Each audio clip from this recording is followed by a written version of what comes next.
Yo, what's up, guys? In this in this stream, we are going to watch this person called Jiddu Krishnamurti for 12 hours straight. If you noticed, I have like a VTuber avatar, but nobody's gonna watch it right now. So I'm gonna go right in, start watching. We are going to not stop till the timer hits 12 hours. Yeah. So let's go.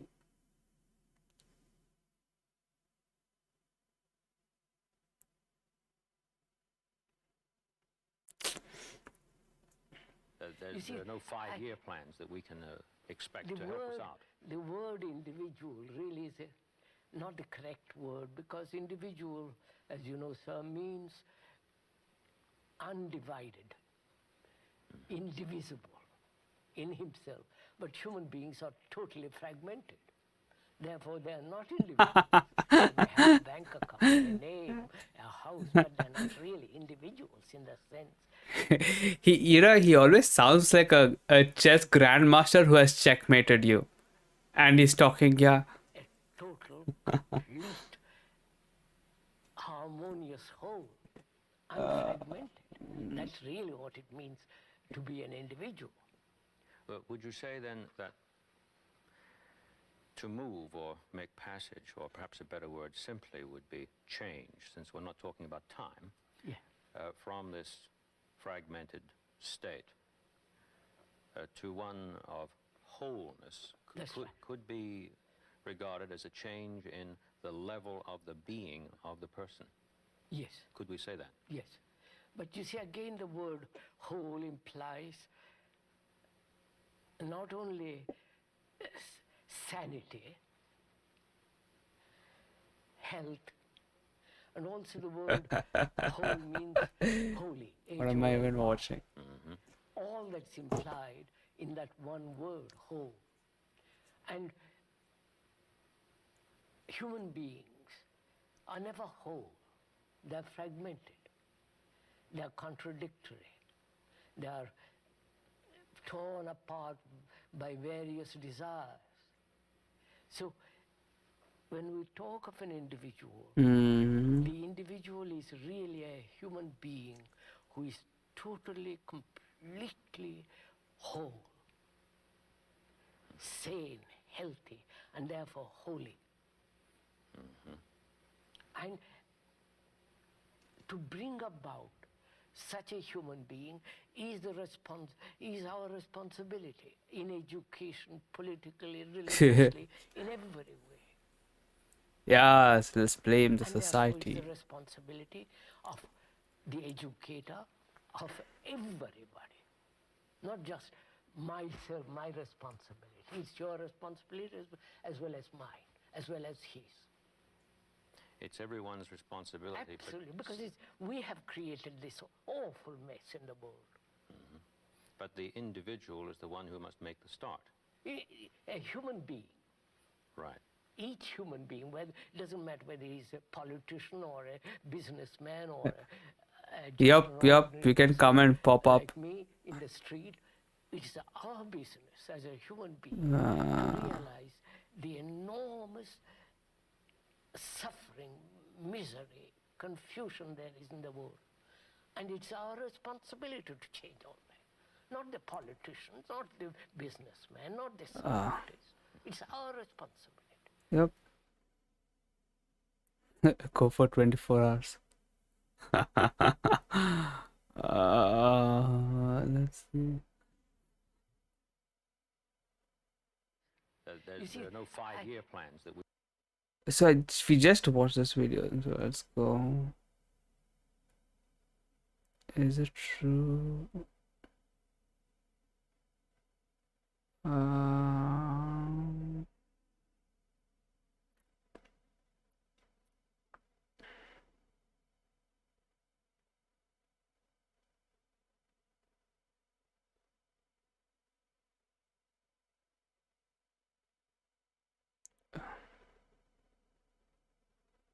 Okay, we'll start with this.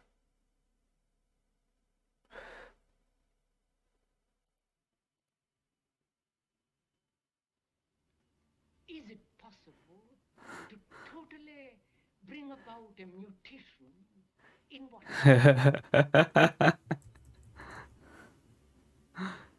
Did you check out my new VTuber model? So I'm a dog now. Can you see? If I blink, it blinks as well. Ah. But if I move too much, it just like breaks. It's doing okay. Uh, uh, uh, yep. So I thought for 12-hour stream, you know what? It's not gonna make sense if I'm like a huge thing. So I might as just will be a dog, you know? Yeah, a cute dog. Let me just adjust my screen.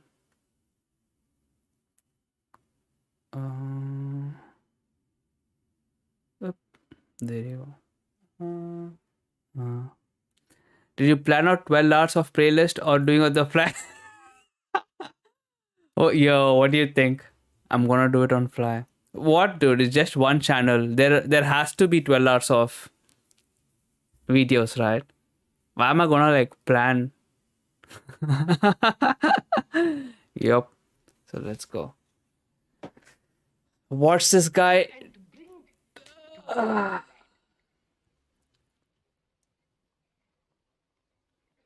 to go into this question of bringing about a total revolution in what is, one must have an extraordinary sense of awareness. Awareness. You know, to be aware what it means. To be aware of the trees, of the blue sky through the trees, of those hills beyond. The speaker is Krishnamurti. That noise of a motor. He is a man who cannot be placed in a simple category like philosopher or religious leader. He is, however, one of the more challenging and creative men of our time. Born in South India in 1897 and educated in England, he has followed a singular and original path of thought free of factionalism and dogma. This is the first of 8 half-hour programs, and the first time 8, that so there's Krishnamurti 3 hours allowed goes. talks and private conversations to be filmed. Uh, Settings are the Oak Grove in Ojai, California, and the Thatcher School in the Ojai Valley. Ideas explored in this series range from what Krishnamurti calls the present crisis in consciousness to an examination of war, violence, love, pleasure and pain, the aging of the body, and death.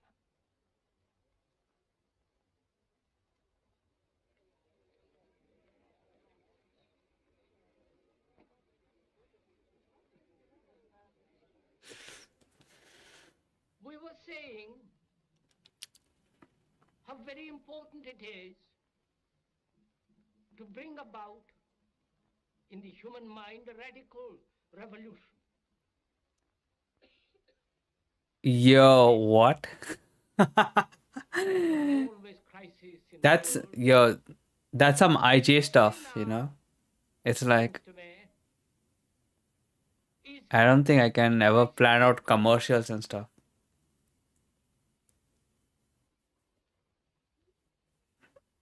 a crisis. Imagine me planning, dude. That itself will take 12 hours. Then doing the stream will take another 12 hours. Why? Just skip the 12 hours and just do the stream. The ancient traditions, a particular way of life, whether it is the American way or the European way or the Asiatic way. And considering what the world is now, with all the Misery. destructive brutality, aggression, tremendous advancement in technology, and so on. I think it's going to get really challenging when it hits that 6-7 hour mark, you know? Because even this content I can't consume for more than, I don't know, 3-4 hours. But I thought, you know what? And has more or less Fuck it. mastered it. Just 12 hours, let me go. Inwardly, he's still as he was.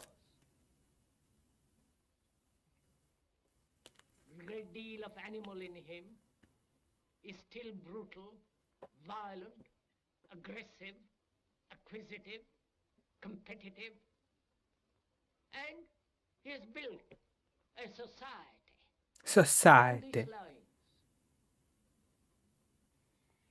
What do you think is happening to the whole American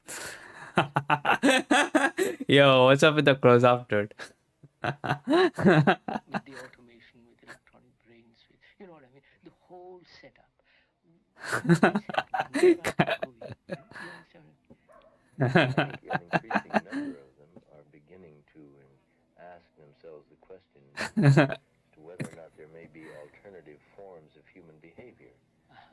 Because they And have... what do they do? Because by then, after asking questions and all the rest of it, they're almost finished. Yeah. Great. Yup. Yo, what's up, Callum? The phenomena there Yup. is the same as here. More, 11 hours, 50 minutes to go. Yup. more perhaps than in America even. in Germany, West In Germany, Germany. of course. Thanks for hopping in. Now doing the same. So take all these parts, put them together. China, Japan, whole of Asia, India included, and then Europe, America, China. Where is it all moving? What we are concerned with, Yo, that zoom in, dude. the understanding of the whole process of life, with all its complexity, with its aggressions and miseries, with its sorrows and confusions and agonies. And to understand this vast field of life, which is a constant movement, one must not only hear the words, but also go beyond the words. Because the words, the explanations are not the facts. But most of us are caught in words. And one must be free of the word, the symbol, the idea, the conclusion. Then one can look. Then one can listen. And that act of listening is really a miracle. Perhaps it's the greatest miracle. When one can listen totally without any defense, Just become a without doctor. any barrier, Like me, yeah. Boom. neither agreeing nor disagreeing, which doesn't mean the mind is open. On the contrary, the mind is extraordinarily alert there. I hope when one is listening to this talk or to the various other talks that are coming, See?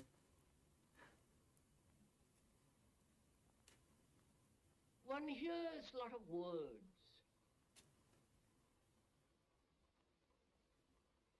And hearing many words is not listening. It's like a noise among the leaves. Soon Yuck. passes away. Yo, get out waxed. When we hear, we either accept or reject. You must have spoken about the awareness that's required to brush the Translate teeth. what we hear according to our knowledge, our background. Or we compare what is being said to what is already known. The crux of this guy is just you have to be aware, notice, Suppose authority bad, idea, society bad, education, some observer SI guy. You notice how he's talking in a very sing-songy way? of hearing, Hearing, denies Nice, the highest. act of listening. listening. It's like some SIFE, I don't know, some... Act of listening is entirely Guy's like singing a song, man. when one listens. This is like slam poetry, but rather than poetry, he's like talking about existence and stuff. Or rejection. The quality of listening is attention. And when you attend totally, with with your whole mind, with your heart, with your nerves, with your eyes and ears, completely They're not even listening. in that state of Oh, attention, what? there is the act of listening. Some any SI guy. See, definitely some our access guy. And that 100%. act of listening, This is like any SI 100%. This guy's like pure TI. I don't know where is FE. So maybe like an INTP or an ENTP. But he's definitely not an INTP. Blames society like crazy. The society, he says. So some ENTP, I think, this guy, one of us. that is when you are But like some super sleep high ENTP, probably. Like a play last, maybe. Like a Drew. listen to the totality of the thing. I don't think he's an IJ though. You attend Like an SI? Maybe. I don't know. inattention. Could be an IJ, I don't know. Maybe. But our functions, yeah. When you so intensely listen, you are listening to the birds, to the wind, to the breeze among the leaves. You listen to the slightest whisper that's about you.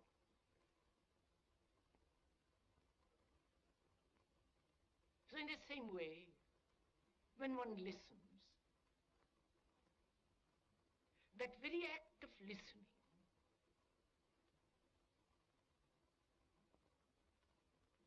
brings about a total attention in which you see the totality and the whole significance and structure of what is being said.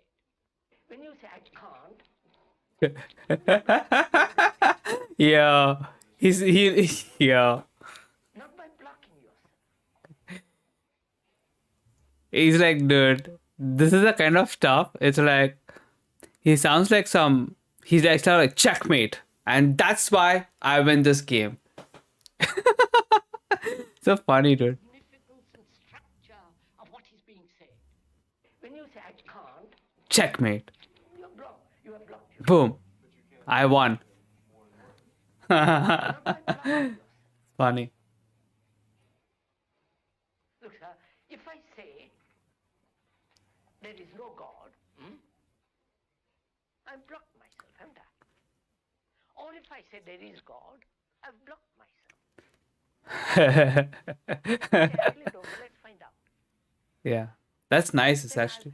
I have the energy to go into it. This is like core of spirituality, you know, where you admit that you don't know so that you can find out. In Zen, they call emptying the cup. Or empty the cup, boy. Don't Yeah. let's take sides about it. Now, how would you see the totality of something, of life? You know, get a grasp of feeling of it, a touch of it, a smell of it. As I said, by trying to take more and more of it and understand more and more of it. You have no time. Boom. That's the problem. You quote. Dead. That's what I said. That's what I said at the beginning. I mean, if I take time, you know, it'd be impossible. Impossible. Follow it up step by step. You have approached this problem with the habitual tools, and you have eliminated those tools. Not because you are prejudiced against them, but you see that they won't answer.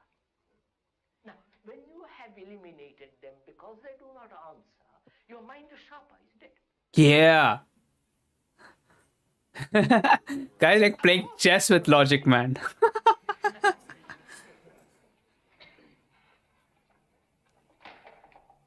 Right? This guy's some peak TI. Bye bye. Can I lift my arm? I can't lift my arm. Bye bye. Significance is hope and faith to living. Yeah. Thanks, man. See you. Bye bye. I hope you won't think me harsh if I say there is no significance at all. We've had hope. We've had faith. Faith in church, faith in politics, faith in leaders, faith in gurus. Boom. We've wanted to achieve a state of bliss, of happiness, and so on. And hope has nourished this faith.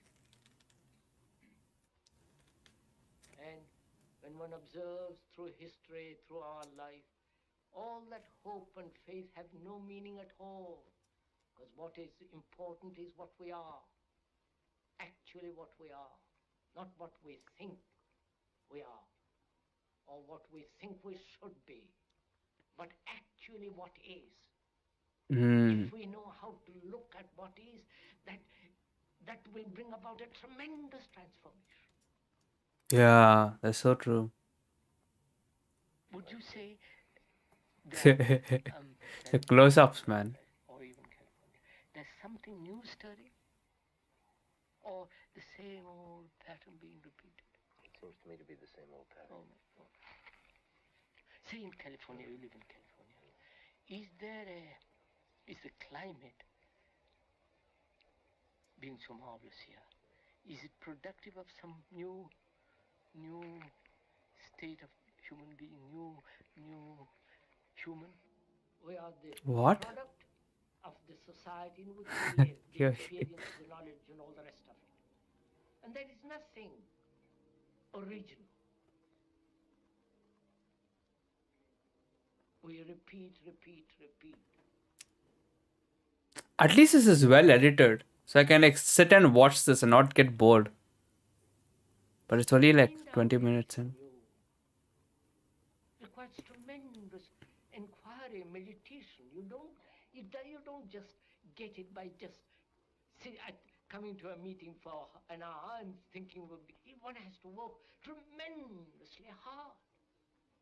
Tremendously hard. Very hard to earn a livelihood, to go to office every day. But this requires much more alertness, much more careful examination. And one doesn't have the energy, the patience, or the interest, because this is non-profitable. It doesn't bring you any profit, financial or any other way. Here is the question. I suffer. Yeah. Physically, psychologically. And I can do something physically. Psychologically, I don't know what to do. And Yeah. not knowing what to do, I escape. Yeah. True. Or go to somebody who will tell me what to do. Yeah. Or I put up with it getting more and more bitter, dull, stupid, full of animosity and all the rest of it. Yeah. Without doing any of those things, can one look at that thing? Wow. Beautifully explained. Need to note this. Timestamp this. Let me go. Oh. How do I? Okay.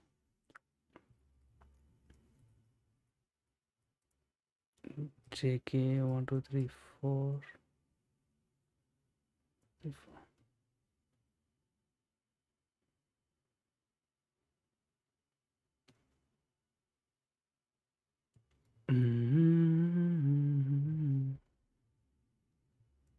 It's like some random.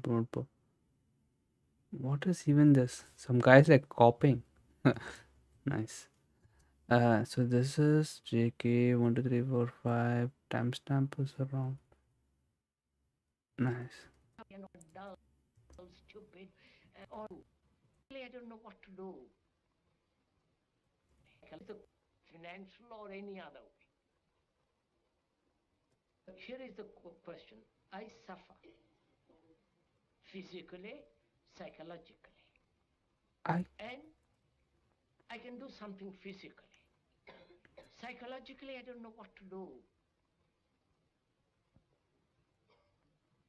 And not knowing what to do, I escape. Or go to somebody who will tell me what to do. Or I put up with it getting more and more bitter, dull, stupid, full of animosity and all the rest of it. Without doing any of those things, can one look at that thing?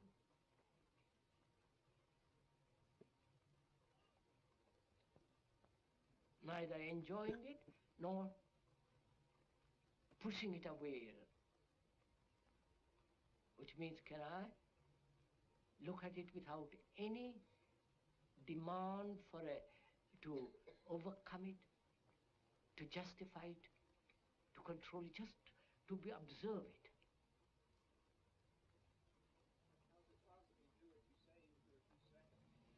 Beg pardon? How is it possible to do what I say for? I said it would seem that I would have to start by doing it for a few seconds. Do it! Do it! Do it! For a second, do it! Guy looks annoyed, dude.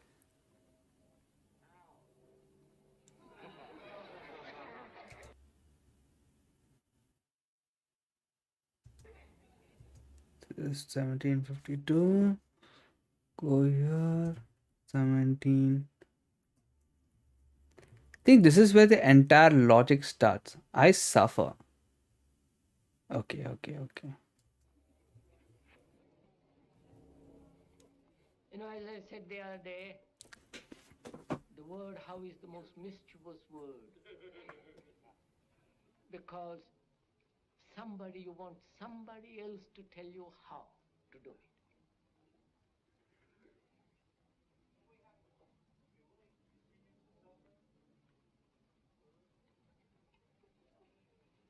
So we suffer, not willing to suffer. There is suffering.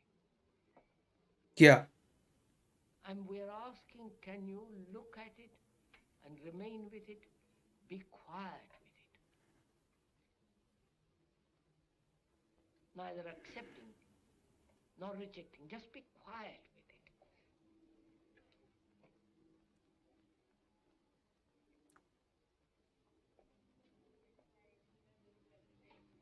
Huh?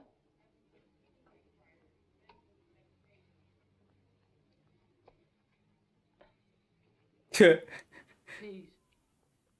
Doesn't this require great meditation? No, please do it. But do what exactly? You will find that you derive from that very observation a great energy, don't you? You are not dissipating any energy. It is there. When the question says, what am I to do with myself, or Close-ups, may be framed, there is always someone there, whether it's the advertising man on television or the Zen master, to give him a set of answers, and somebody follows these and nothing happens. Because there is nothing in this culture that we're talking about that would prompts people to listen, really to come into relation to themselves in a tough-minded way. This is young nation, you followed me? It's a young nation. A mixture of extraordinary, thoughts, feelings, and cultures. I should have thought they would produce something, Well, we don't know quite what will happen when this nation faces up to the external crisis. They never have. Would you say she has reached immaturely, forced by circumstances, a pinnacle of maturity, and now declining? This I would say. Yes. You would say that. When you have really faced with a problem of war, of famine, of death, of poverty and so on, you can't argumentatively discuss about them. One has to deal with them. One has to put one's teeth into them. And you cannot artificially, intellectually have teeth to put to problems that are vital. So I hope when we ask questions and go into those questions, I hope they will not be merely intellectual or curious, but serious enough to investigate for ourselves what lies behind these questions and their import. What is the problem? Hunger. Hunger, lack of clothes, shelter, all that. Now, how is it going to be solved? Not by a particular nation. As you and I can't solve it, if we went India, we couldn't solve it. No sovereign government is going to solve this. Yeah. No Indian government is going to solve it. They can pretend, and they do. It's like Yoda. What is preventing the solution of this problem is nationalism.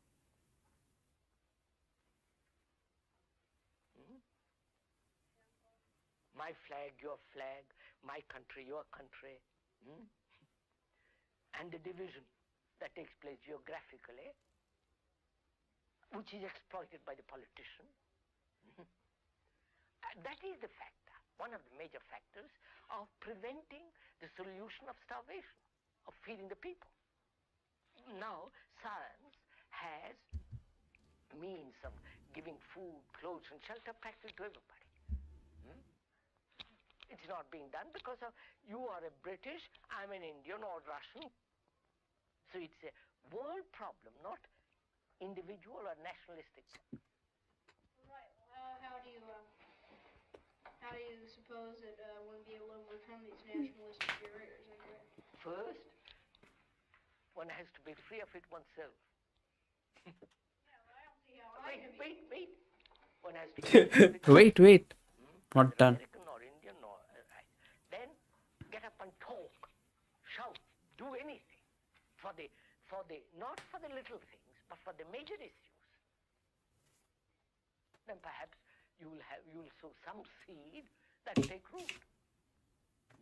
Now, if every human being, educated, cultured, who is really serious wants to solve this problem, he will do something.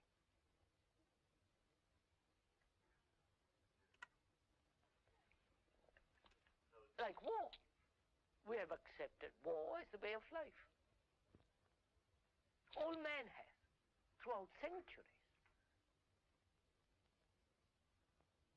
And to stop war, difference is concerned with the whole process of living as a human being. Then perhaps we'll be able to solve this question of war.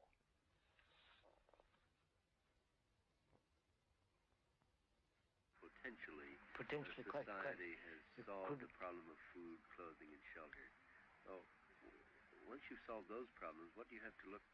What else? What else? I don't quite understand what else. You mean what is beyond these three? Yes. So what is man seeking, basically? He's basically seeking these three.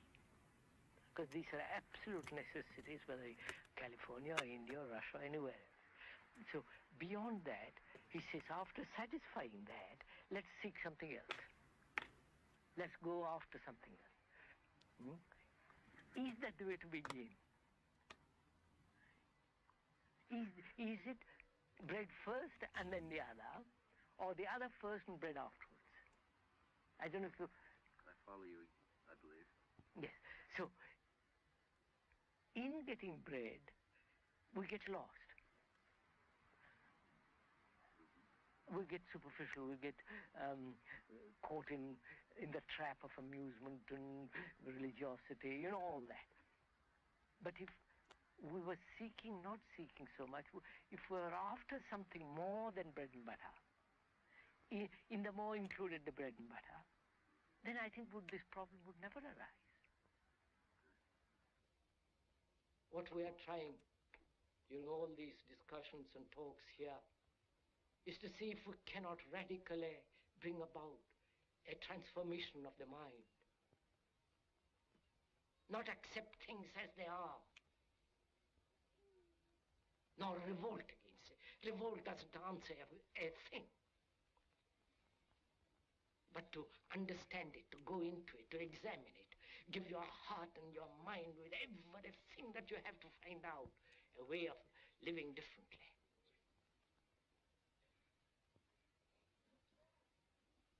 But that depends on you and not somebody else. Because in this there is no teacher, no pupil. There's no leader. There's no guru. There's no master, no savior. You yourself are the teacher and the pupil, you are the master, you are the guru, you are the leader, you are everything.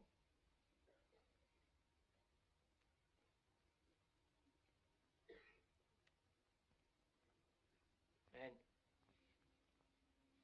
to understand is to transform what is. I think that's been appointed. He's like, yo, mic drop. Let me just record that.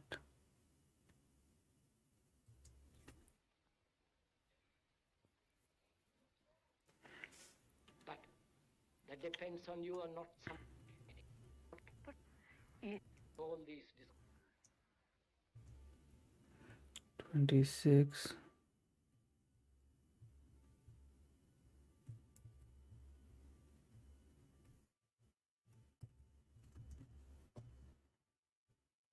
Uh, 2608. 2608.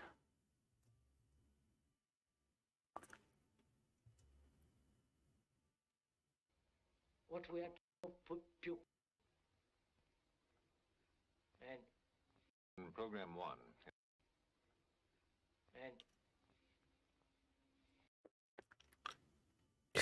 Just walks off.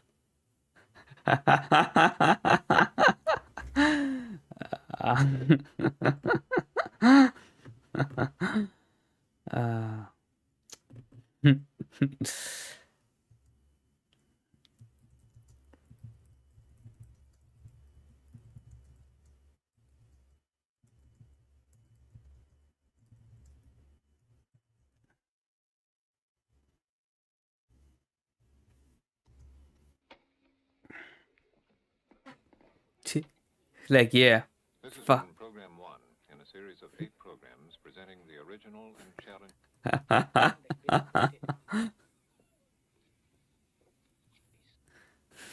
to understand is to transform what is.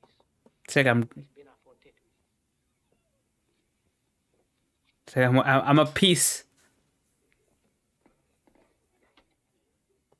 This has been Program 1 in a series of 8 programs presenting the original and challenging thought of Krishnamurti.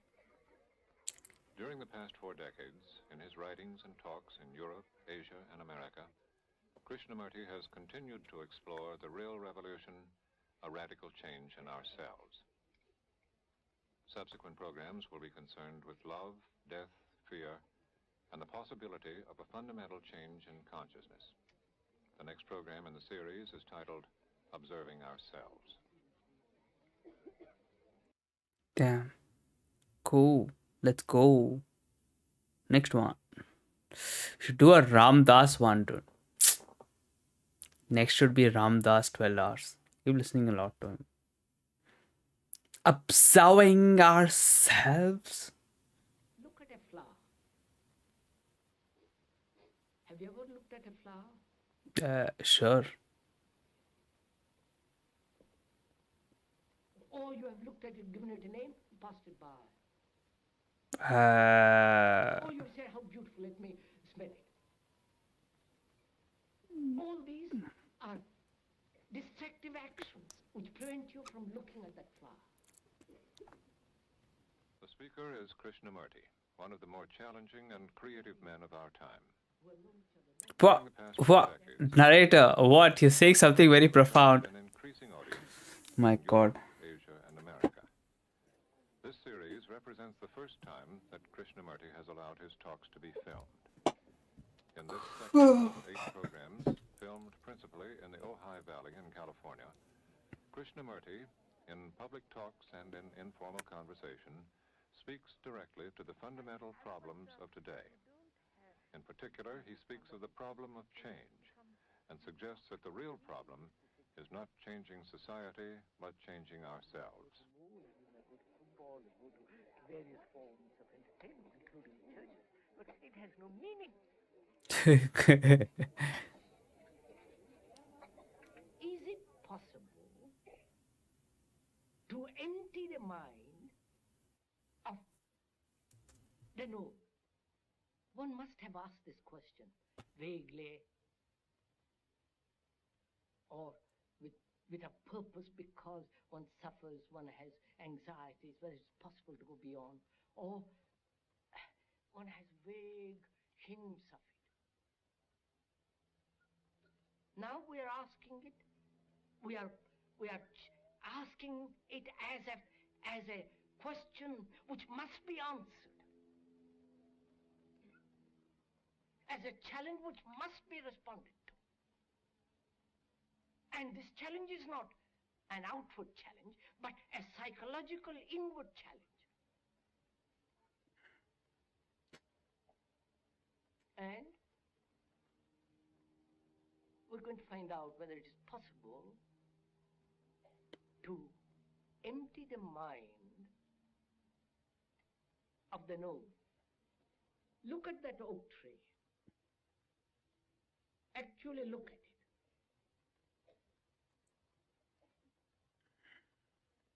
You are the observer, and the oak is the observed.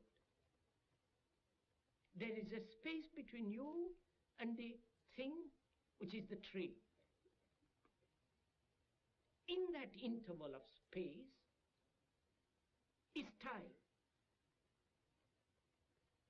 The time that has to be covered to see, that's the object. In that interval of space, there are all kinds of ideas which actually prevents me from seeing the fact of that tree.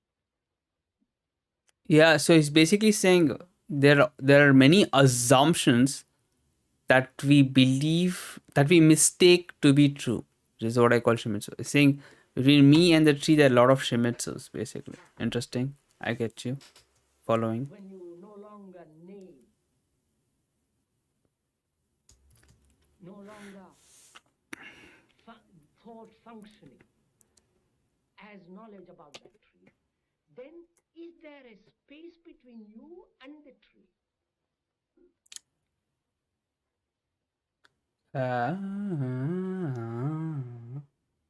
Interesting. Interesting question. Then, if you go into it very deeply and observe all this, then the observer is the observer, which is not the observer identifies himself with the tree. Observer is the image which has been created. He's the sensor, the entity that judges, compares, all that. Now, and then he looks at the object, either the tree or his own experience, or his image, his relationship with somebody, another. So the observer is the image looking at the image which he has created about the other. So the relationship between the observer and the observed is not a relationship. It's two images looking at each other. Now, if the observer when the observer has no image at all, which is quite a tremendous problem, inquiry, which is meditation, all that, then the observer is the observed. What is the observer. Not the observer is looking at what is. When Wow, dude. It's crazy. Interesting.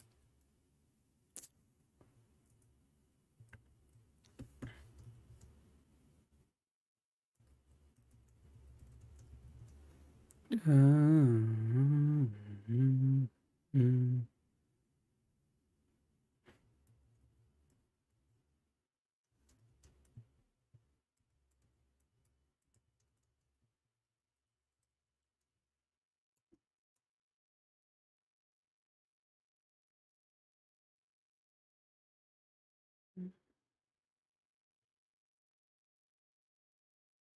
observer is the observed, and the observer has always acted as though the observed is something different from himself. Then he could act. But when he realizes that the observer is the observed, all action ceases on his part. And therefore all effort.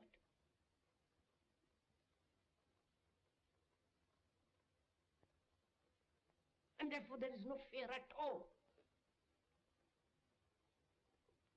This requires a great deal of inward inquiry, inward observation, step by step without coming to any conclusion.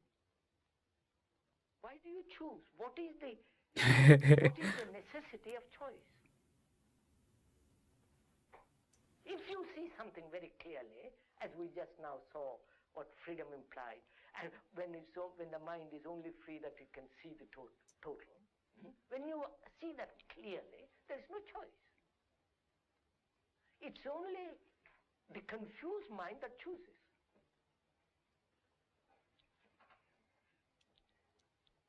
Awareness takes place only when there is no choice, or when you are aware of all the conflicting choices, conflicting desires, the strains, just to observe all this movement of contradiction. And knowing that the observer is the observed. And therefore, in that process, there is no choice at all, but only watching what is. And that's entirely different from concentration. And that awareness brings a quality of attention.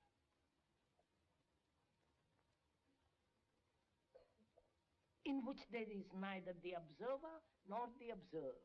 When you really attend, completely attend.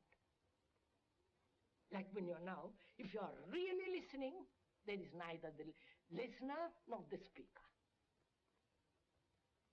And that state of attention brings about an extraordinary freshness, youth, not youth. In America, they use that word terribly. The extraordinary sense of freshness, quality of newness to the mind.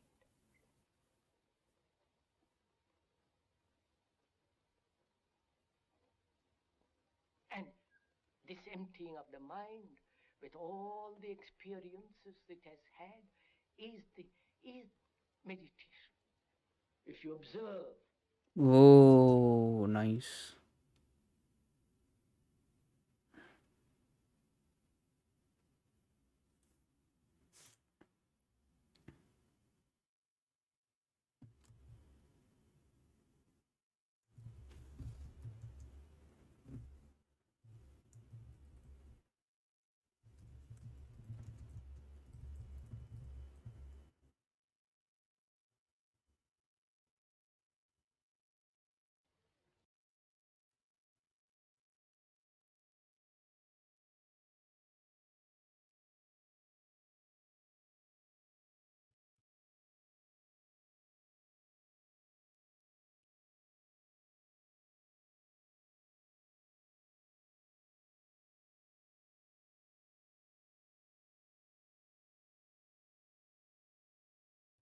Very closely, and that's one of the most arduous things.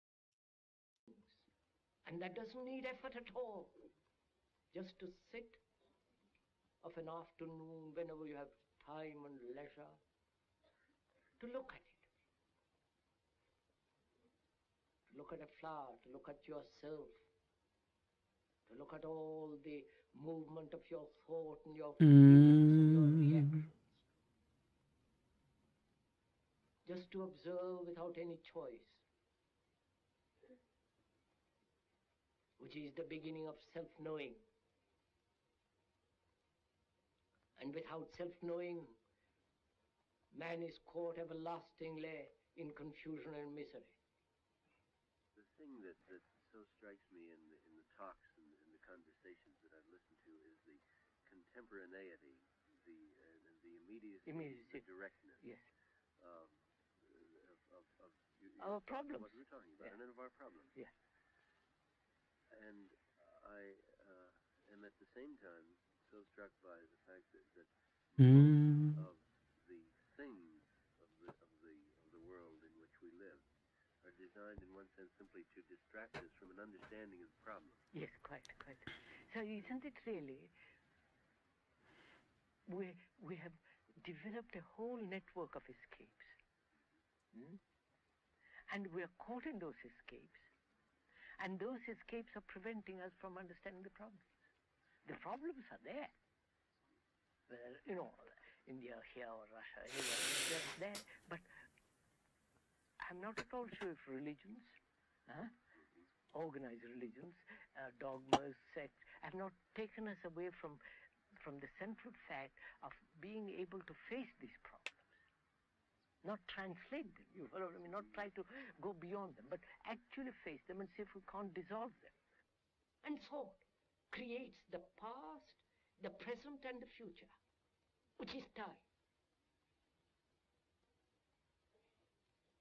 There is time by the clock, chronological time. We're not concerned with that. If you have to keep an appointment, and so on, you must have the chronological time of yesterday, today, and tomorrow. But we're talking about the psychological time, which thought has bred. And that time is the product of thought.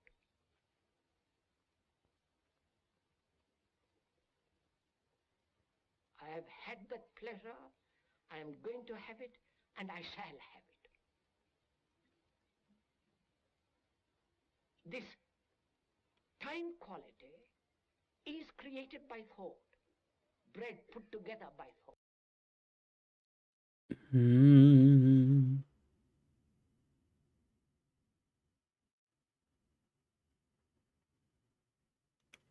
10:48.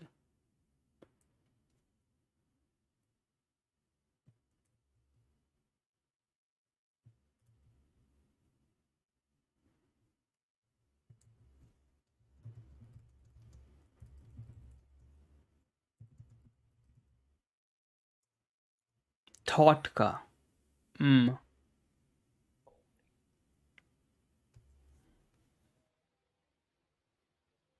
And thought is time, and it is time that creates fear.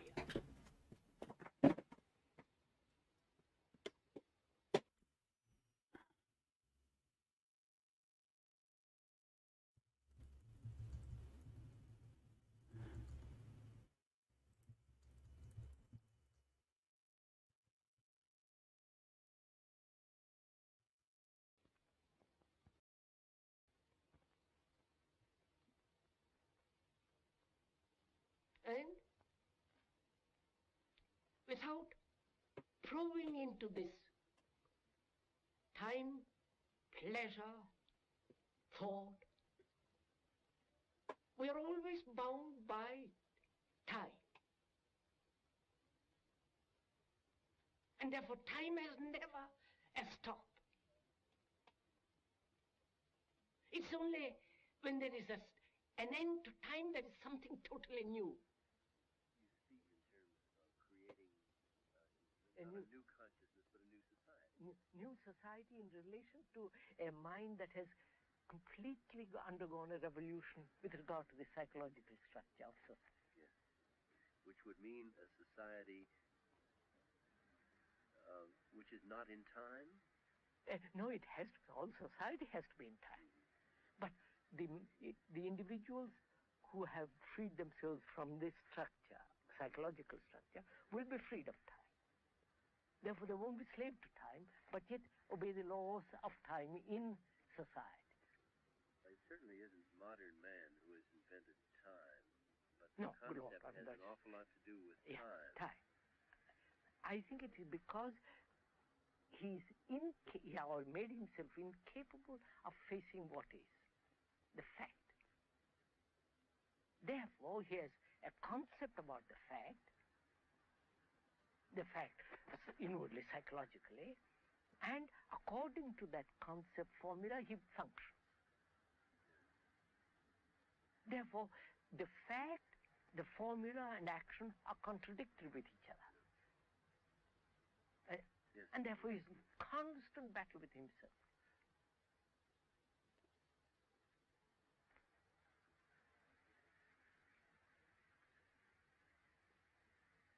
So is it possible to act without idea? Idea being organized thought, and therefore formula. Yes. It's only the free mind can see the whole. Right? But he must have some experience of the whole in order to see it. No. Yeah. To see the whole thing, you need a very sharp mind, very clear mind. A mind that's not biased. A mind that says, this I like, this I don't like.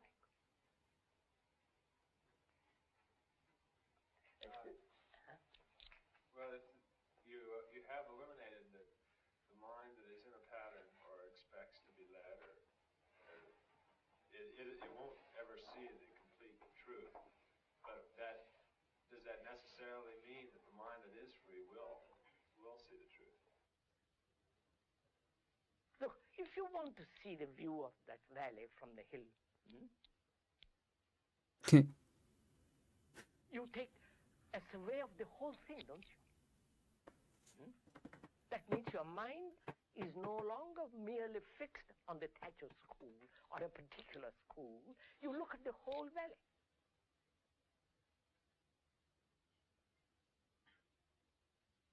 So here is a whole complex map of life, business, all the rest of that. Very complex. And to understand the whole of that, you must be free to look. Therefore we say, free the mind from fear. As long as there is fear, that fear will take shelter in a belief. Christian or doesn't matter what belief. Because fear demands comfort, security, hope, and all the rest of it. So, being afraid of something, death or something else, that fear must take shelter in something. Wait, what did you say? Because fear demands comfort. Because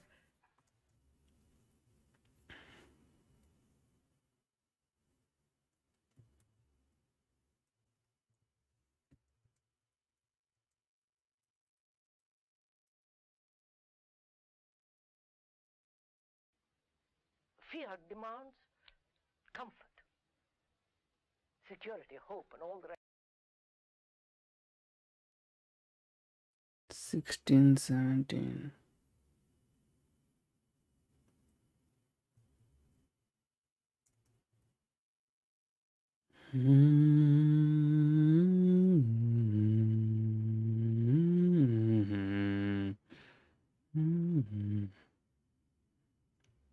Rest of it. Comfort, security, hope, and all the rest of it. So, being afraid of something, death or something else, that fear must take shelter in something. Therefore, whether you believe in reincarnation or not, or some other belief, is the same. All beliefs are the same. Because they're essentially born out of this fear.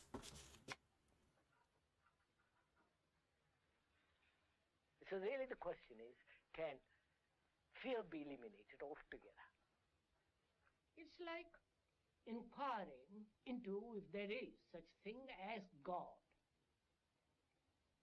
I put it in quotes. That word God is so heavily loaded that has almost lost all its meaning.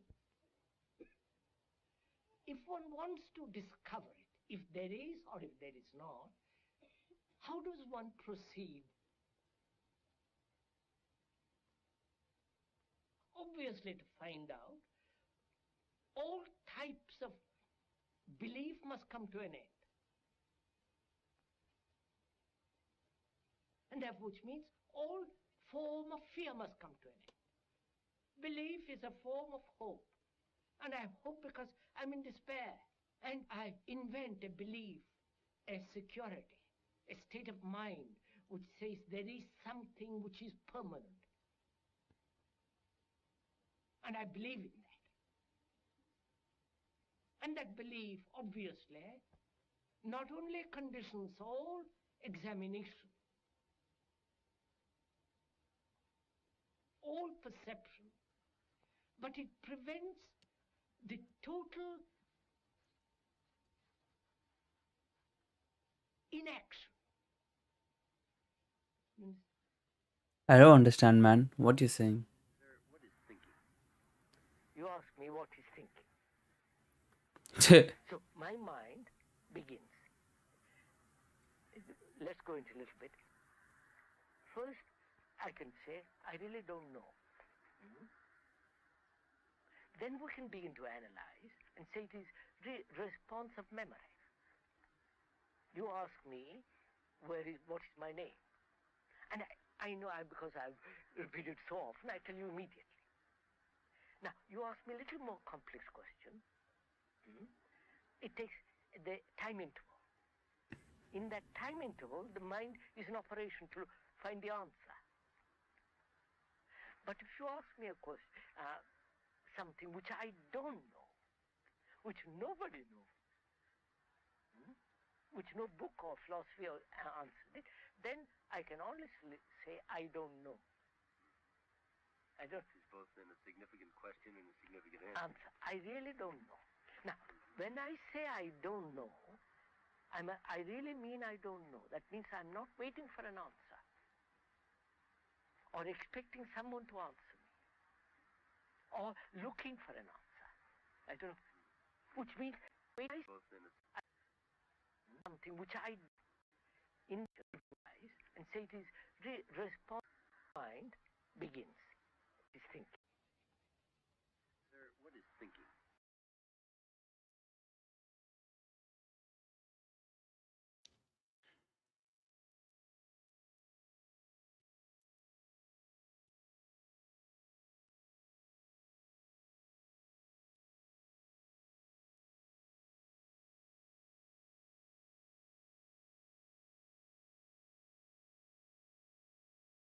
Mm.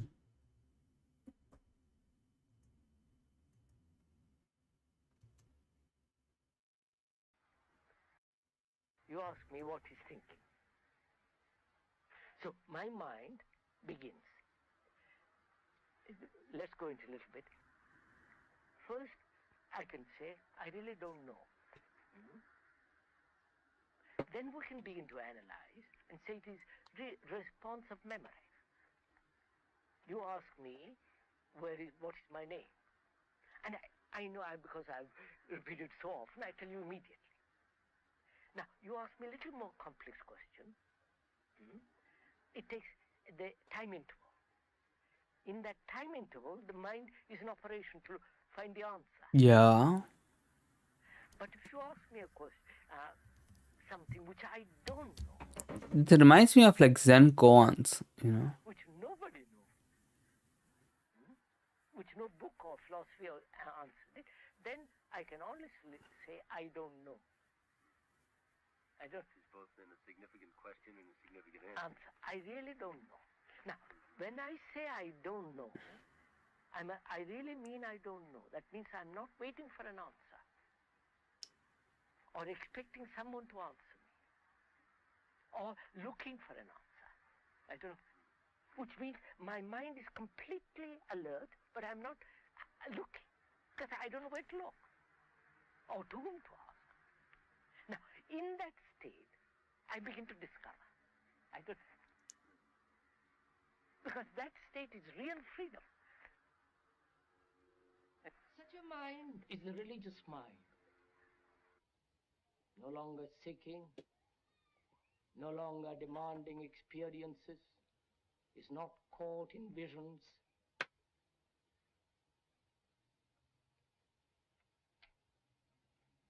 And such a mind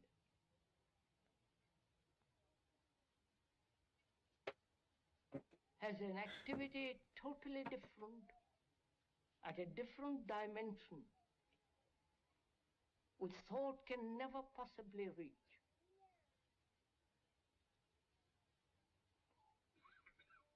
Thought has a place, very small place. But when one realizes that, thought has no place at all. Which is thought has a place, very small place. But when one realizes that, thought has no place at all. Which doesn't mean you live on ugly little sentiments, emotions. Damn, dude.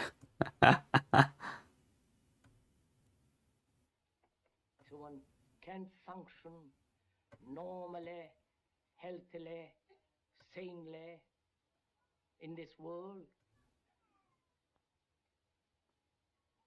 with a mind that is not cluttered up by thought.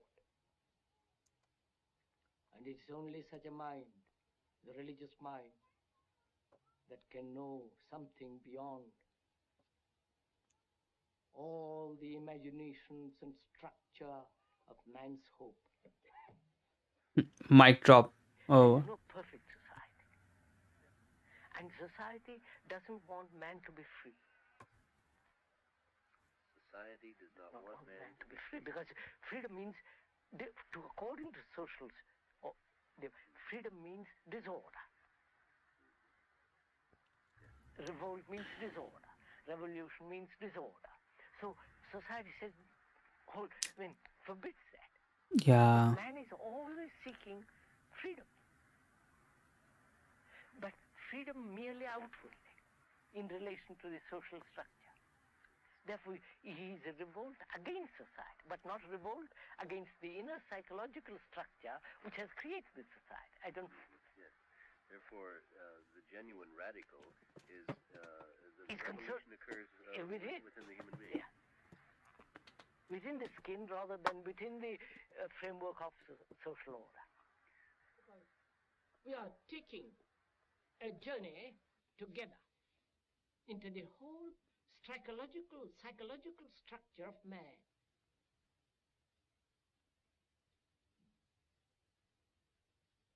Because in the understanding of that structure and the meaning of it, we can then perhaps bring about a change in society. And society, God knows, needs a total change, a total revolution. All similarities should be distrusted. Yes. You know what I mean? Yes. So No, I don't know what you mean, boy.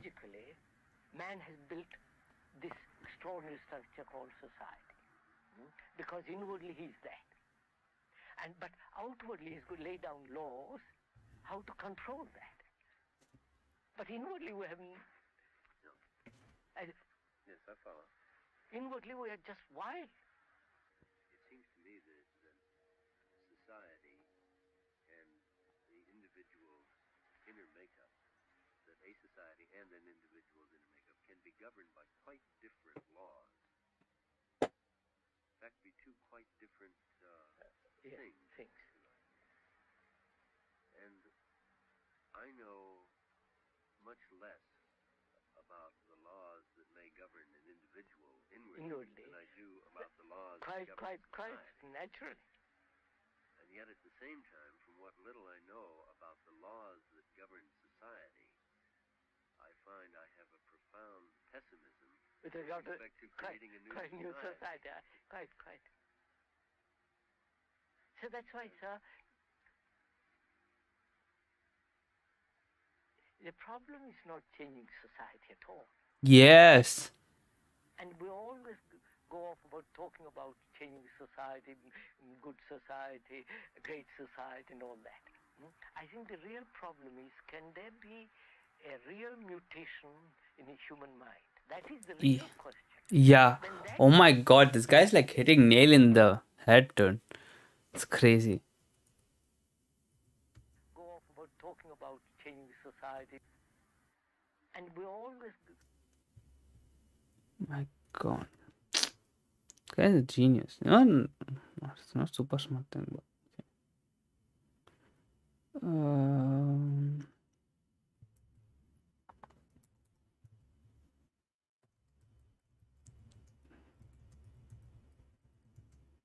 changing the ID.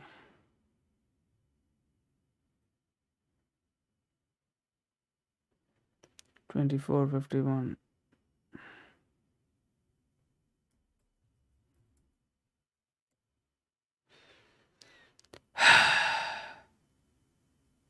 Go off about talking about changing society, good society, great society, and all that.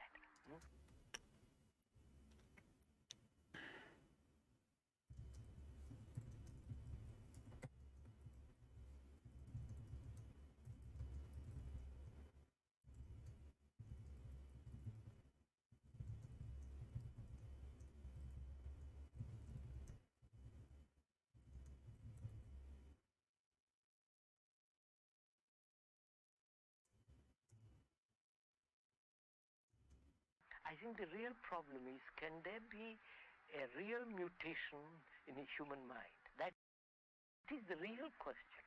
When that takes place, society will look after itself. Yeah.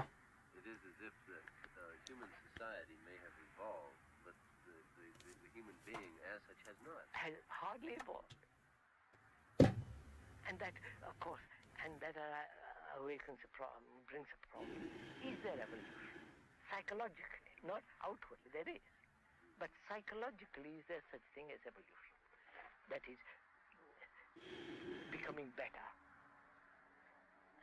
changing from this to that, or creating an inward perfection. All that implies time. And time is essentially, through time you can't possibly change the psychological factor. So if one can put away all idea of gradual revolutions inwardly, then we have to face the fact what is inwardly each minute and see if that fact, if what is cannot be absolutely be eliminated immediately. That is the real question. I don't know. There is no end to talking, to That's the work, real question. to attending meetings, That's the real question. and reading.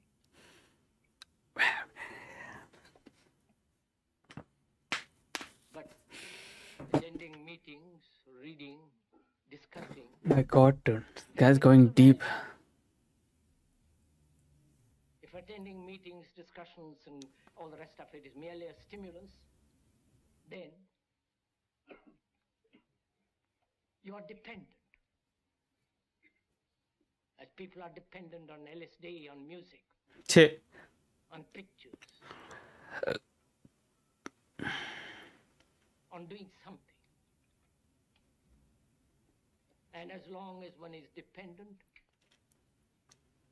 one is in conflict, one is in despair. And one has to come, not through reading, to discover the whole process of knowing oneself. For the knowing of oneself is the beginning and the end of all misery. Yeah, mic drop, run. It's like done.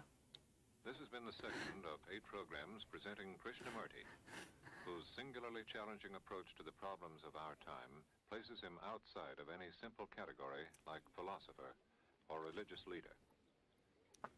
Subsequent programs will explore love, fear, conflict, the aging of the body, and death. In his next talk, Oh my god, it's too much. I'm just like an hour in.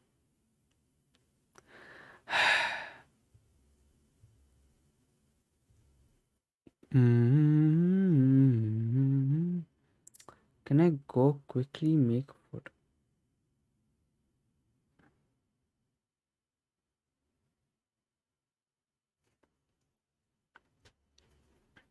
Okay.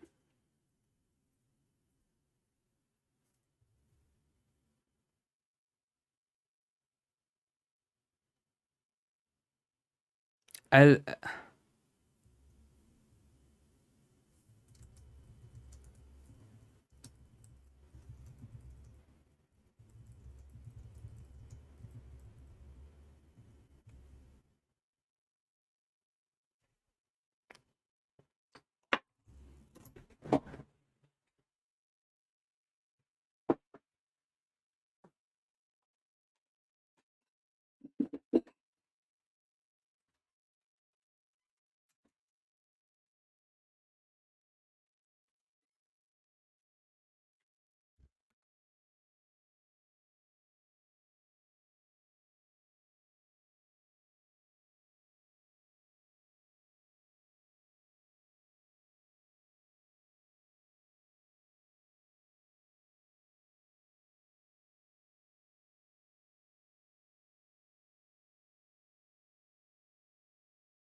Yo.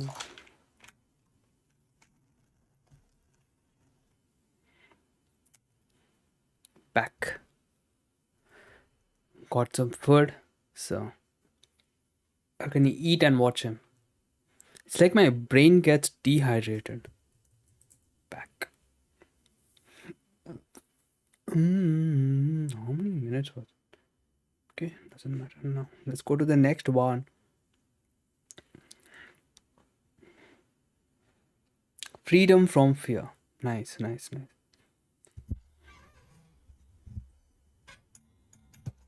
What we are trying in all these discussions and talks here is to see if we cannot Yeah. radically bring about a transformation of the mind. Not accept things as they are, nor revolt against it. Revolt doesn't answer everything. But to understand it, to go into it, to examine it, give your heart and your mind with everything that you have to find out a way of living differently. The speaker is Krishnamurti, one of the more original and challenging men of our time. During the past 4 decades, his writings and talks in Europe, Asia, and America have followed a singular path, free from factionalism and dogma. This talk, Freedom from Fear, is the third in a series of 8 programs in which Krishnamurti speaks directly to those subjects which most profoundly affect the human condition: love and death, fear, and our discontent. He speaks of the real revolution, a radical change in ourselves.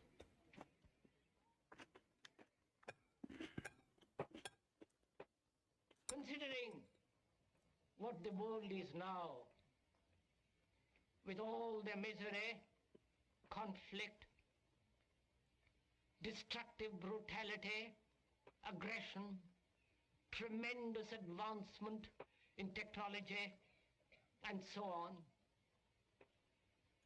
it seems to me, though man has cultivated the external world and has more or less mastered it, inwardly he's still as he was.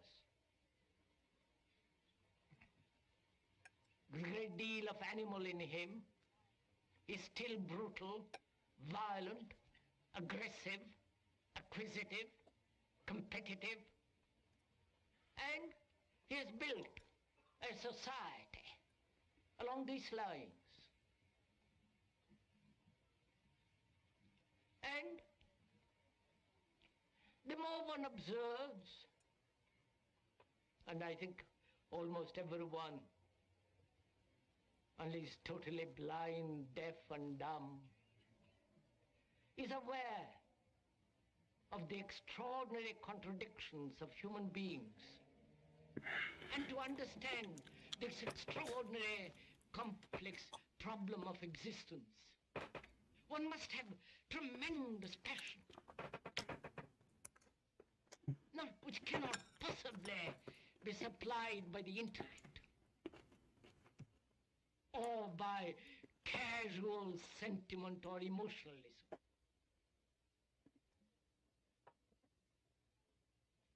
Or the passion aroused by committing oneself to a particular course of action, or belonging to a particular political or religious group, that does give certain quality of intensity, a certain elan, a certain drive. But through it all, there is the demand for gratification, for pleasure. And the whole structure of society, with its morality, with its gods, with its culture, with its entertainment, is based on pleasure. So we hope that you will so listen to what is being said, not hear a lot of words, to a lot of ideas, because ideas and words are not the fact. Ideas and words never bring about a radical revolution, a mutation in the mind. So we're not dealing with ideas and opinions and judgment. What we are concerned is with bringing about a radical revolution in the mind. And that revolution must take place without effort. Because all effort has behind it a motive. And a revolution with a motive is not a revolution at all. A change becomes merely a modified continuity when there is a motive. But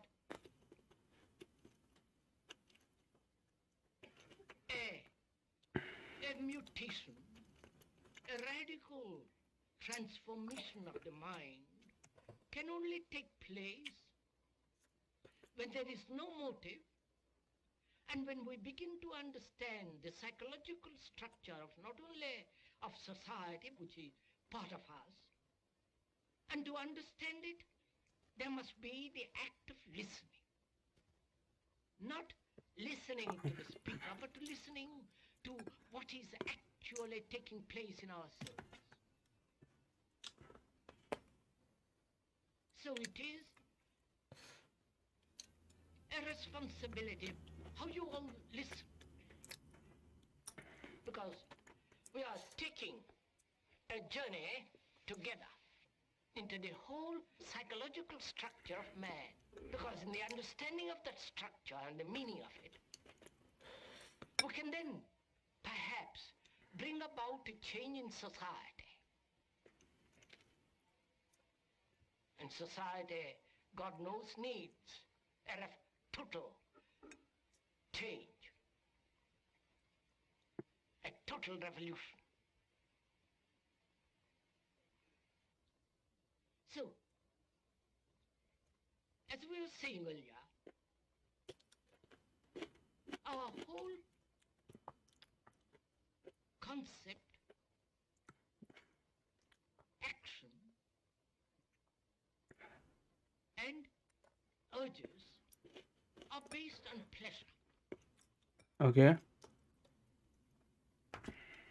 And until one understands the nature and the structure of pleasure, there will always be fear.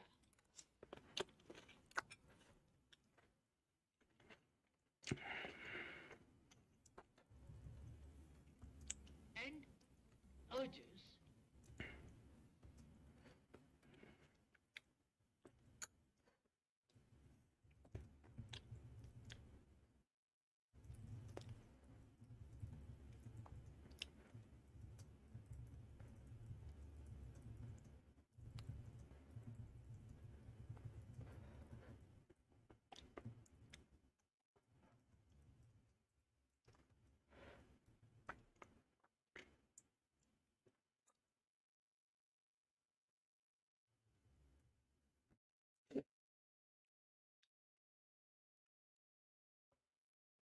So, as we were saying earlier, our whole concept, action, and urges are based on pleasure. And until one understands the nature and the structure of pleasure, there will always be fear.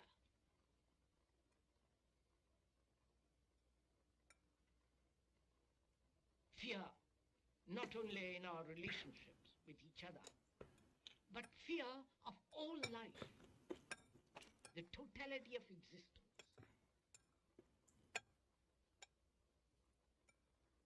So without understanding pleasure, there can be no freedom from fear.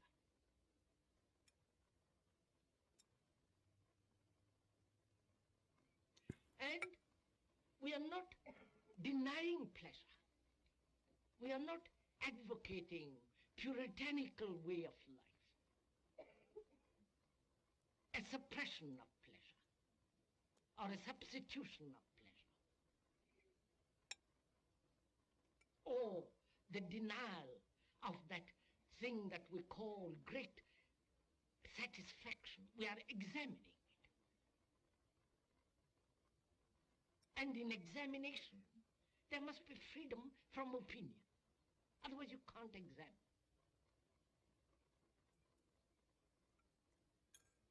Pleasure is an extraordinary thing to understand. It needs a great deal of attention, a swiftness of mind, a subtle perception. So one has to understand it. And to understand it, there must be neither withholding nor denying that quality, that principle of pleasure. And that's very difficult to do because we are so heavily conditioned to accept and to function with the motive of pleasure, with gratification. Therefore, we're always limiting our total attention. Very interesting. I think it's saying if you find freedom from pleasure, I think his understanding of freedom is something like when a fish is inside the fish bowl, it's not free of water. But the moment the fish is outside the fish bowl and it sees the water, it's free of it. It's not denying water or it's not saying I don't want water. It's just seeing, looking at water, and the act of looking itself puts you in a position of freedom. We look at life in fragments. And as long as the particular totality, particular fragmentation exists, one cannot possibly see the total. If one says, I must have a certain pleasure and I'm going to hold on to it at any price, then we will not comprehend or see the total pattern of pleasure.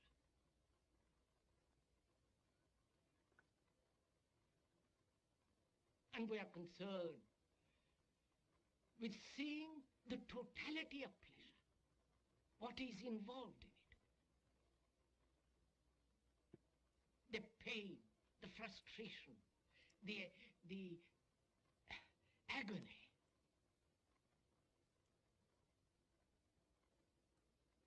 the remorse,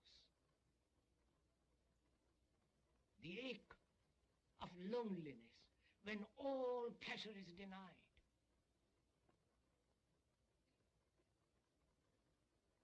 And naturally, escape from all that through various forms, which again is the continuation of pleasure.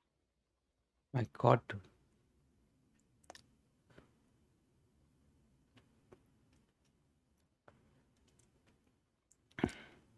And a mind that is caught, that is conditioned by this principle of pleasure, cannot obviously see what is true, cannot think clearly, and therefore it has no passion. It translates passion as sexual or achieving some fragmentary activity and fulfillment in that fragment.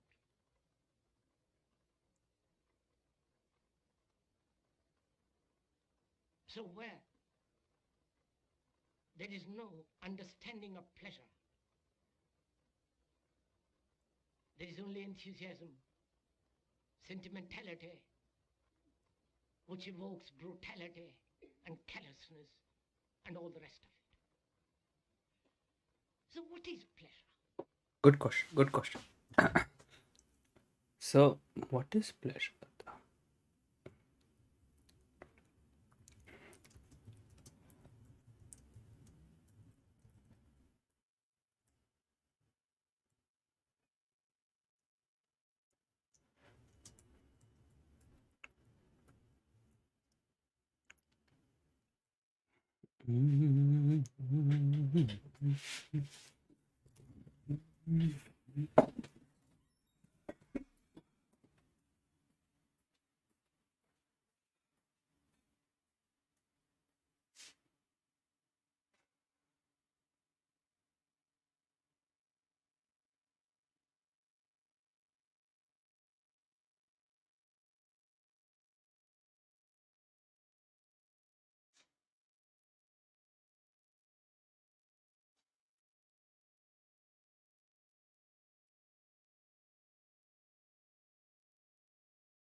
What is pleasure?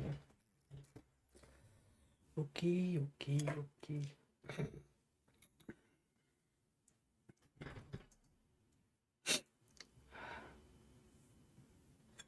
Because without understanding pleasure, there is no love.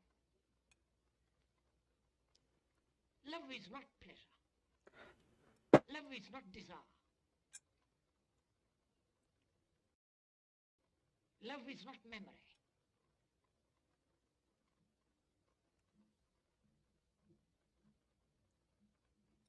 And pleasure denies love.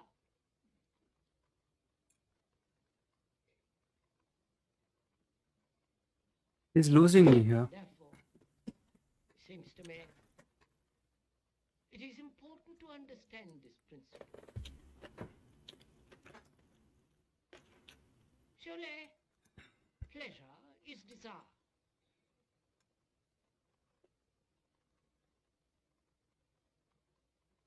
Desire, which comes into being very naturally when you see something which gives you a stimulation, a sensation. And from that sensation there is desire. And the continuation of that desire is pleasure. And that pleasure is sustained by thought. I see something, and in that contact with it, there is a sensation. The sensation is the desire sustained by thought. Because thought is the response of memory. That memory is based on other experiences of pleasure and pain.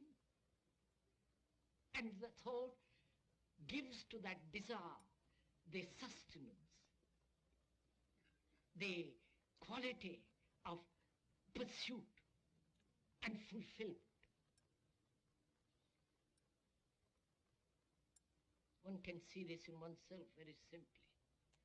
If one observes, it's all there in front of you.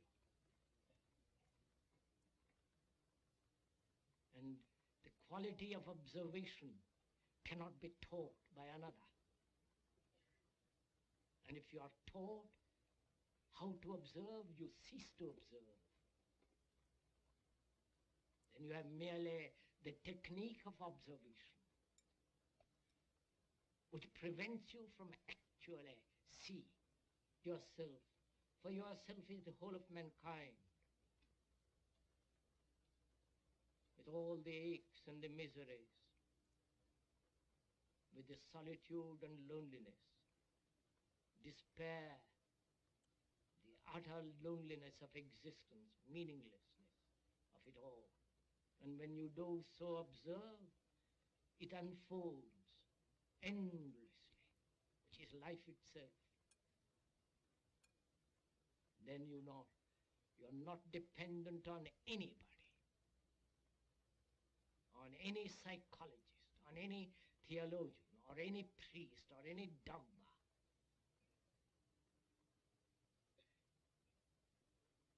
Then you are looking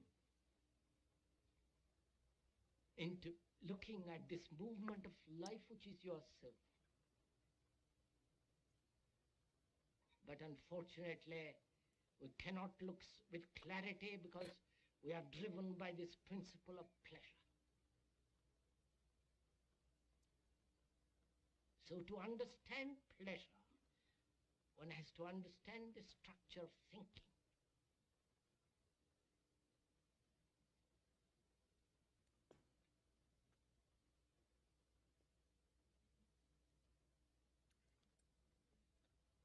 Because it's thought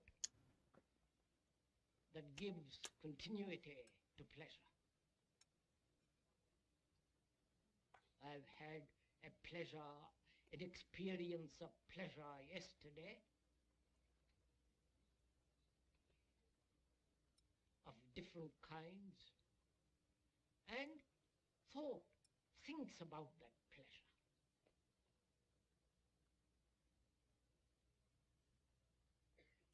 And demands its continuity.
So, memory of that pleasure of yesterday is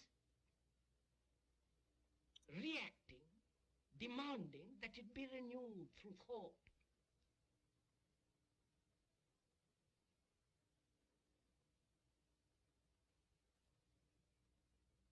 And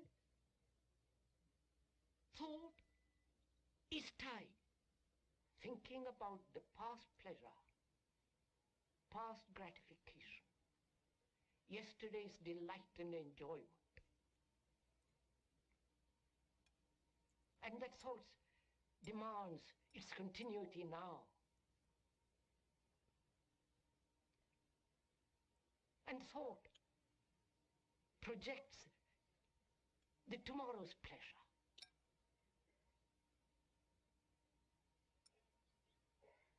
And thought creates the past, the present, and the future, which is time. I have had that pleasure, I am going to have it, and I shall have it. This time quality is created by thought, bread put together by thought. And thought is time, and it is time that creates fear.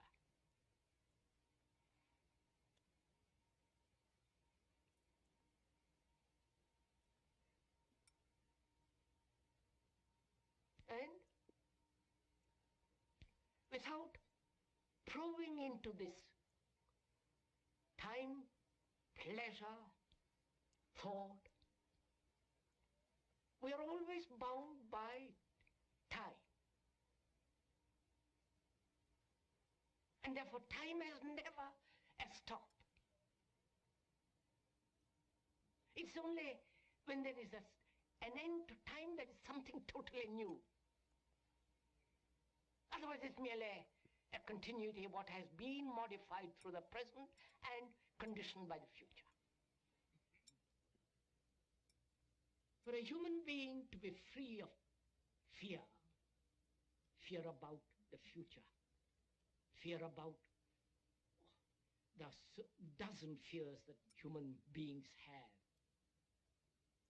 conscious or undiscovered fears. Fears of the neighbor, fears of death, fear of being lonely, insecure, uncertain, fear of being confused, fear of being stupid and not trying to become very clever. You know, fear. Fear is always in relation to something. It doesn't exist by itself. And to be totally free of fear, not partially, not a fragment of that totality of what's considered fear, to be totally, that is, psychologically, to be completely be free of fear. One must understand thought, time, and pleasure. And this understanding is not intellectual or emotional. Understanding can only come when there is total attention. When you give your complete attention to pleasure, how it comes into being. What is time? Time, which thought has created. I was, I will be, I am. I must change this into that. This idea of gradual process, this idea of gradual psychological evolution of man. And that's very gratifying. Will gradually all of us become extraordinarily kindly. We shall gradually lose all our violence, aggression. We'll all be brotherly at one time, much later.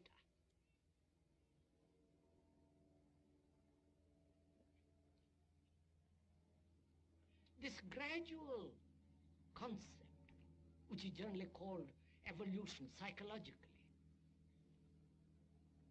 seems to me so utterly false.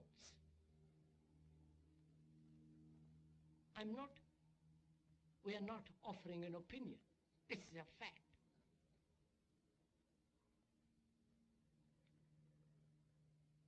Because when you give your attention to something completely, there is no time at all. Yeah. You don't say, I will do it tomorrow. In that state of attention, there is neither yesterday, today, or tomorrow. Therefore, time has come to an end. But that ending of time cannot possibly be when there is the center as the principle of pleasure. Pleasure has in it pain. The two things cannot be separated. Pleasure is pain. If you have observed,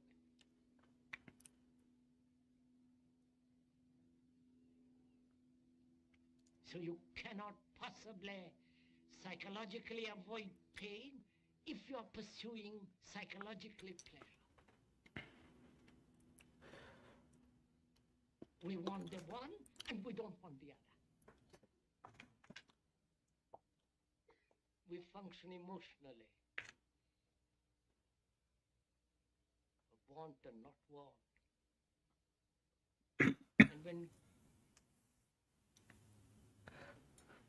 deep issues, fundamental problems are concerned, and to give to your mind totally to it, is rather difficult when all your life has been dissipated. dissipated in fragmentary action.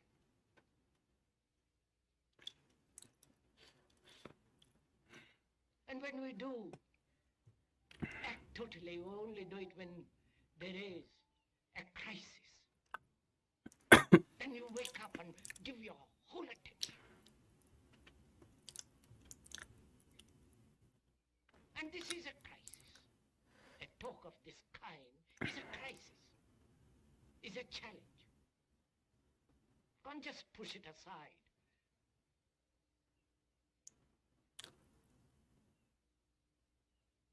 Therefore, it may be rather difficult, maybe perhaps arduous to follow all this. But it won't be arduous if you're following your own state of mind. You know, it's like sitting on the bank of a river and watching the river waters go by. And when you so watch, there is neither the observer nor the observed.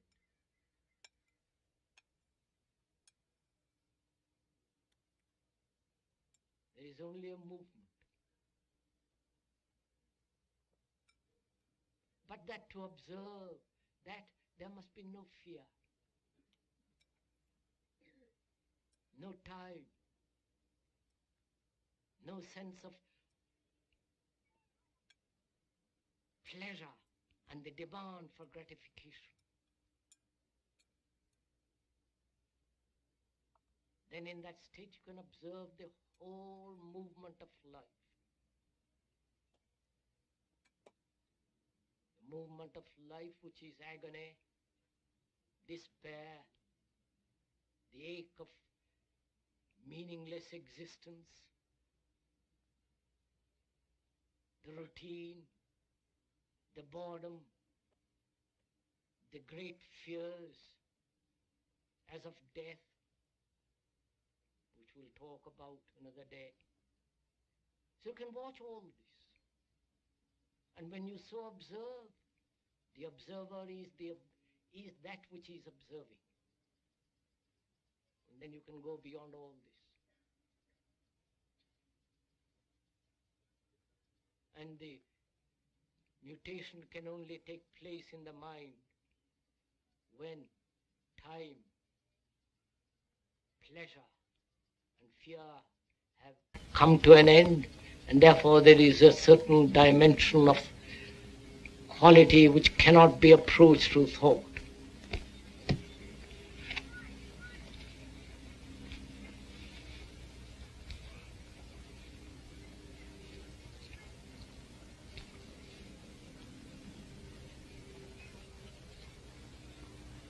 This has been the third of 8 programs presenting Krishnamurti, whose original and challenging approach to the problems of our time places him outside any simple category such as philosopher or religious leader.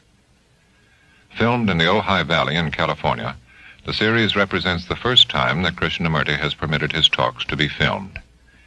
The next program is called Meditation.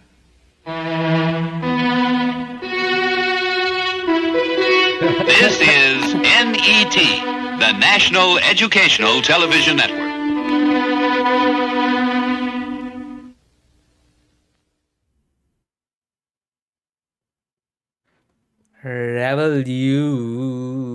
Revolution.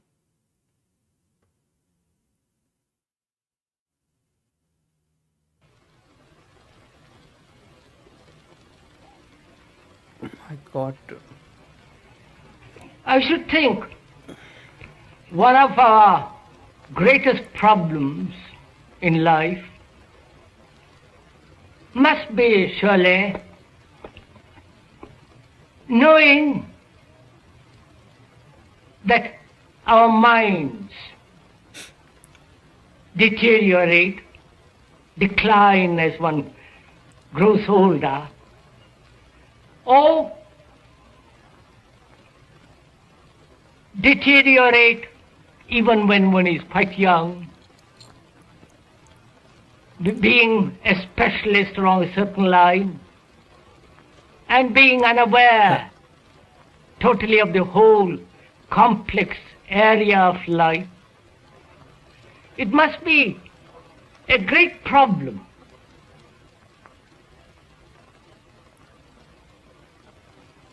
to find out whether it is at all possible to stop this deterioration, so that the mind is always fresh, young, clear, decisive. And is it at all possible to end this decline? This evening, I'm lead consume. That's there, all right. I would like to go into that.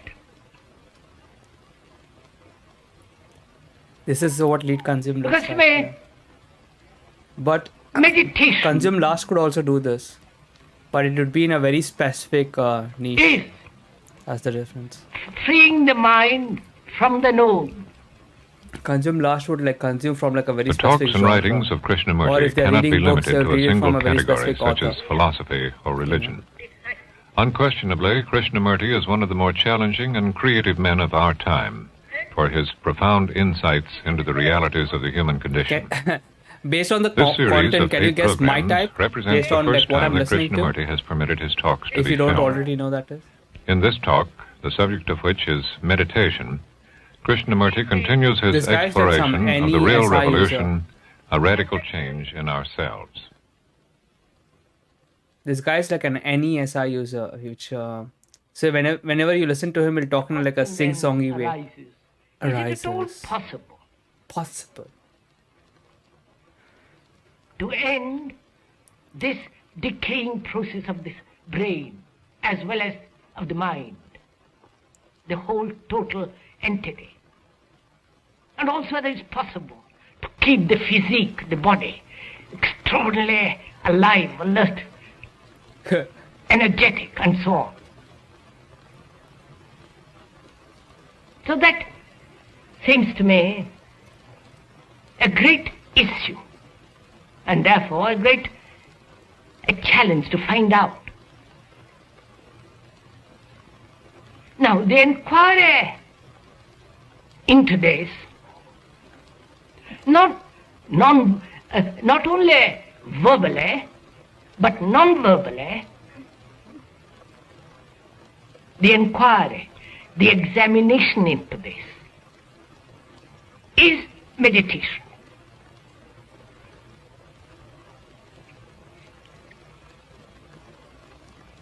Because that word itself is so misused.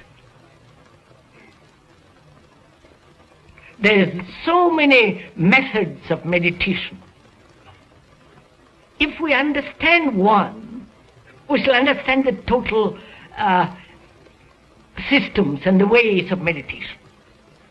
But the central issue that we are going to talk over together this evening is this, that whether the mind can ever This is all anti, guys. rejuvenate If you guys itself. have like from personality community, this is all anti.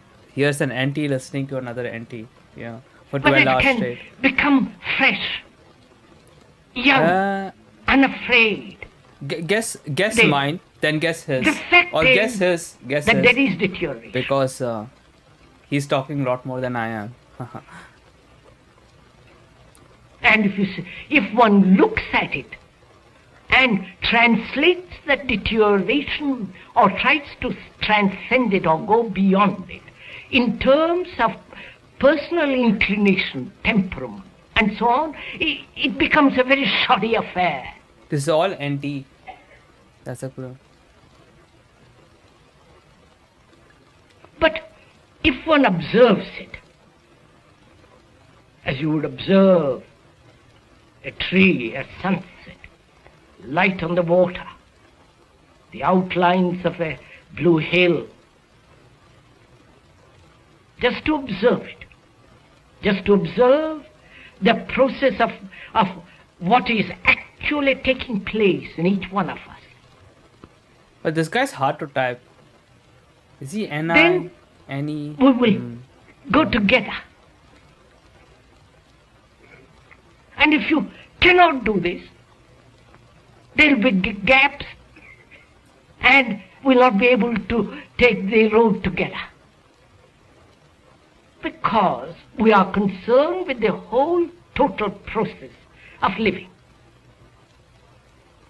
And this total process of living, as one observes, is always creating an image about ourselves, about others. Image through experience. It's all abstract. Image through conflict. There's no sensory. And are we aware that there is an image in each one of us about ourselves? And that image guy's begins definitely an to observer be and more an and NT. more strong and more crystallized, and then there is the end of it all. So is one aware of it? And if one is aware of it, who is the entity that is aware of the image? You understand the issue? Is the image different from the image maker? But who's making the image? Or the image making and the image are the same? Because unless one understands this factor very clearly, what we are going into will not be clear. You understand? I perceive I have an image about myself. I am this and that, I am a great man or a little man, or I am, my name is known, not known, God, all the verbal structure about oneself and the non-verbal structure about oneself. Conscious or hidden. And I realize that image exists.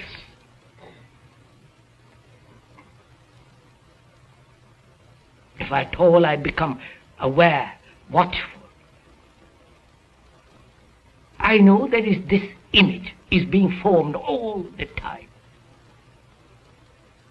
And the observer who is aware of that image feels himself different from the image. Isn't that what's taking place? Right? I hope you're I'm a kind of following clear. man. And the observer then begins to either say to himself that this image is the factor that brings about a deterioration, therefore I must destroy the image in order to achieve a greater result, to make the mind young, fresh, and all the rest of it. And he struggles, he explains, he justifies, or adds, strives to alter it to a better image. Yeah. And this is very important to understand. I can see that. But it could be SI as An well. effort, struggle in This different could be ways, like some either demon physically SI lead sleep or thing. psychologically, Because that as sing-songiness comes like from SI as people. ambition, aggression, That's fire, like a bias. pride, Devan Shan used to. accumulated resentments, and so on, is one of the factors of deterioration.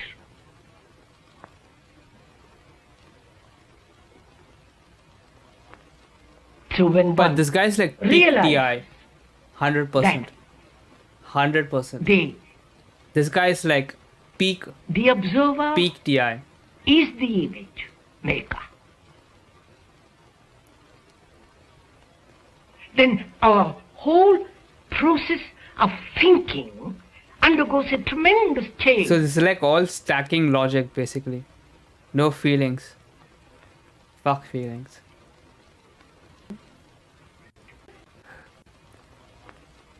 So when one realizes that the observer is the image maker, This is all like stacking logic, and it's like a process of thinking undergoes a tremendous change. tremendous change.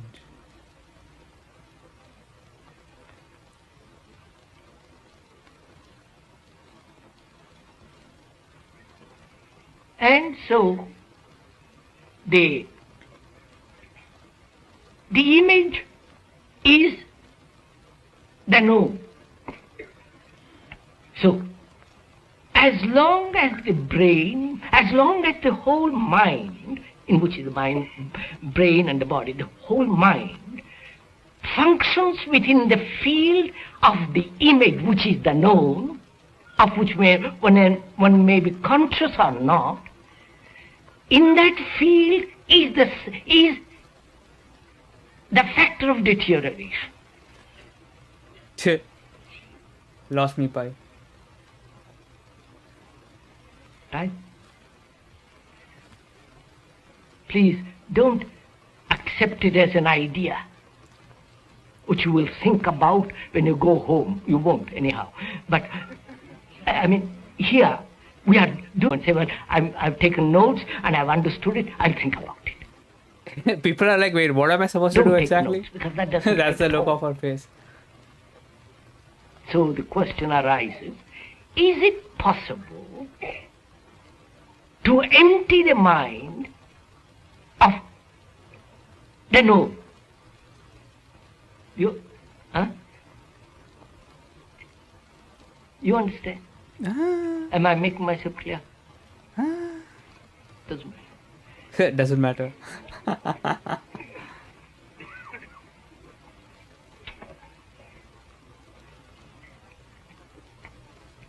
One must have asked this question vaguely or with a purpose, because one suffers, one has anxieties, whether it's possible to go beyond, or one has vague hints of it. Now we are asking it, we are asking it as a question which must be answered, as a challenge which must be responded to. And this challenge is not an outward challenge, but a psychological inward challenge. And we're going to find out whether it is possible to empty the mind of the known. This emptying of the mind is meditation. Emptying of the mind is meditation. To write that.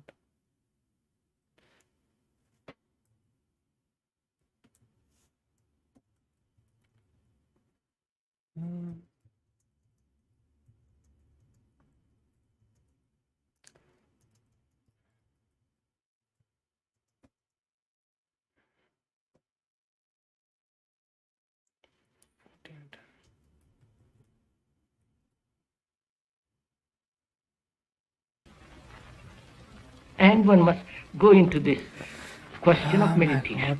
I mean, explain it a little bit. All the Asiatic people are conditioned by this world.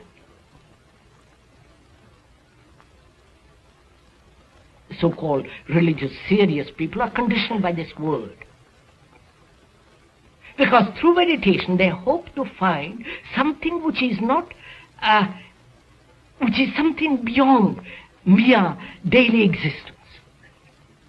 You think he's doing And a to sign? find it, they have various systems, very, very subtle or very crude, like they say.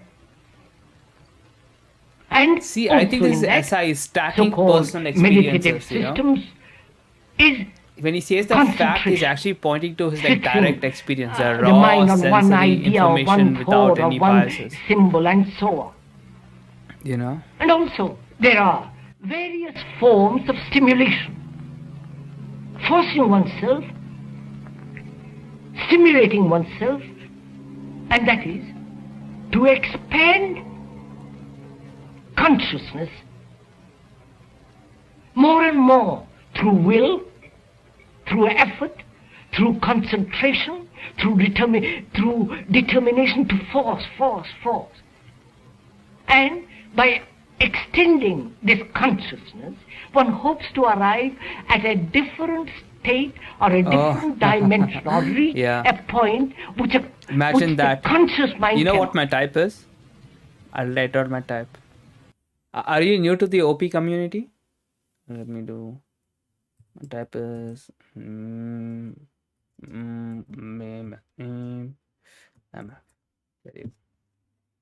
that's my OP type. I got typed back in 2019. Yeah, I actually have an interview with Shan as well. You should check it out. It's fucking amazing. Right. I watched it like multiple times. I talk about suffering and stuff. Let me see.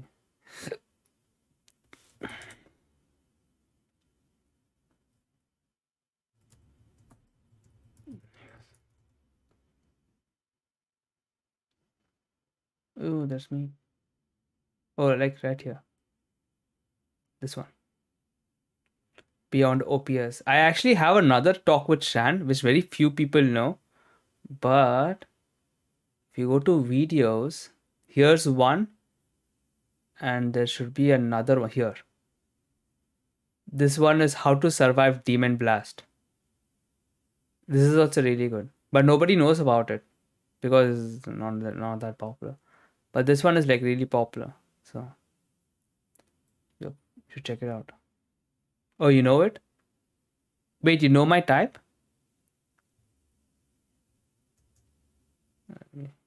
Or one takes many drugs, including the latest. LSD Oh and so no. on. That gives for the moment. Was it because there was too much tremendous wait stimulation to the whole time? system. And in that state, one experiences. Was it because there's too much wait time? I saw these. Saw what? The interview? Extraordinary things through stimulation, through concentration, through discipline, through starvation, fasting. If one fasts for some days, one has obviously peculiar things happening. And one takes drugs, and that for the moment makes the body Too much wait time? Man. I feel, back in 2019, it's like nobody knew about OPS that much. It wasn't that popular. And I was actually thinking, I actually thought, I got typed mid-Feb. It was almost like, should I apply, should I not apply? And I just applied and just got it. Like, literally, it's like, you can just book a call, There's no waiting, there's no 3 months, there's no nothing. I joined January, February I got typed. This is back 2019. Make the mind little calm, quiet. The guy's zooming on his hand, what the fuck? If you keep on repeating, you get slowed Why is he down. zooming on his hand, dude? Obviously, you go to sleep and you think that's very quiet mind. But that's not meditation. Where's hand? So one can brush all that aside. Why is he pointing at his hand, dude? Even though one is committed to it. Yeah, but then people start getting typed. And did you try to like get typed by other people, And as you are listening, I hope you'll throw it out. Or you're just waiting? Because we are going to something much deeper than this invention. Why are you zooming on me? Aside. Zoom out, please. Because the more one practices a discipline, the more the mind becomes dull, mechanized. When did you start OPS? And that mechanizing routine process makes the mind somewhat You tired, but liked it it? is not Yeah, the man. tiredness Yes. of tremendous Yes. energy understanding. Then we can proceed to inquire. You know, the OP community itself is flawed, But man. it's the total I actually had a free the a mind channel called ENTP. So this is the same channel. from the dome. It was previously called ENTP Nurture, then Not it was only called the know something of else, then it was called something else, and now it's pop-up 1,000 existence. years, but also I'm trying to like go away from like the OP the method, community which is itself, method. because the thing is, the thing is, it's like you're listening to this guy. This guy's entire thing is, do not submit yourself to authority. And if you watch my interview, that's something I keep hammering, don't submit to authority, don't submit to authority. And thing is, people take so much for blind faith. And the problem with OPS itself, if you have been trying to type, it is not consistent.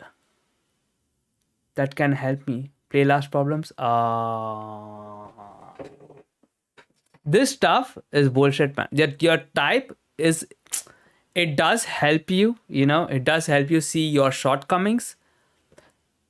But from what I said, I made a video long back. Maybe I'll unlist it for you. Let me see. And then I can unlist. There's actually a video that I probably you didn't watch. Oh no, did I? Oh no. Give me 1 second. I made a super rant video where I like, it's kind of like abusive language. Not abusive. It's like, what is it? Kind of like a lot of censored words. But it's really funny. It was really popular. Then I unlisted it. I thought, you know what? I grew as a person. It doesn't. But maybe I'll unlist it for like a while. There's a video called Rant Against the OP Community that I made. And the problem is, the OP itself, you can't learn it. It's very hard to learn it. Even after like 2 years, I'm like, I don't quite understand,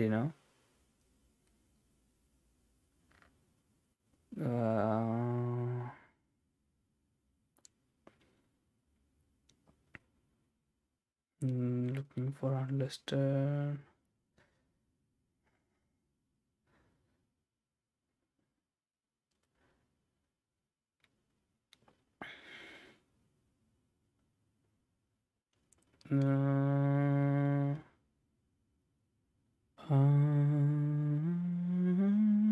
It's like an old video.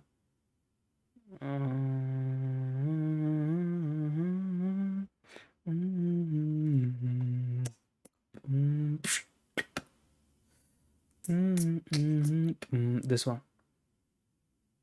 We'll make it public again. It had a lot of views and everyone liked it, but it was like, I thought, I guess it's like 800 views. I thought, it's like whatever. It's quite old. I made it 2020, dude. And this is like what 2022. The same problem, It's just the thing with OPS you have to remember is that it doesn't matter what type you are. All you have to see, it doesn't really matter what type you are. End of the day, what really matters is you at least get a passing grade in all the functions. That's all. Like I am demon SI, so I'm not going to become like an SI god or something. I just need to make sure that as a function I do the minimum. You know what I mean? Most people don't do it at all. Oh my god. You're in community for 2 years? Then you probably know me, right? Because I was very active in the community.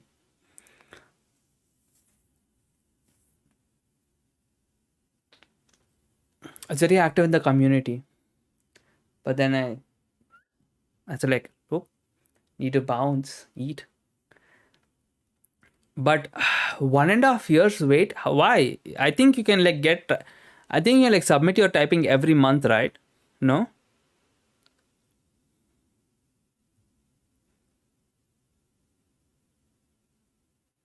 Play last? What is that supposed to mean? Are you in the Discord server and stuff?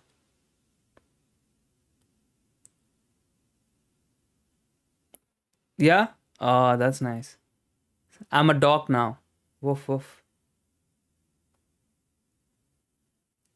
I thought I'll have like a VTuber model. I'll have like a small dog talking because my face would be like too big. I like too many faces in the screen, you know. Yeah, it's interesting. That's yeah. I think OP is like a great addition to your life, but I don't think it's supposed to be your life unless um unless you're trying to like solve problems. I submitted for 3 months. Okay, then what happened? You couldn't?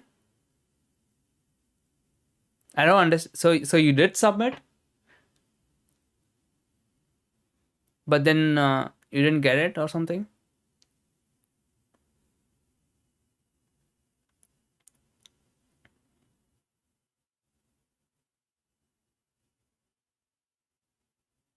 Mm-hmm.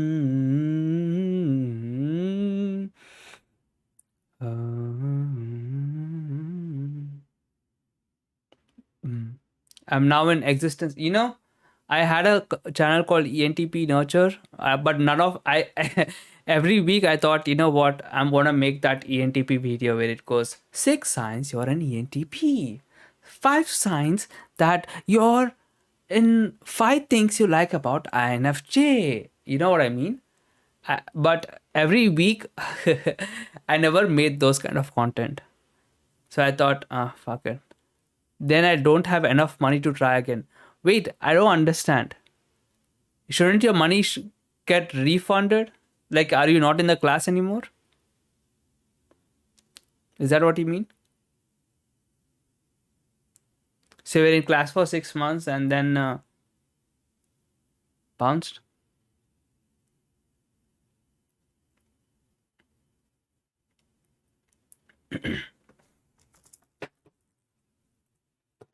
Rip.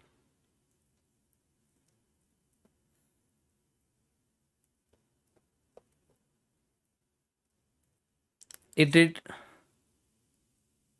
You said to submit, but then I don't think they should charge you, right? I think you wouldn't be charged then, right? So you kind of like ran out of money later on, you mean?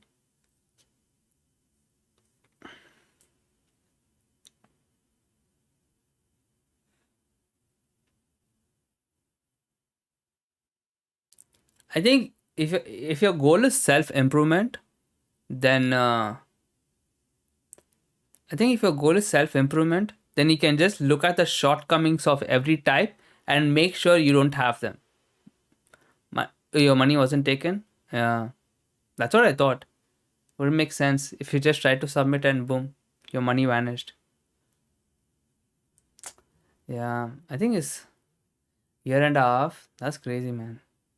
Insane.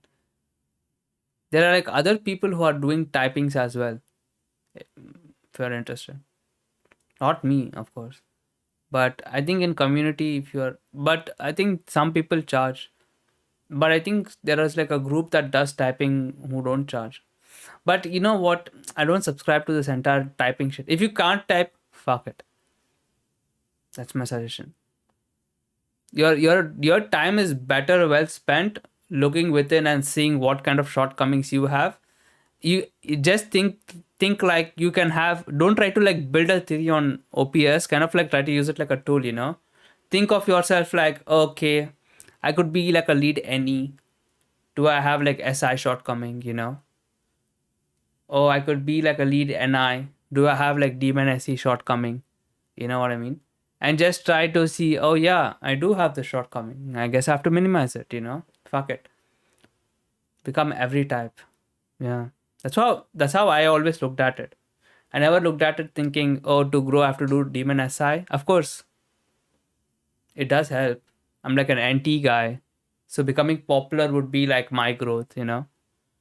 But if you just follow your excitement to the best of your abilities, your excitement will show you what you're lacking. The moment you try to pursue your dreams and stuff, in that moment it'll show you what you're lacking.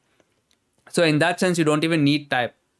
if your goal is self growth, you just need to like follow your dreams and see what stops you. And whatever stops you, you just need to figure out a way to solve it. Entire OPS is just about convincing you that you have a problem, you know? Oh, look, you have this problem. And people are like, I don't want to know that I have this problem. They're like, chotamate, you know? It's like, you have this problem, you know?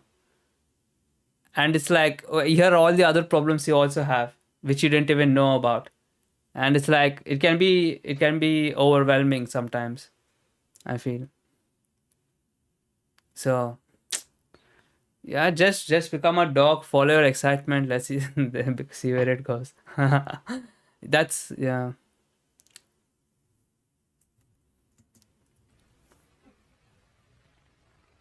Which doesn't mean that I forget the way to the house that we live in, or technology. That obviously one must have. That's Yeah, essential. Otherwise, that's the you best, can't dude. live. Don't box yourself in But any we are function. talking Then people try to like something stereotype you at a and stuff deeper like level. that.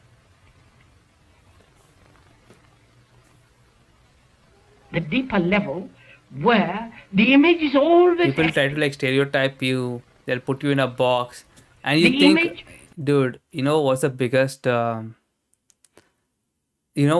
reason I left OPS? It's you think people are their functions and stuff like that, right? But if you're in the community as long as I have, and if you like talk to as many people as I have, you know, I'm almost spoken to like everyone by now who are there in the community back then you'll realize most of the entire point of OPS is to have a system that kind of like predicts your actions, you know. The entire point of OPS is like for you to become predictable. You know what I mean? Oh, here's an any user does like a SI thing, boom, team and SI, whatever, right? But most of the people take decision based on the values that they have. It is not even related to the type. So let's say I'm a double decider. Okay. Let's say I'm a double decider, but I'm a feminist. All right. So let's say some girl blames you, all right? And I'm a feminist. It doesn't matter whether I'm a double decider or a single decider. I'm gonna like single decide you. I'm gonna throw you under the bus. You follow me? Because I have a value saying that men are mostly the problem, even when you didn't do anything wrong. And it came to my attention that there was some drama, you know, I'm automatically going to take the girl's side. I'm not gonna like stop, listen to your story, then listen to her story, and then like kind of like double decide and then take a decision. No. Most of the actions that you take, it type is like one of the criteria, not the criteria. That's the problem. So even if you know someone's type, it's like pointless. After you found your type, did change so much you would be your type? I don't understand. Like, can you like type that question again? After you found your type, are you asking whether after I found out my type, did I change my type or something? Did I grow so much that my type changed or something? Is that what you're is that what you're saying?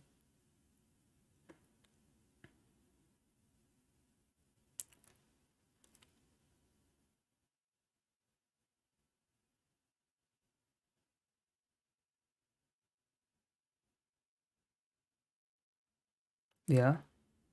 Yeah. So what was your question actually? Uh After you found out your type did change. Oh, probably the stream is lagging. Okay, no problem. I shall wait. I shall sing.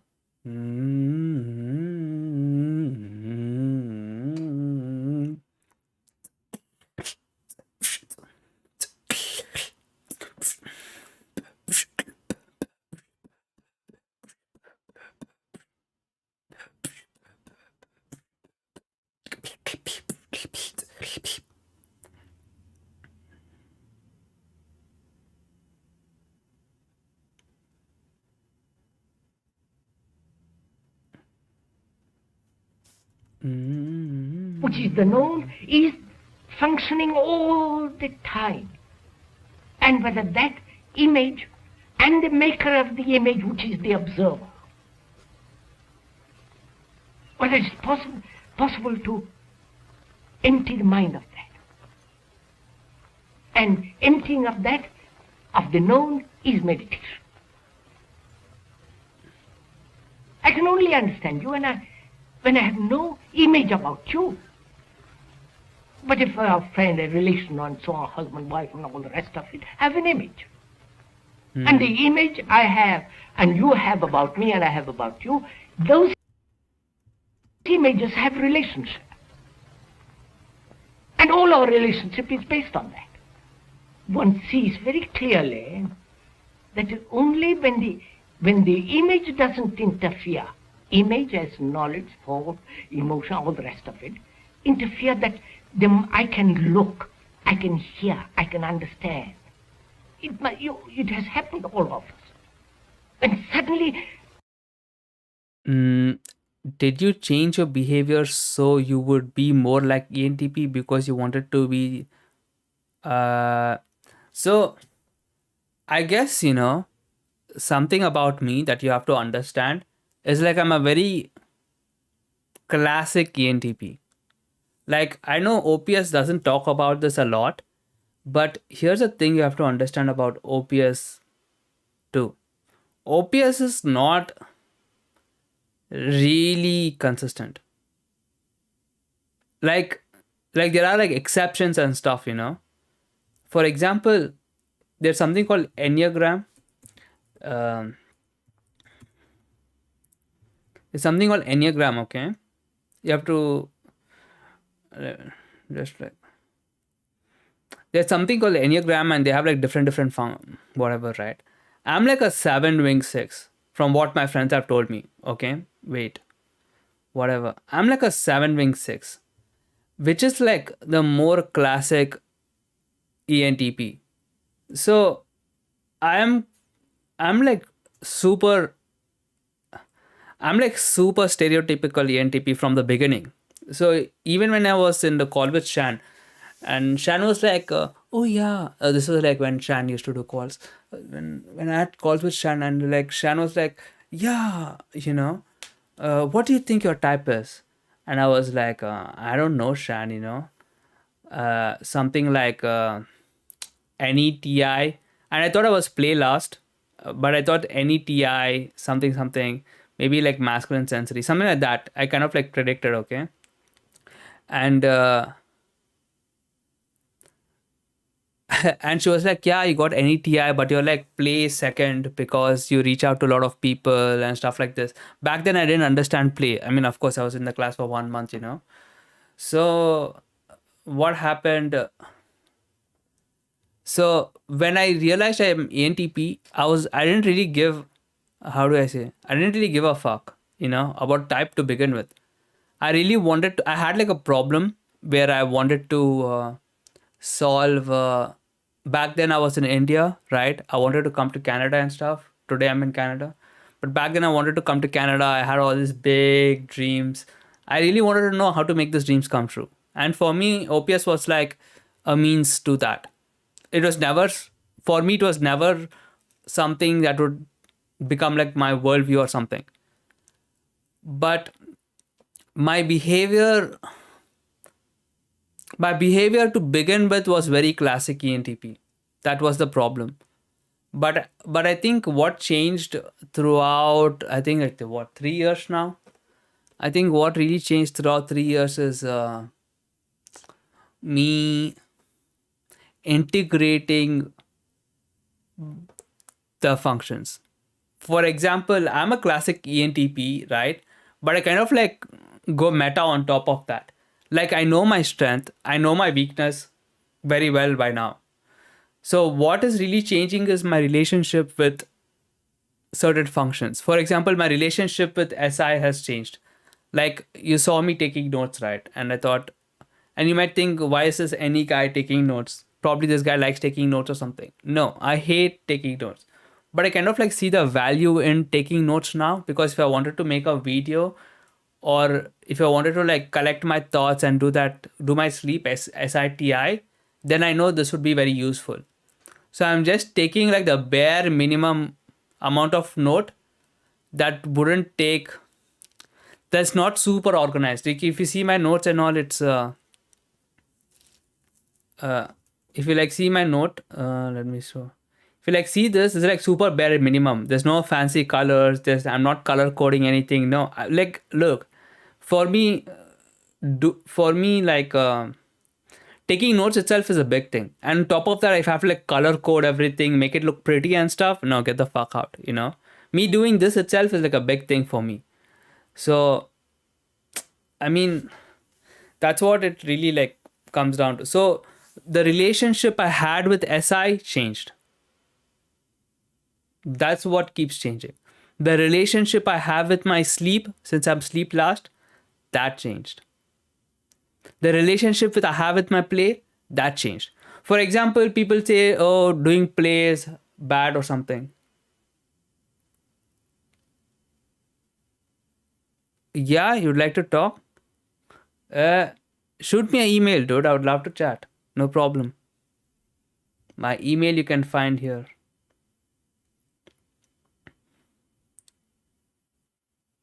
You should find in a description in like some other videos.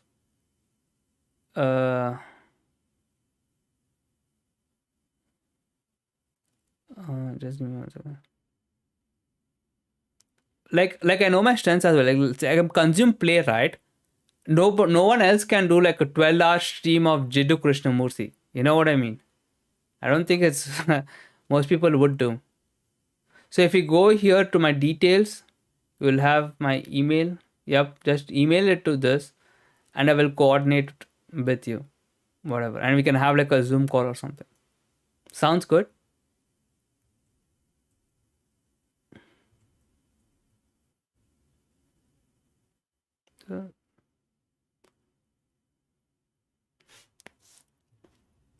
Need to adjust my...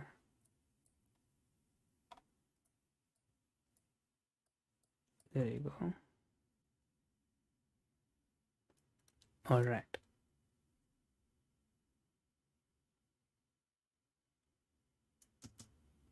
You discuss, argue, point out and so on. Suddenly your mind becomes quiet and you see that, you say, by Joe, I've understood. That understanding is an action, not an idea. Right? So,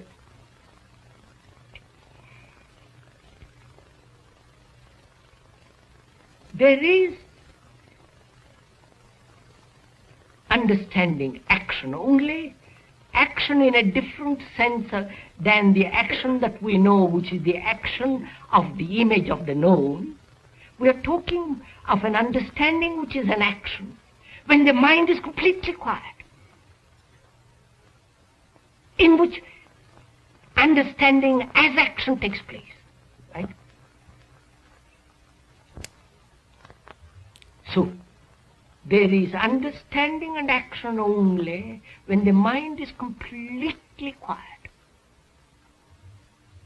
And that quiet, still mind is not induced by any discipline, by any effort. And meditation then is, which one can do when you're sitting in the bus, walking the street, or washing dishes, I'd God knows what else. And meditation has nothing whatsoever to do with breathing and all that. If there's nothing mysterious about it, the mystery of life is beyond all this. Beyond the image, beyond effort, beyond the centralized, egotistic, subjective, self-centered activity. There is a vast field of something which can never be found through the known.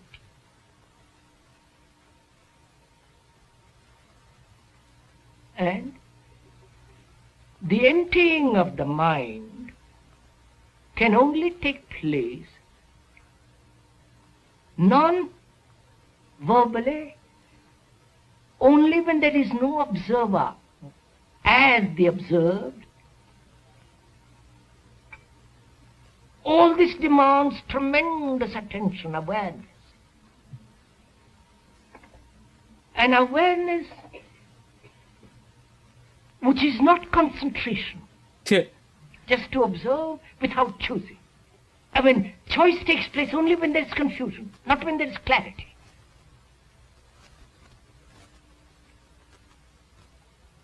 So, awareness takes place only when there is no choice, or when you are aware of all the conflicting choices, conflicting desires, the strains, just to observe all this movement of contradiction. And knowing that the observer is the observed. And therefore, in that process there is no choice at all, but only watching what is. And that's entirely different from concentration. And that awareness brings a quality of attention.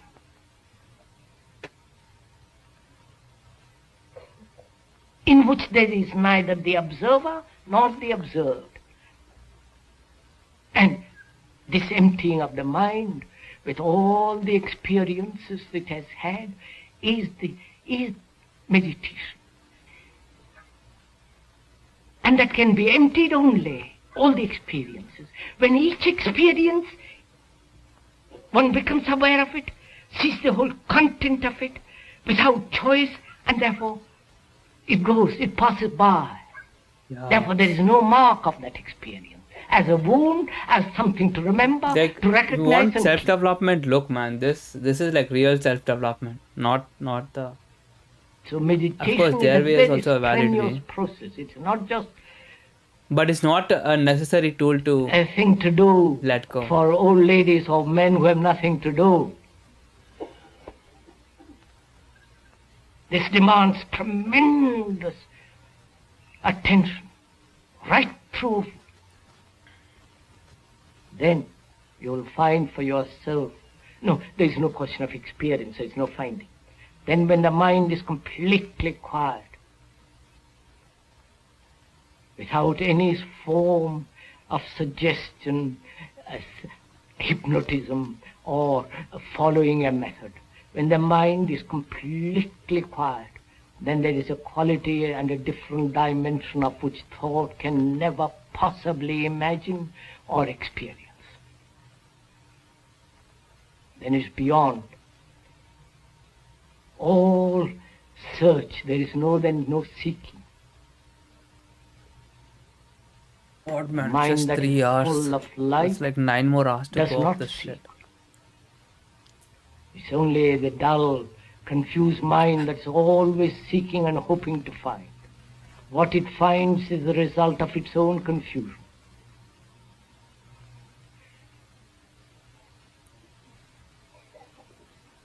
Look, please, if you understand one question, you have understood all the questions.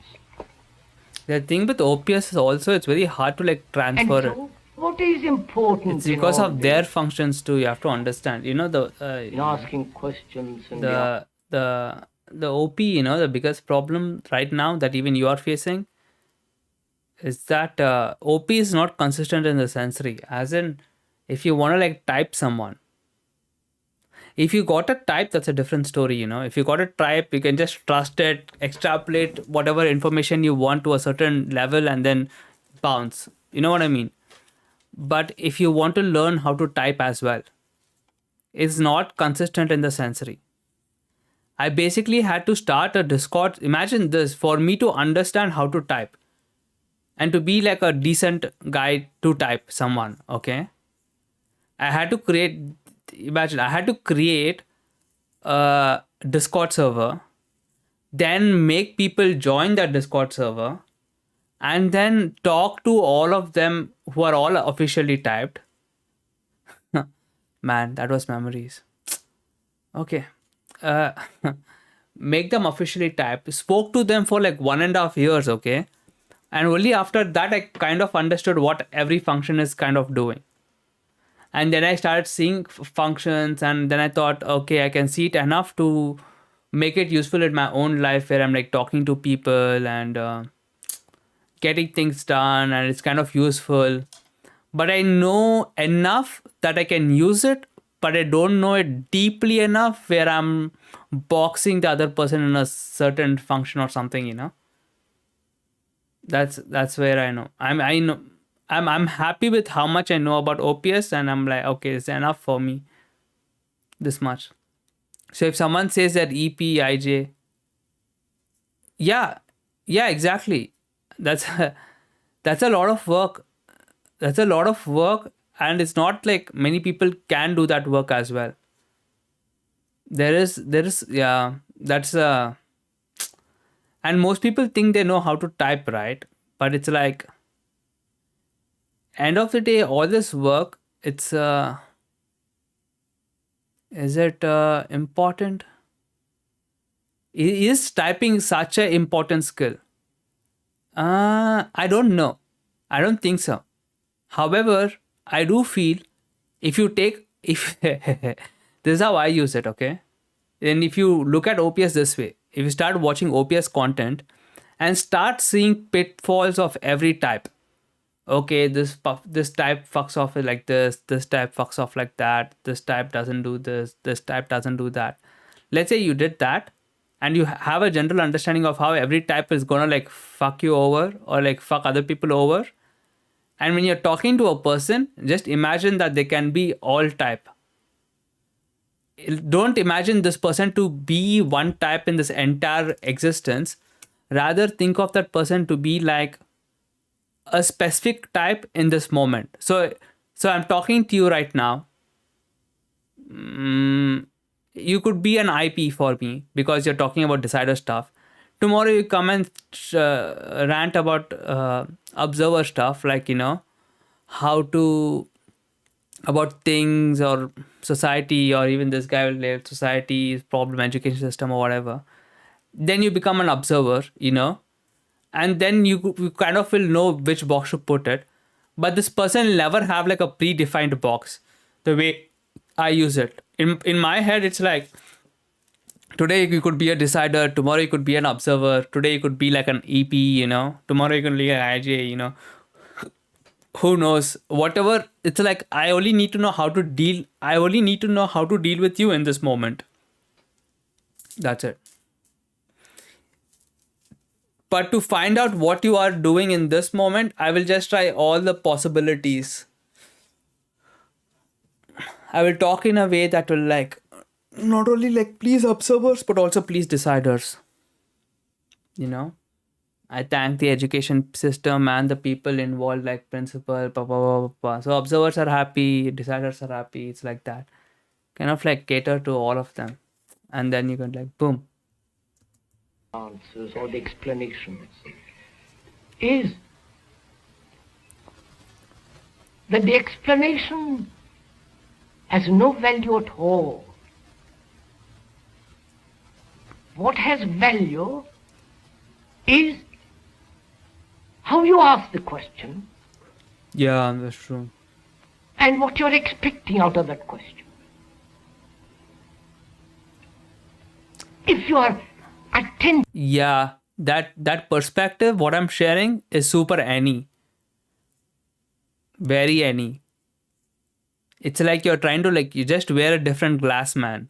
It's like OPS is like a pair of shades. Once you're done with driving, remove the pair of shades and wear your normal glasses, you know.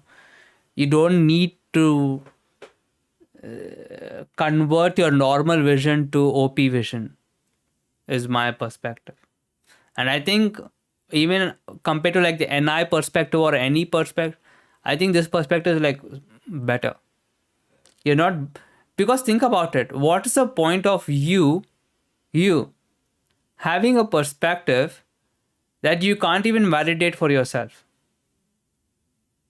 Like OPS could be true for Dave and Shan, but if you can't learn how to type and if you're not willing to put in the time, but even if you put in the time, you think it's still hard, you know. Like imagine this, till today nobody is like very good typer, except like one person who basically had to like learn the biases of Dave and Shan, you know. So it's like, okay, you will never have a consistent system for you to like type someone with 100% confidence.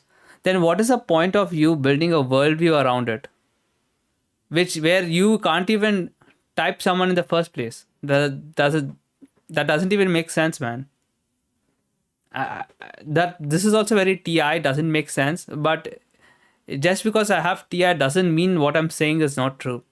It just doesn't make sense. Yeah, it's like, why the fuck would you build a worldview on top of something that you can't even verify for yourself? Yeah.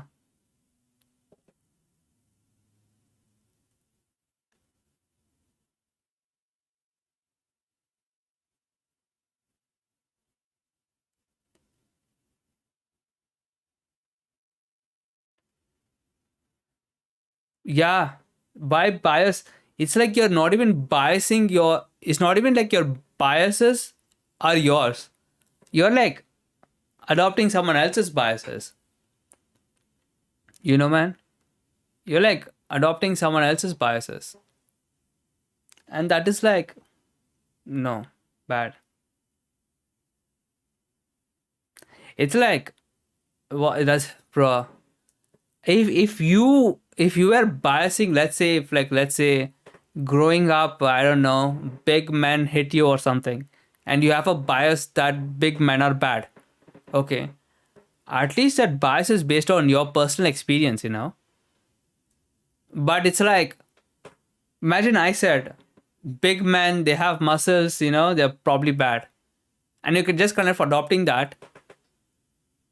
Of course it's bad, you know, but there's no way for you to like even check it whether that's true or not, whether it's good for you or not good for you, whether it does it serve you or does it not serve you. You can't even like check it. What are you gonna do? Makes no sense.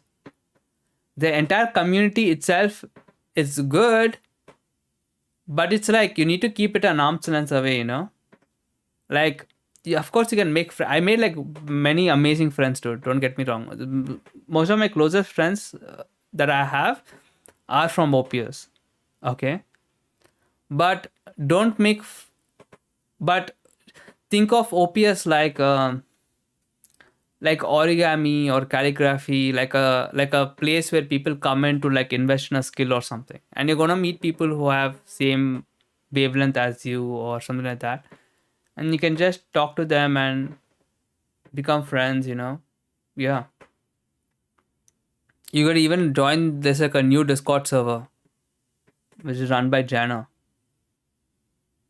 You could even join that, which I heard is very active. So it's like,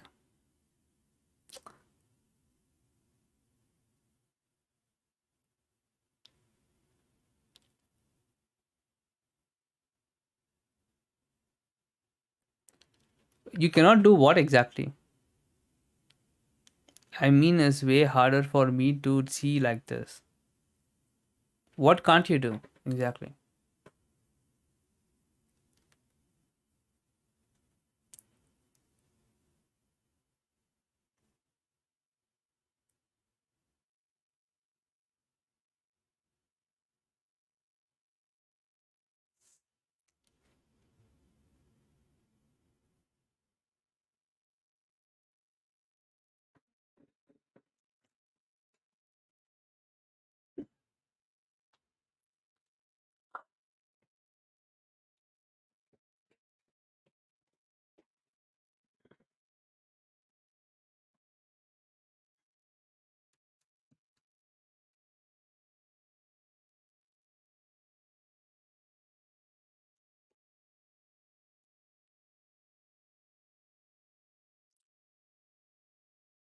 What can't you do exactly? Just let me know. Of what you are asking, you will see that question is answered without any difficulty. Therefore, there is no teacher, you are everything yourself, both the teacher, the pupil, everything. That gives you tremendous freedom to inquire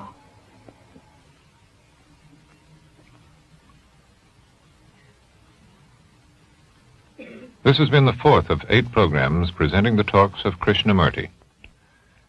Oh, then fuck it, you know. The only thing you need to learn is like, you know, here's the thing, man. Here's the thing. Think of it like practically, okay? If you're going to learn something, all right, learn something that is driven by love. You know what I mean? OPS itself is like a very fear-driven system. It's not just OPS itself, like any self-help, like Gary Vee itself is like super fear-driven. I'll show you an example. Watch this. Gary Vee.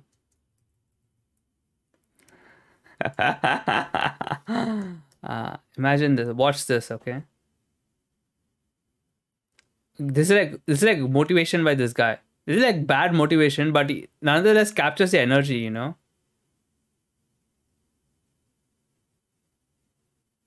Who do you love the most in the world? My family. Good. Who in your family? Pick one. Like decider. Every day, make like literally once a day, genuinely sit there for 5 minutes and pretend one of them got shot in the face.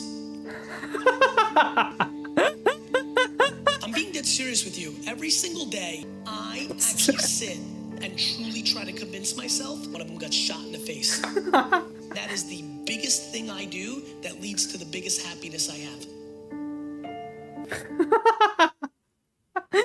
Yeah. Don't end up like this guy, man. Like, you know what I mean? It's like you don't have to. Like, why are you learning OPS in the first place? Why do you even want OPS?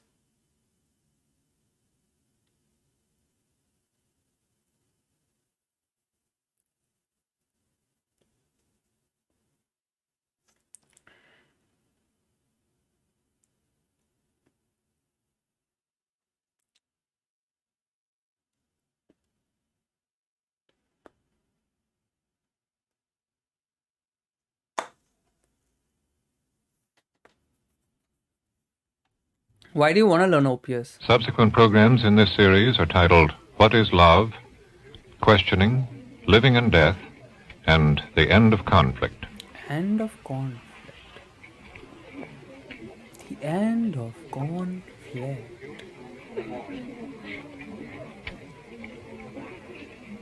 Guy like walks away. It's like, you're done.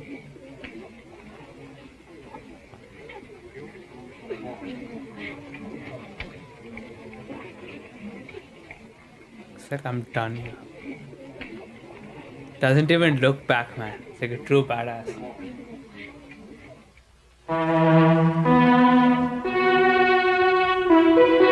This is NET, the National Educational Television Network.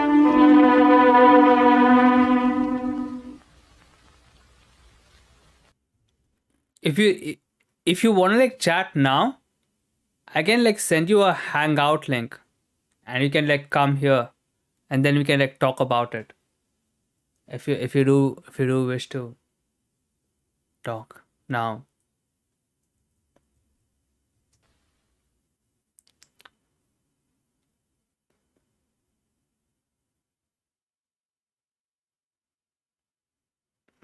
God, dude.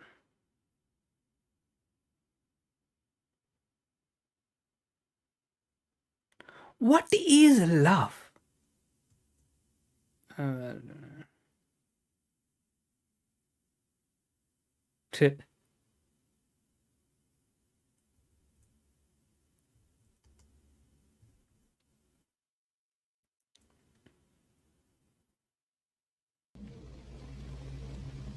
To ask questions is not to find an answer, but to discover. During the past 4 decades, the talks and writings of Krishnamurti have stimulated and profoundly challenged audiences in Asia, Europe, and America. During a series of public talks given in the Ojai Valley in California, Krishnamurti, for the first time, permitted the presence of film cameras. This series of 8 programs is the result. As always, Krishnamurti addresses himself to questions which most directly affect our lives. The subject of this, the fifth program in the series, is what is love?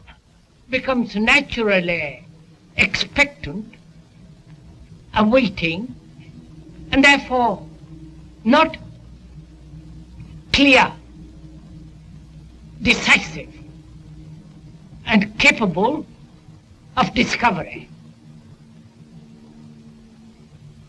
And when one asks questions, one has to also to find out why one asks it.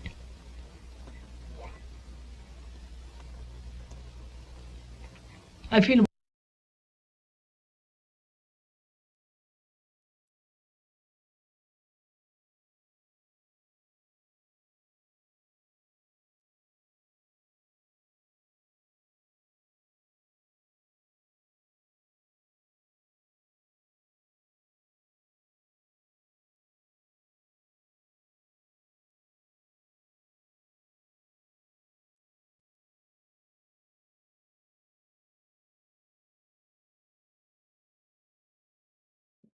I can just send you a Hangout link, man. You want to talk?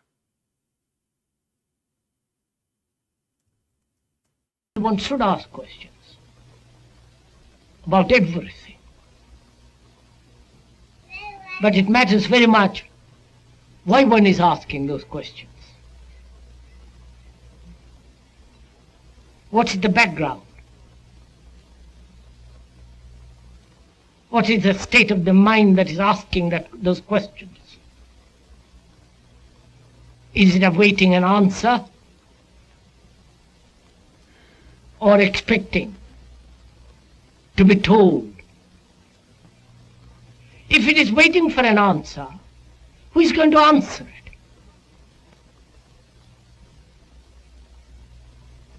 And a mind that's waiting to find the answer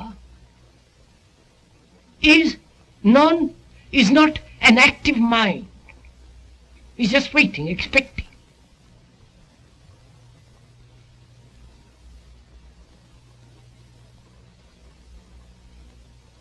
I think then, when we do put a question, it becomes very important.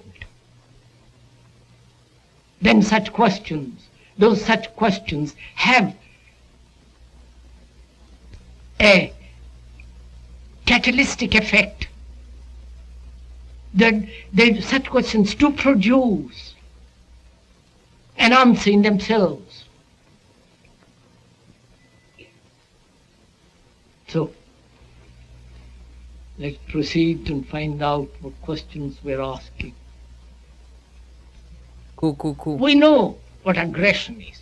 We know what violence is, jealousy and all the rest of it, which is again a form of energy, an expression of energy. And we must also find out, mustn't we, what love is. Now, how does one find out? Not if the energies are similar, but what love is.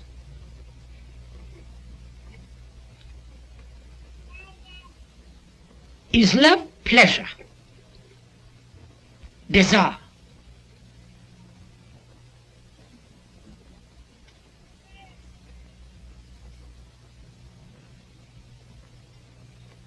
Are you waiting for me to answer it? So how does one find out? Or is love an energy of in a different field altogether?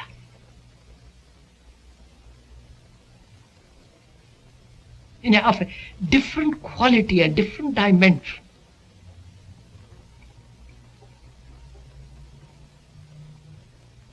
And how does one find out what love is? Not intellectually, not argumentatively, not splitting it up, saying divine, physical, and all the rest of it. How does one find out the nature of that thing?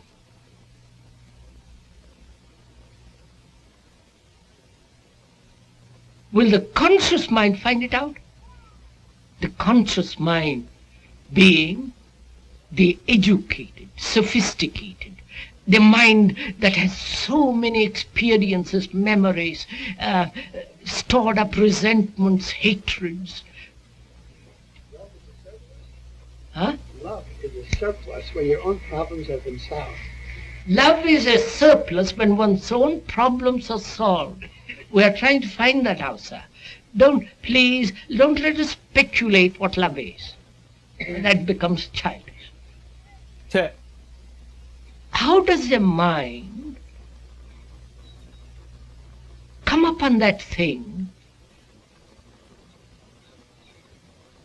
without conscious effort?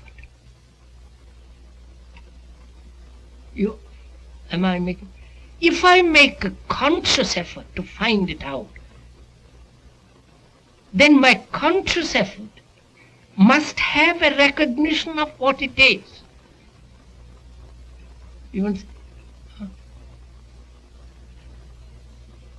I must have already known it.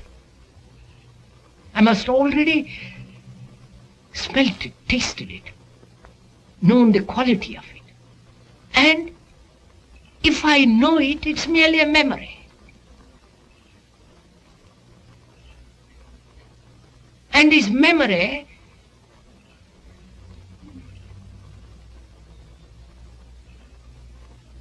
which is of time, and has that memory and time anything to do with affection, love?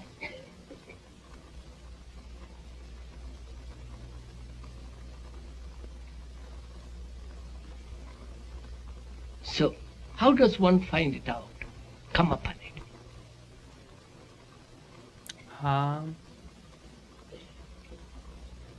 You understand am I making myself clear? Question. It's like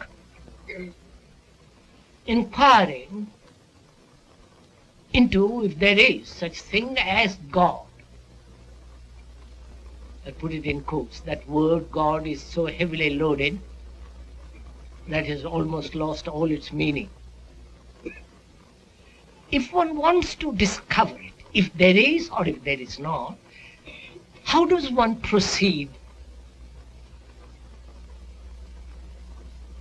Obviously, to find out, all types of belief must come to an end. And that which means all form of fear must come to an end. Surely. No?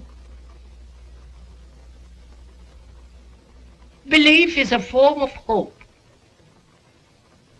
And I have hope because I'm in despair.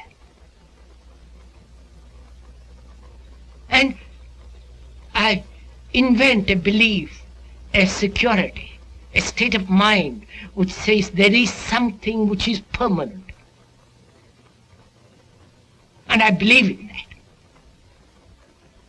And that belief, obviously, not only conditions all examination, all perception, but it prevents the total inaction. You understand? Well, I'll better wait.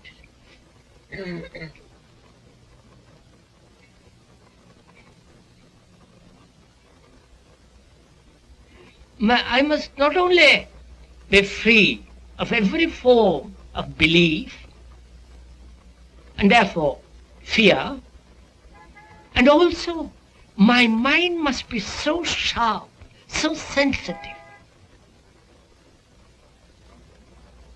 The sensitivity brought about by right eating and, behavior and physical condition and all that.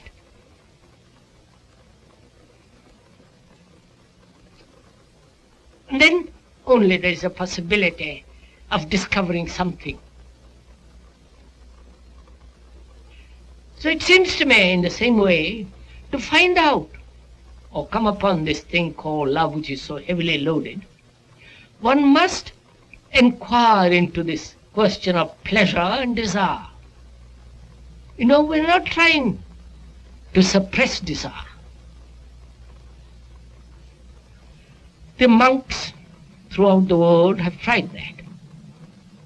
And those so-called religious people have attempted to control desire because some authority, a religious authority, has said, be free of desire. Because desire leads to the bondage.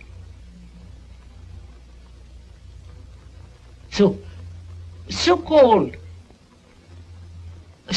spiritual people, whatever that word may mean, those people have tried to either to suppress, eliminate, or sublimate it by identifying themselves with a greater desire.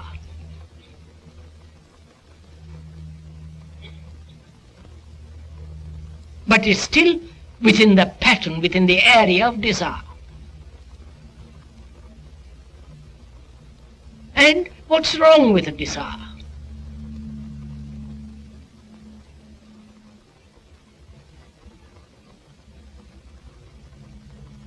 I see something nice, pleasant, striking. By the very looking of it, there is a sensation, there is desire out of that. Isn't that so? Please, this is not a talk, we must... And thought comes and gives that desires a continuity and vitality, and from that there is this seeking of pleasure. I think this is fairly simple, isn't it? The verbal explanation, but the explanation is not the fact, it's not what you discover. If you discovered it, it'll become tremendously vital. If I discover how thought strengthens desire by thinking about something which has pleased me, sensually or intellectually or a sunset or anything, by thinking about it, it has strengthened the nature of desire and has given it a continuity, and that continuity becomes pleasure. Pleasure actually, by thinking about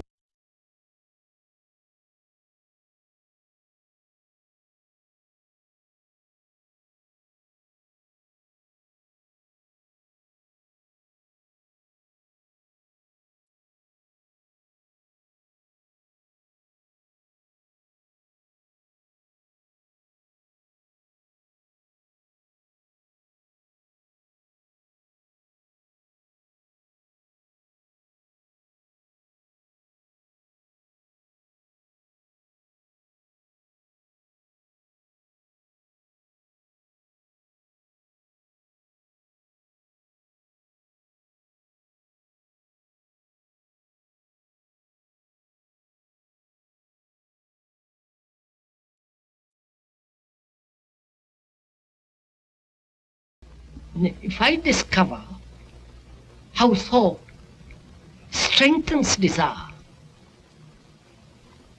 by thinking about something which has pleased me, sensually or intellectually or a sunset or anything, by thinking about it, it has strengthened the nature of desire and has given it a continuity, and that continuity becomes pleasure.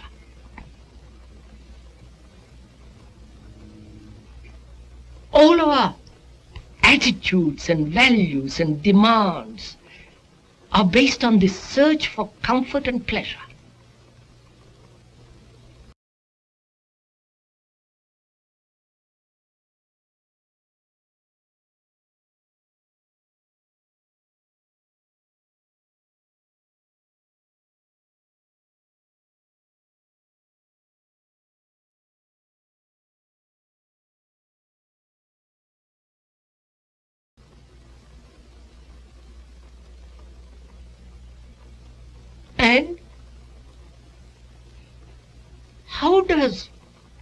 And is it possible for thought not to interfere?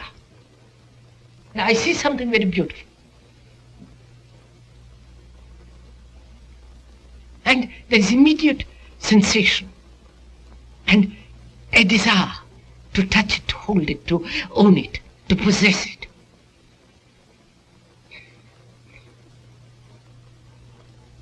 Then thought comes in.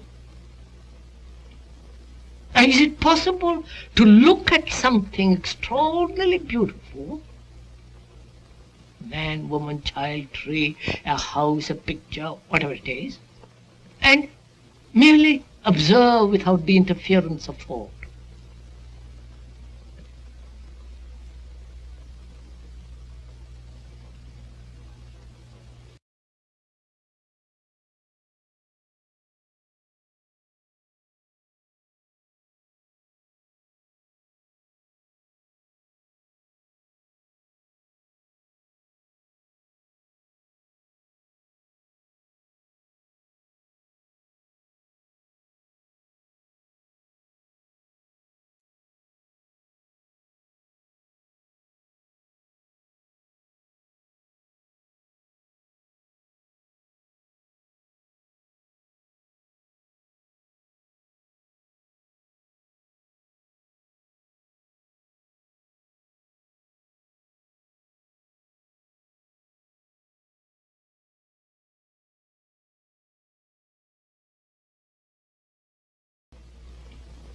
And is it possible to look at something extraordinarily beautiful, man, woman, child, tree, a house, a picture, whatever it is, and merely observe without the interference of thought?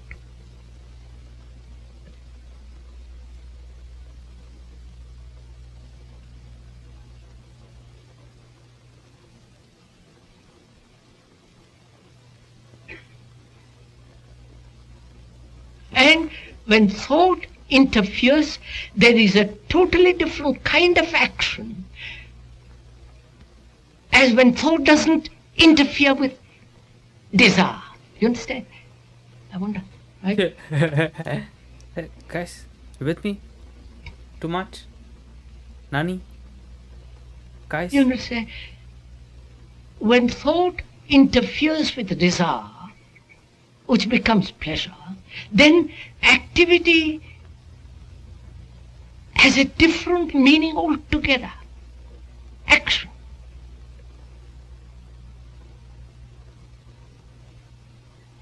And when thought doesn't interfere with desire, there is again a totally different action which is not time binding.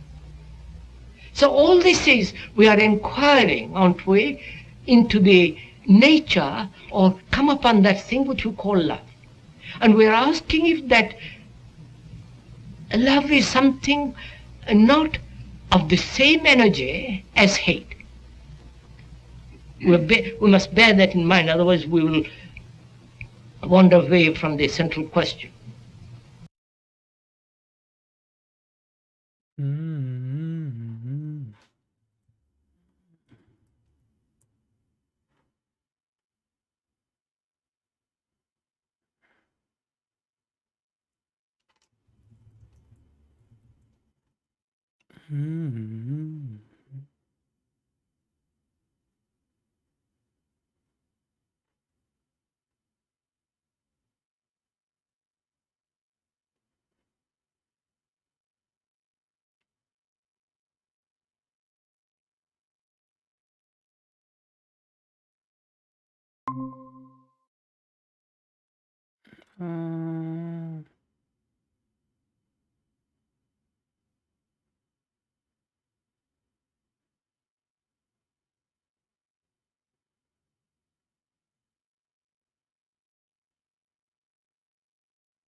Mm-hmm.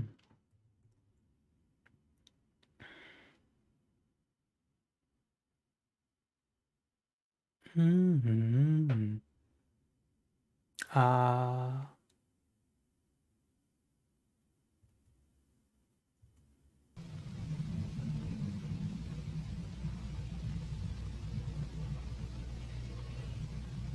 And to answer that question, really, one has to, hasn't one, to free the mind from desire and pleasure, to find out. Gentleman asks how. Is there a how? Is there a method? Listen to the questions. Is there a method to free the mind from pleasure? Huh?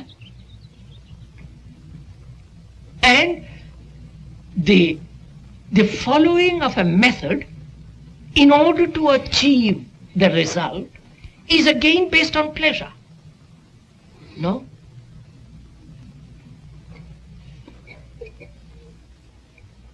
So there is no how. There is only a state of listening. And when one listens so totally, this question is answered.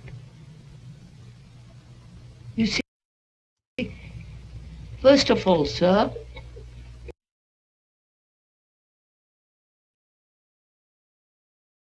how do you look at anything totally? You say it's not possible, and when you say it is not possible, you have already blocked yourself from finding out.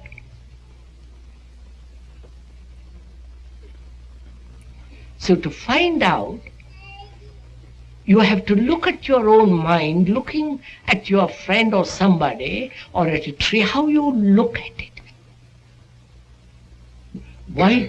Why do we create an image of another and hold it?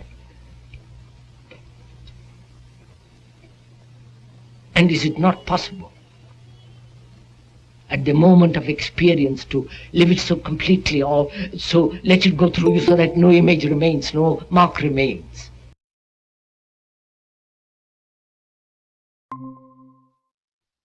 Yo, can you hear me? Hello. Yes, I can hear you. All Can you right. hear me? Yup. What's up, man? Mm-hmm. Looking Cool. good. Nice sunset. I'm well. Mm-hmm. How are you? Doing amazing. Mm-hmm. Yeah. So how long have you? Cool. I've never actually seen you. You said you were in OP Mm-hmm. community for 2 years. Yeah, well, I didn't have any interaction whatsoever with almost anybody. Yeah. Oh. So wait. So where are you So from? first, so I'm from Romania, Bucharest. Oh my God, dude. I want to visit that place. Do you know Zan Perion? No, I don't. Interesting. He's an amazing guy Who as is well. he? He's a guy seeking Okay. beauty and he's living in Bucharest. He wrote a book called Alabaster Girl and I really like it. Anyway, wow, man, you're in a Okay. beautiful place, Cool. yeah. Nice. Mm-hmm. Yeah. Um, where are you from? I'm from India, but right now I'm in Canada. Yep. Mm-hmm.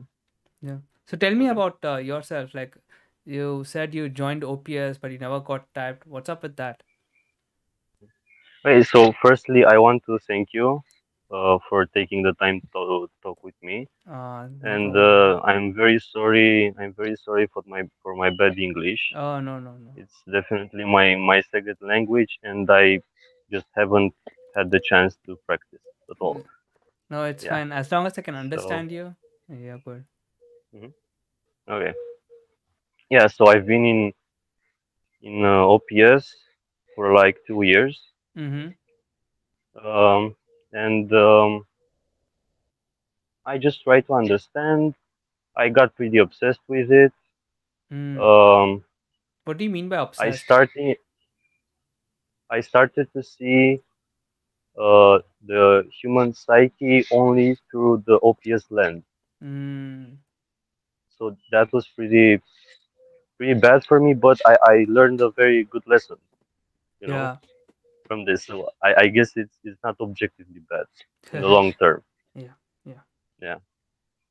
Um, and then I tried to get type. Yeah. Nice. So, but you have to submit in like 1 minute Yeah. after I think they I think less open than that. the. I think it's like 30 seconds. Yeah. So I didn't make it. Yeah. I understand. They're literally Um, like they're not maybe like hundreds of people trying to get like 10 spots. You know what I mean? yeah. Yeah. Yeah.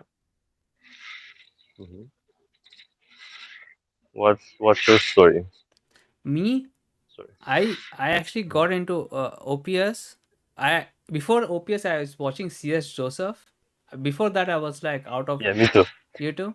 Yeah, I was actually in CS Yeah. Joseph server, and there was like an offshoot server from CS Joseph server that were kind of like not anti CS Joseph, but kind of like, yeah, man, this is not it. We need some new system. We need to like make a new system, something like that. And I was very interested in that. Mhm. And they said, oh, we need a system like objective personality. Then I just Googled what objective personality is. I saw his videos and I thought, you know what? I don't have time to like watch this YouTube videos and, you know, uh, Mhm. consume this. I know there was like a paywall. I know behind the paywall information is usually organized. I just wanted to learn the system quick and like leave it. So I decided I'd join it for one Mhm. month since it's just $19 back then also.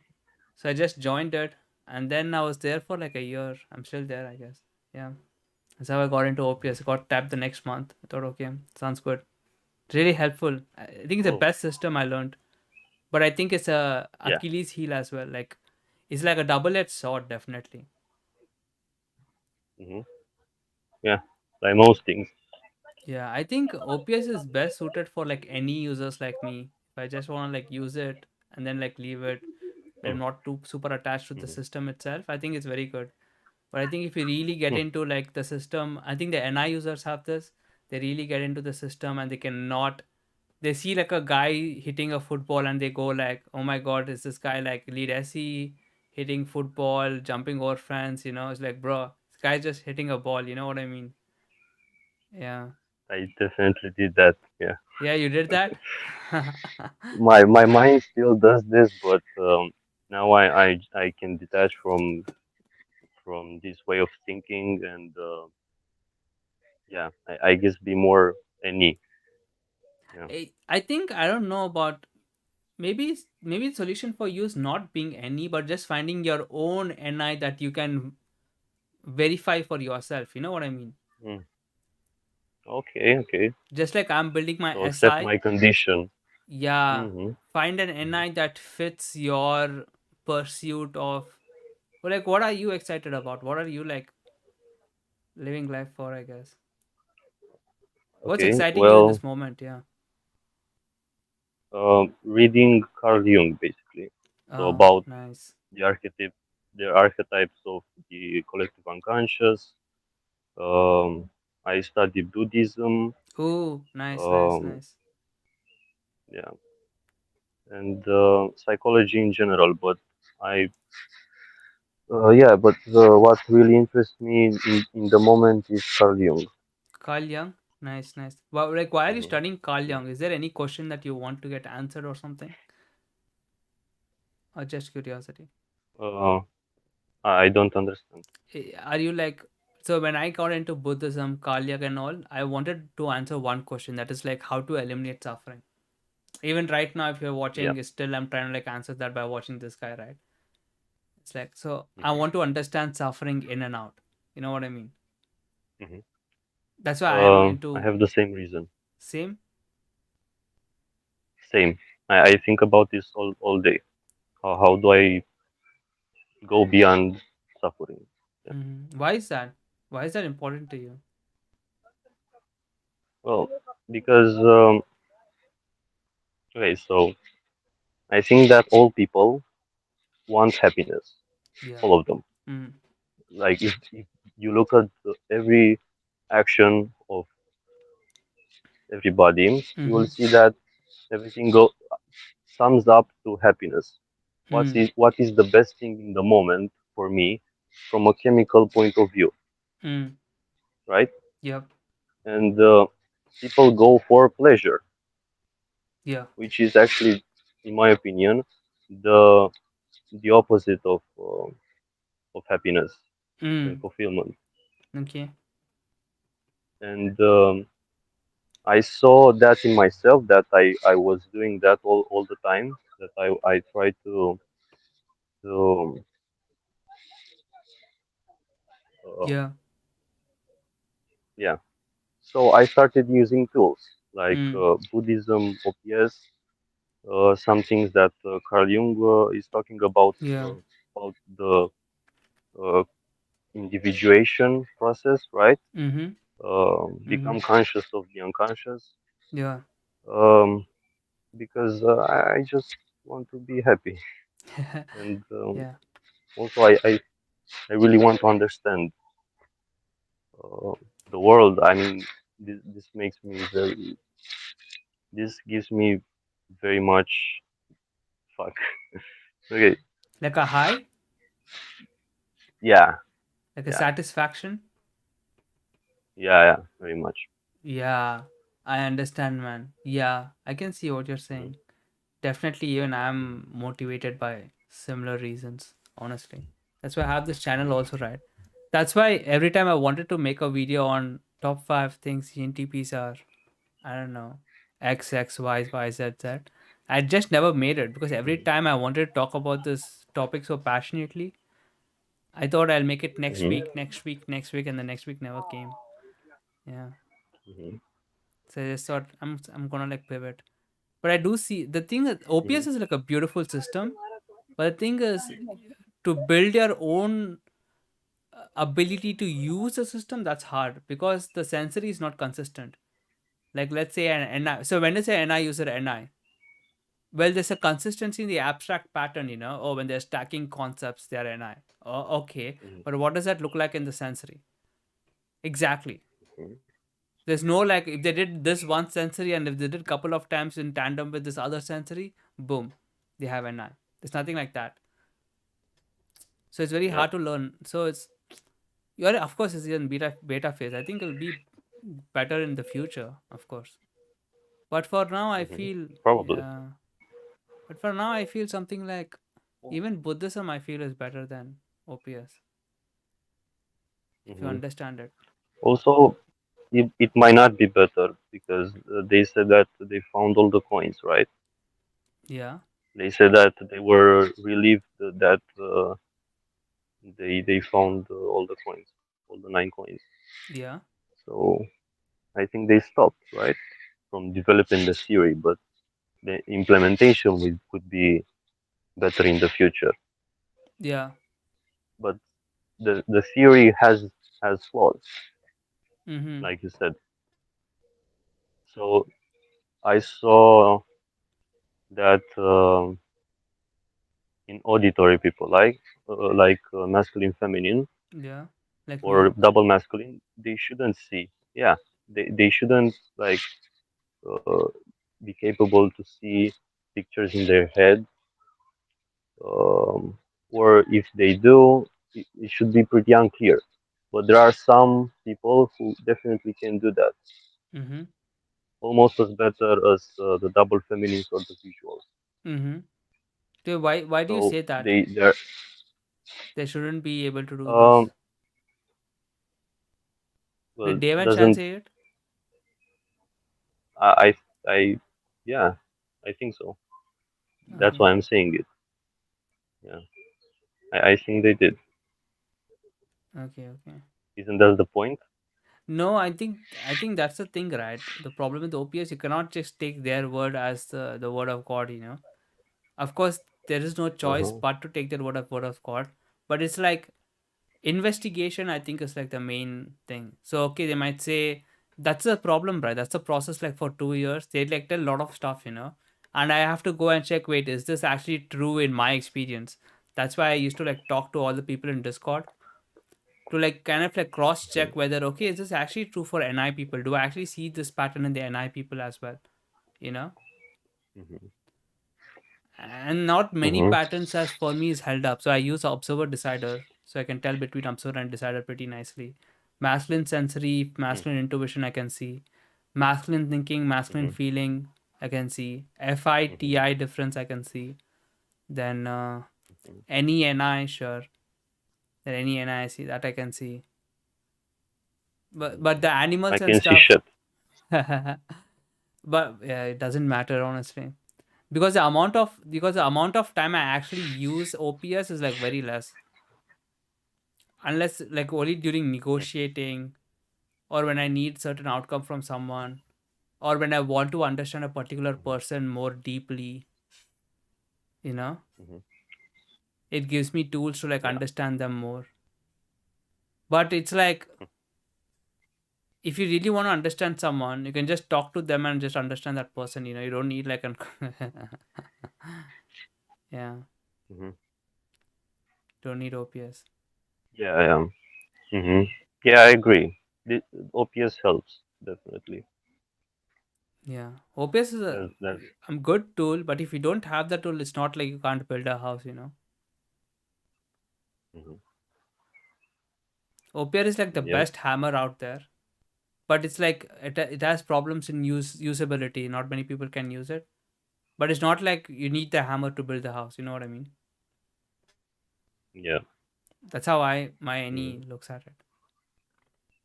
Mm-hmm. Yeah. Yeah. So what I was trying to type in chat Hmm. is that it's very hard for me to get that same perspective as you, I understand. because I was very immersed in it. I was trying to explain everything to it, and just recently I became more detached from it. That's good, man. Congrats. I think there's like a process I, for all I, this. I was Yeah. yeah. It really felt like I was blind Yeah. You know, for it's like a funny. year. You're not the first NI user to tell that to me. Most of the NI users go through this like their Really? phase. Yeah. Especially like demon NI users, like holy shit.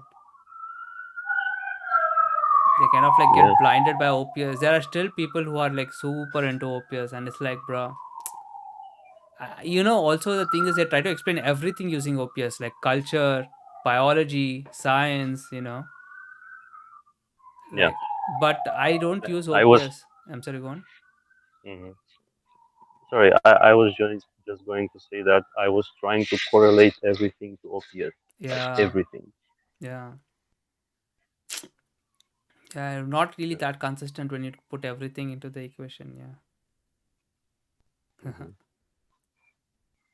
I think the thing with OPS is when you the thing is it only applies with you're dealing with people. That's all. If you Hmm. are in a situation where you're talking to a human or a group of people, you can use OPS. That's the extent I use it for. Maybe understand collective ego to a certain extent, maybe. But I have better tools than OPS to understand that are much more like scientifically rigorously tested and you know like different stages of development, 6 stages of ego. Do you watch actualize.org? What did you say? Do you watch this site called actualize.org? No? I don't Yeah. think so. No. You can watch him if you like this kind of stuff. He's also Hmm. an NI user, lead NI user. But I follow him and Okay. his views of life and everything are pretty consistent as well. Hmm. Hmm. That I feel is like better than Okay. OPS. If you're like a little bit spiritual like me. The Hmm. NI Hmm. user. Basically every religion, everything is about just noticing your self deception. How do you Yeah. notice your self Yeah. deception? That's it. Even OPS is that tool. So OPS is just showing you different patterns of which that you're deceiving yourself. But once you notice Hmm. these patterns, you no longer are the pattern. You're like Hmm. free from it. Even Buddhism is the same thing. It's basically just proving it. OPS is proving that we are blind to some extent Yeah, that's it. and to different things. Yeah. We tend to. Yeah. It's like OPS is saying, I'm blind, and I'm blind because of this reason. That's it. I'm blind Yeah. because of these coins. That's all OPS tells.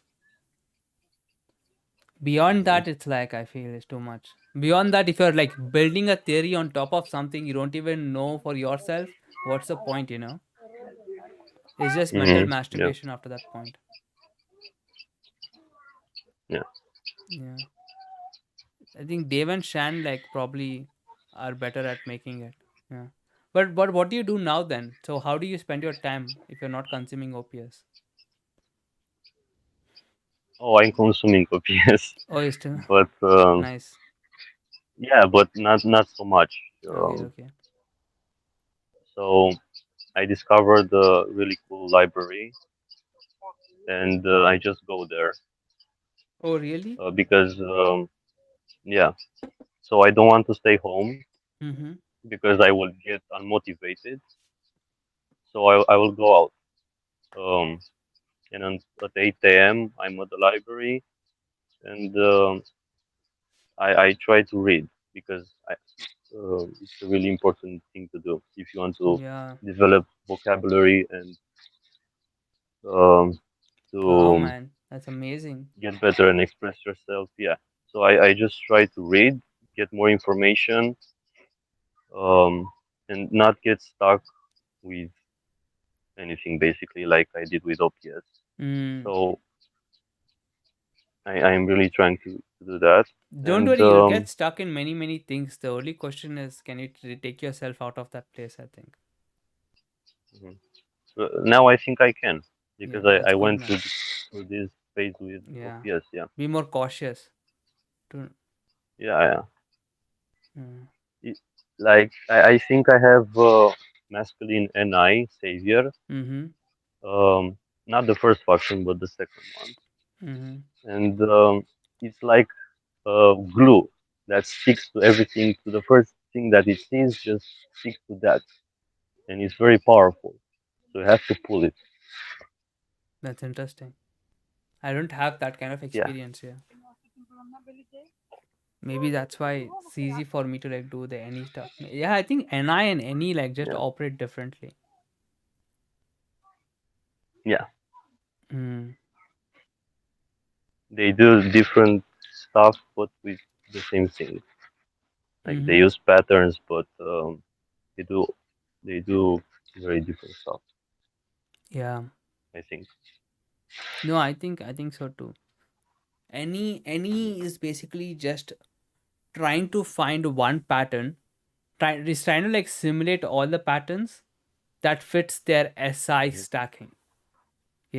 So if I'm like stacking like a bunch of SI like sandwich, it's just trying to see that Okay.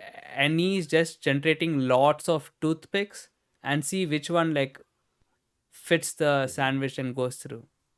NISC is doing the opposite. Mhm. It's collecting all the sensory, stacking that as a sandwich, and it's seeing okay which concept. So and so SE yeah. So NI would be stacking the concepts, right, and it would just be gathering all the sensory, and it's seeing okay which Mhm. it's like which concept fits all the sensory in a particular way. You know what I mean? So now that you gather you keep Yeah. gathering sensory, and you want to have one concept that keeps, how do I say, making sense. That concept shouldn't break. If 1 plus 1 is equal to 2, even Mhm. after like watching a soccer match, also it should be 1 plus 1 equal to 2. You know what I mean? It cannot be like 1 plus 1 equal Yeah. to Yeah. 3. Mhm. Yeah. Yeah, Definitely. Hmm. yeah. But but all this understanding, it's like it helps. It helps definitely in introspection. But trying to apply it to other people also, if you just want to understand them, I think the extent. Because OPS also is like a little bit Hmm. fear driven. Everyone Yeah. is driven by fear, and you're seeing like the darker sides of a person. So if you want to motivate them, Hmm. you need options that are much more loving. Yeah. You can't motivate Maybe someone. I didn't think. Yeah. I didn't think about that. Yeah. I tried to help people with OPS. It didn't work. but Yeah, yes, yeah, you notice that it very, didn't very work. soon. It won't work. They're much more resistant to it. If you really want to help people, it's just the best thing you can do is create a space that for them that is so loving that they can come up and breathe, and then if they choose to heal themselves, they can heal. But your job is That's good not to like advice. heal Yeah, them, but to just to create a space where they can come up and heal themselves. yeah, that's really good advice. Yeah, that's the best anything anyone can do. Because end of the day, even if you noticed, the only person who can help you is you, right? But it's easier when you're talking to Yeah. someone else, of course. hmm You know what I mean? hmm Yeah. So, what are you doing in your free time? You see, right, like this, I'm trying to become a VTuber. So VTuber is like I have like a model like this. I'm basically trying to become famous. I like Japanese cartoons called animes, in that they have this thing where they have like a virtual model and they have like this huge audience and stuff like that. So basically, I want to become like an entertainer, but also have like this very deep side to me as well. I have a very deep side, but I don't have a very entertaining side. You know what I mean? Anti SF problem. I'm an Yeah, anti, but I don't have the yeah, yeah. SF. So I'm trying to like, get into an Yeah. SF industry so that I'll have to work for the SF, but I already have the anti, so that it automatically make me stand out when they compare me to like other SF people who are like already good hmm at singing, Like, dancing, and all that stuff, but they don't have like a deeper side of. yeah, like Eminem or Tony Hawk. Yeah. Yeah. It's like, yeah, I want to become an entertainer who has like a very deep side. You know what I mean? Yeah. Yeah. So that's what I'm hmm trying. That's why I actually applied for becoming a VTuber. So so I thought, you know what? That'll take like 1 month for them to like reply back and to check whether I got in or not. And if I get in, man, hmm that's like crazy. But I thought, you know what? Why should I wait for them to say whether I got in or not? I'm just gonna like start doing this VTube thing and see where it goes. Yeah. So I That's thought, ambitious. yeah. Hey, you only live once. Good Why luck. not dream big? Dreams are free. Uh-huh. Yeah. All right, man. Then I guess it's getting late for you as well. But I really Okay. loved, Okay. but I really Um. loved you coming here and talking to me. Yeah, really insightful. Loved your sharing. Thank you. Yeah, Thank you. probably the best part of my hmm stream that probably no one would watch, so you don't feel bad. It's like 4 hours in the stream. Yeah, 8 more hours to go. All right, man. I'll see you. 8 more. 8 more. Yeah, Fuck. Okay. yeah. Yeah. 8 more of Well, watching good that luck. black and white guy. Yeah. What Yeah. is love? Well, You see, keeps talking like that. Yeah, take a lot of notes. Then. yeah, definitely, man. Thanks a lot. Yeah, okay. All right. Thank you. Thank you All right, very much. Jason. Bye bye. You too. Have a Bye. nice day too. Bye.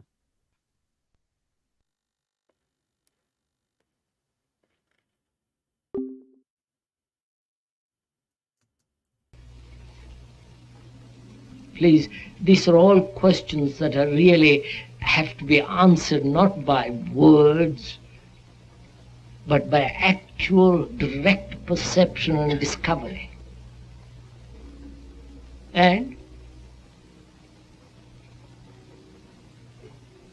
to find out anything, these are all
questions that are really have to be answered not by words, but by actual direct perception and discovery. And to find out anything new requires tremendous inquiry, meditation. You don't just get it by just coming to a meeting for an hour and thinking one has to work tremendously hard. You do work very hard to earn a livelihood, to go to office every day. But this requires much more alertness, much more careful examination. And one doesn't have the energy, the patience, or the interest, because this is non-profitable. It doesn't bring you any profit, financial or any other way. Is the action of love the permanent escape of suffering? Do we know what suffering is? Do you really know what suffering is? Only we know it when we remain with it, right? We don't remain with anything.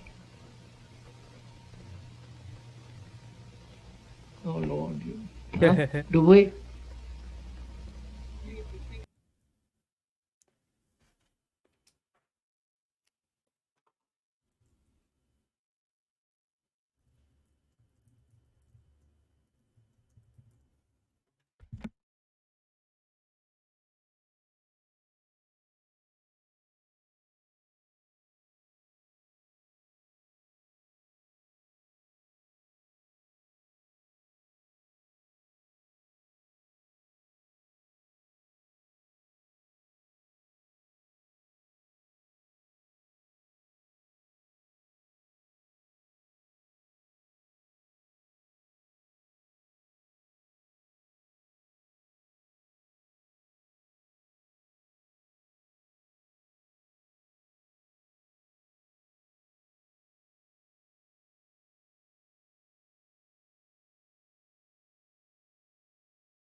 we think about it.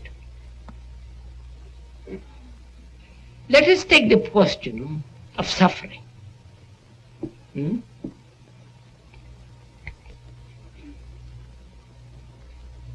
Is it, first of all, is it possible to end it? Totally, without becoming hard, brutal, brittle, and all the rest of it. And to go to the very end of it and find out. Can we do that one thing this afternoon? Huh?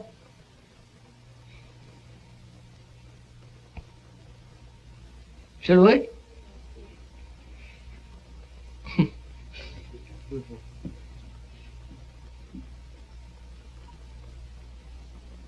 I suffer. Why do I suffer? And what is this nature of suffering? I suffer because I've lost my son, my mother, sister, or somebody doesn't love me, or I cannot fulfill, or I'm thwarted. I haven't got a good brain and somebody else has a good brain.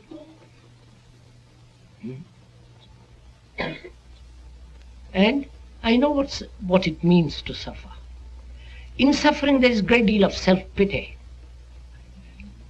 And suffering, I want to escape from it, because I don't know how to resolve it.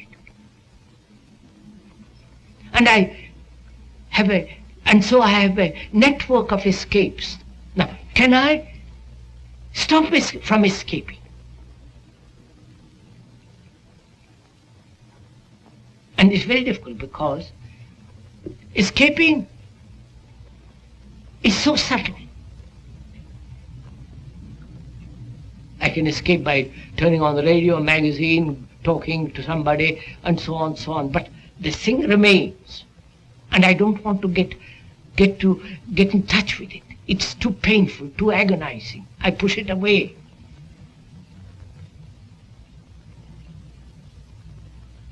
So can I stop from escaping altogether and just look at it, live with it, know it? Not suppress it, not control it, not sublimate it, not do all that kind of idiotic stuff, but get to know it, live with it, go into it. You say, be quiet. You do give an answer. And that, why just be quiet? Why not speak? Why not see? Why not hear? Why not do? Why not think? So we went into that. We have thought a great deal about suffering. Volumes have been written by religious people and all the rest of it. And yet we suffer. Suffering apparently is a daily affair. And a man asks, is it possible to end it?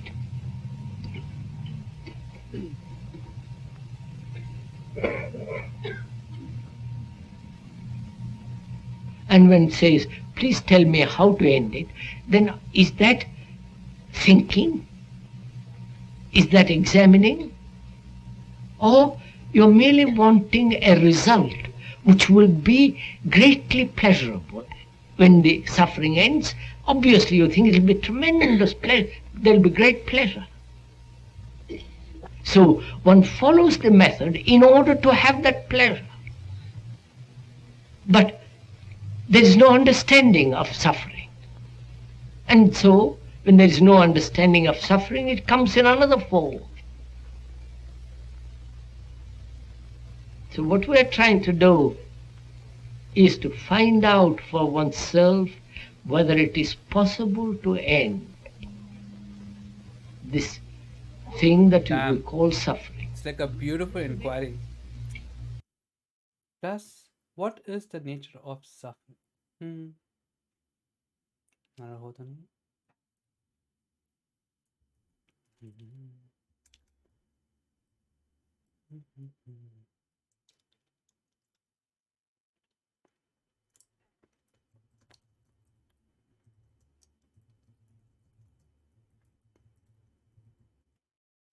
What is nature 24, 35?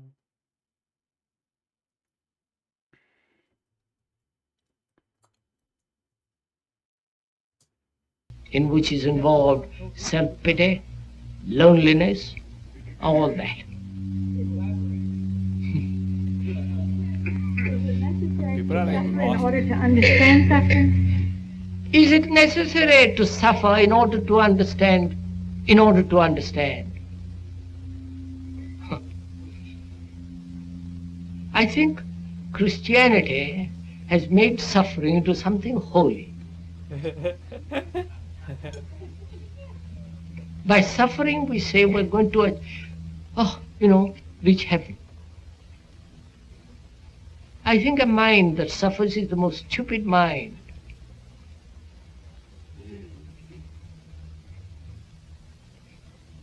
It doesn't end it. So please, sir, I'll come back. What is it we're asking about? What is we're all wanting to find out?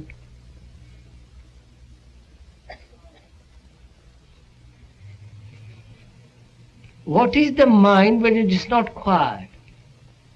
All right. Most of our minds are not quiet, are they? Ceaselessly agitated, active, thinking about something, or soliloquizing, talking to itself, imagining. It is endlessly restless, isn't it? Hmm?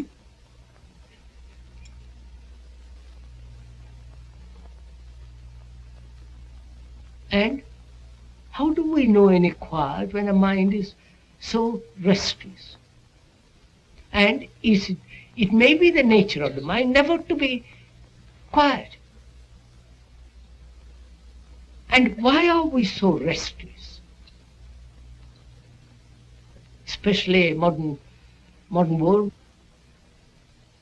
My tendency, my demand for a particular satisfaction has not been satisfied.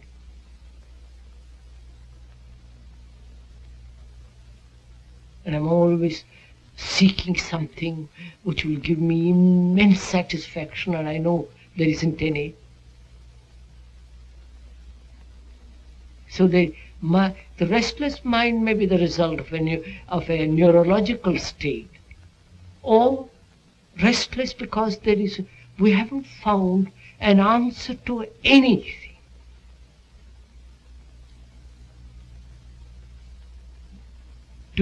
An answer in the deep sense of the word to fundamental issues. Therefore, it's nothing to do. It's like a leaf driven all over the place. And without understanding the nature of one's own thinking, which is self-knowing, quietness of the mind is not possible. And to know oneself is the beginning of wisdom. Not in a book, not in psychology, all that. Wisdom is in knowing oneself. It comes out of the soil of self-knowing. Why do you think the negative aspect of a restless mind, a active mind that regards right now the creative mind? This has been the fifth of 8 programs presenting the talks of Krishnamurti. Subsequent programs in this series are titled Questioning, Living and Death, and The End of Conflict. Again, this is a very difficult word, creative.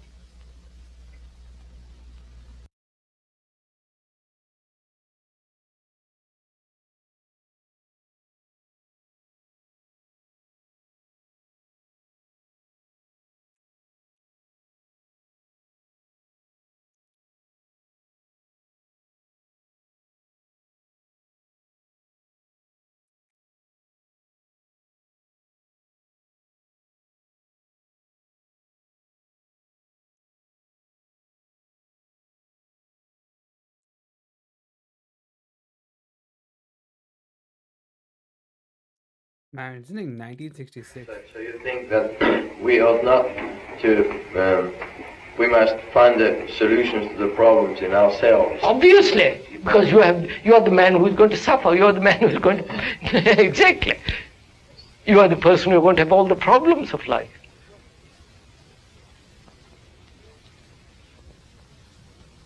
This series of talks by Krishnamurti represents the first time that he has permitted any of his talks or public appearances to be filmed.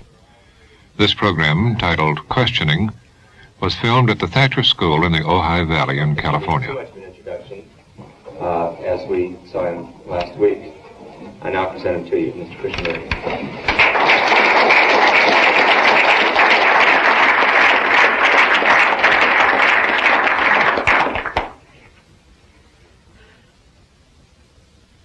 All the things we talked about the other morning. You know, it is really quite difficult to ask questions.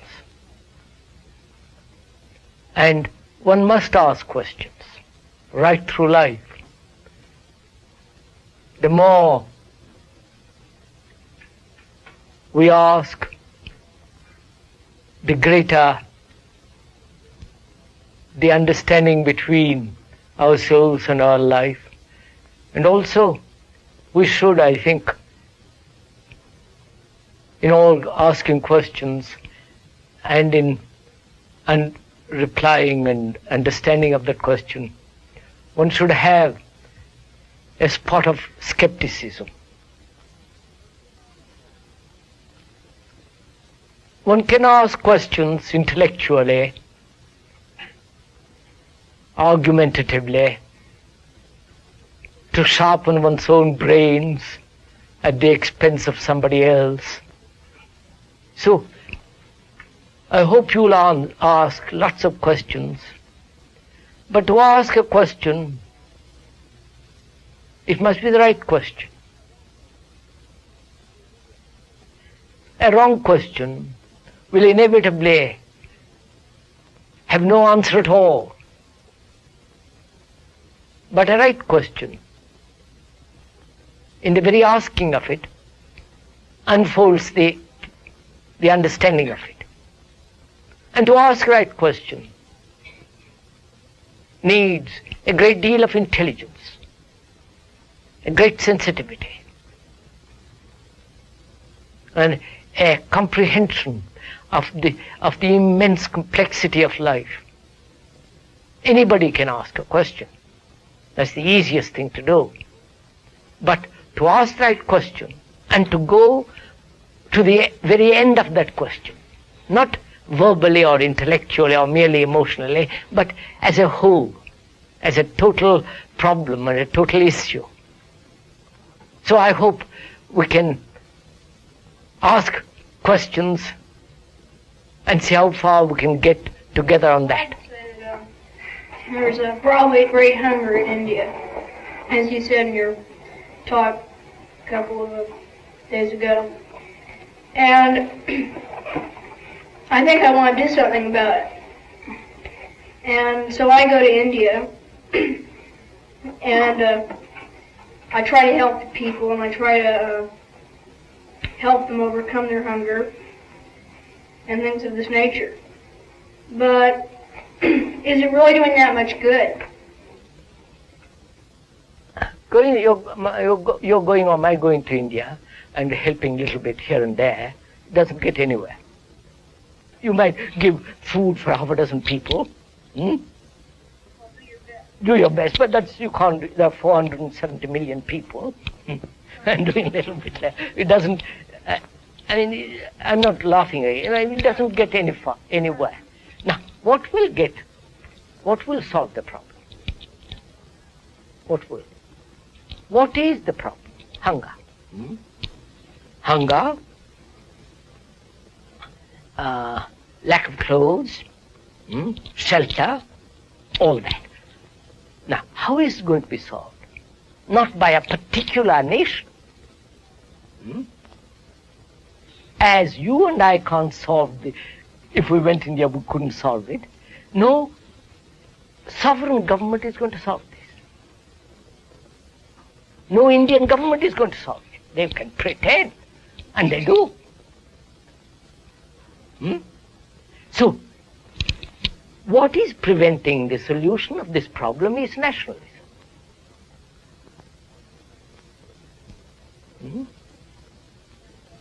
My flag, my country, your country, and the division that takes place geographically, which is exploited by the politician. That is the factor, one of the major factors of preventing the solution of starvation, of feeding the people. Now, science has means of giving food, clothes, and shelter practically to everybody. It's not being done because of you are a British, I'm an Indian or Russian. We have our ideology and you have your ideology. Your king and my king, your army and my army. All that's preventing us. So it's a world problem, not individual or nationalistic problem. Right. How do you suppose that we'll be able to overcome these nationalistic barriers? Okay? First, one has to be free of it oneself. Wait. One has to be free of it oneself. Neither American nor Indian nor right. Then get up and talk, shout, do anything for the not for the little things, but for the major issues. Then perhaps you will sow some seed that will take root. That's all. Now, if every human being, educated, cultured, who is really serious, wants to solve this problem, he will do something.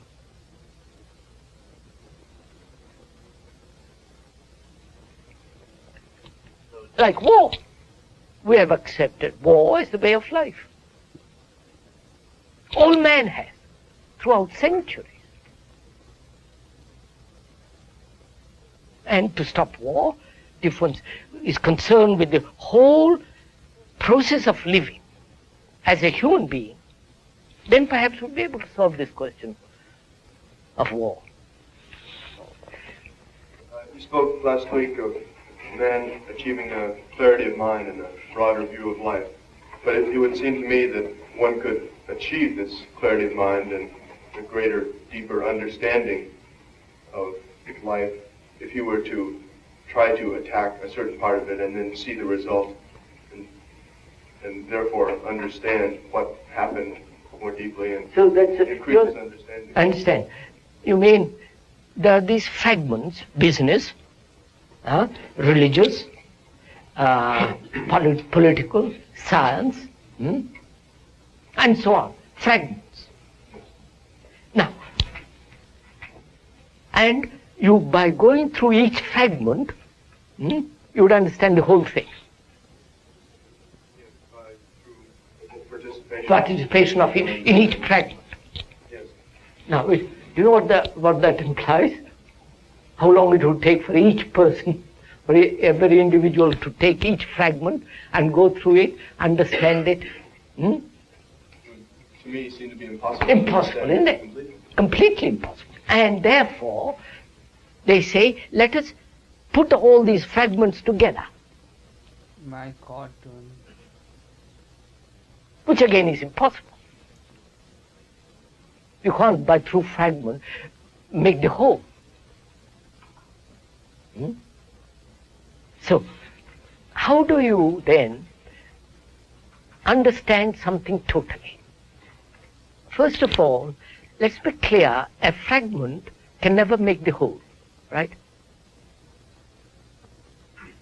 And putting the fragments together is not the whole. And also that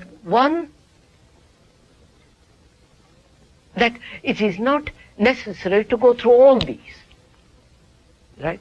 Through all the fragments. It's like saying you must get drunk to understand what sobriety is. And then that life is too short. You can't go through all of it. So if that is clear, then how does one see the whole of something? whole of life, life including sorrow, death, love, family, politics, economics, amusement, entertainment, the misery, all that. Now, how do you see the whole of that?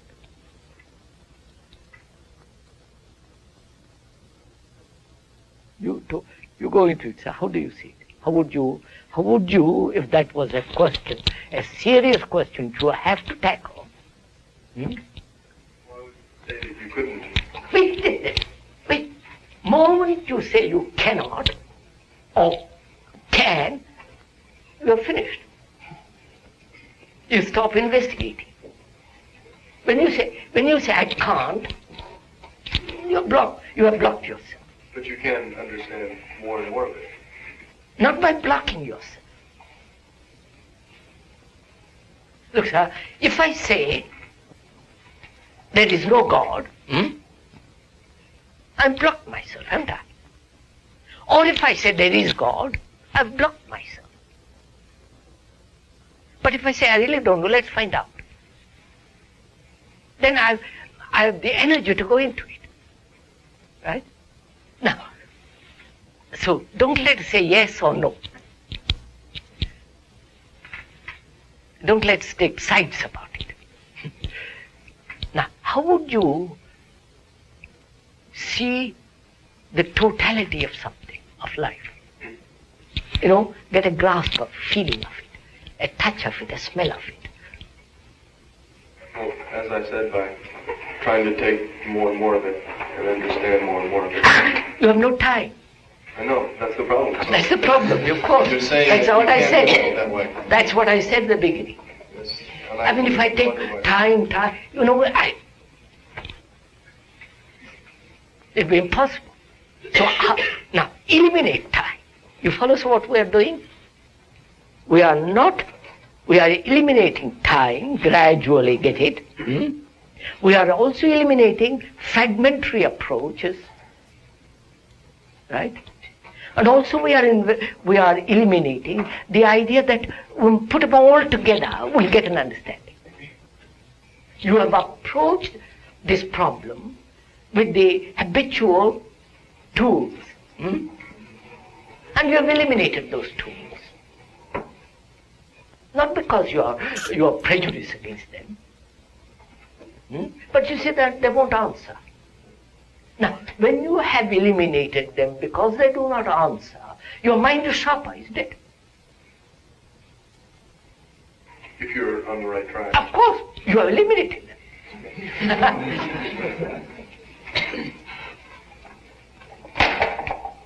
Right? Right. Your mind is very sharp because it is no longer following the traditional approach. Right? But he must have some experience in order to see it. No. To see the whole thing, you need a very sharp mind, very clear mind.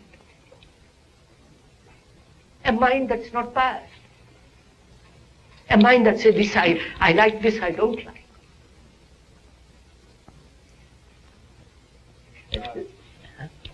The mind that is in a pattern or expects to be led, it won't ever see the complete truth. But does that necessarily mean that the mind that is free will see the truth? If you want to see the view of that valley from the hill, you take a survey of the whole thing, don't you? That means your mind is no longer merely fixed on the Thatcher school or a particular school. You look at the whole valley.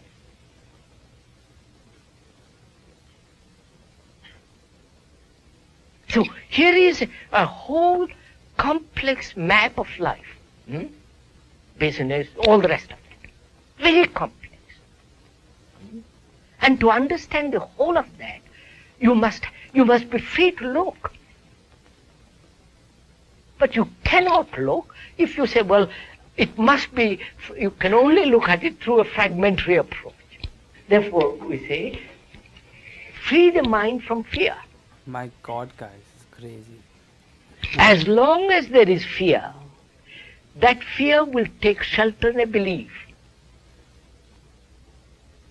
Christian or doesn't matter what belief.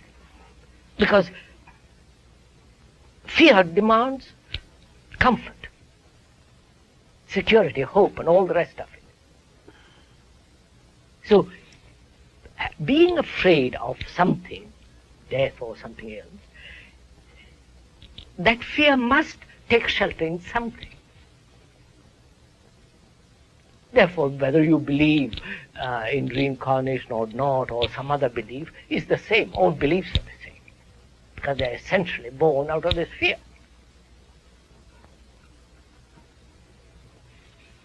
So really the question is, can fear be eliminated altogether? And that's why the religions and the ancient cultures have said, believe not knowing. Yes, sir. Well, then to eliminate fear of death, say, from the mind, one must know what death is. How must you? No, how can you know? Wait, sir. How can you know what death is when the mind is afraid of death? When I'm afraid of you. Right, but you can't get rid of your fear unless you know what it Wait, is. sir, wait. I'm afraid of you. And therefore, I always take shelter. I never look at you. Right? I barricade myself, I invent a lot of ideas, prevent myself from looking at you. Right? I can only look at you when I have no fear. And what am I afraid of? Not of death, but of something I have known. My family, my job, my daily routine, every the things I have. And I'm afraid of losing them. I'd like to know your thoughts on that.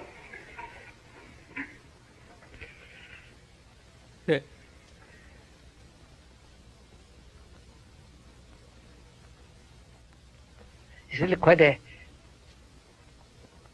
complex problem. You can't just my thought or your thought. I think opinion has very little place when we are faced with direct things of life. Most of us are guided by our personal inclination or personal idiosyncrasy, or compelled by circumstances, which are all very small affairs. But a problem like death is a problem of man. Whether he lives in China, India, or in Russia, or here, it's a problem which man has struggled with through centuries upon centuries. And the Egyptians, say, for instance, lived. For them, death was much more important than living.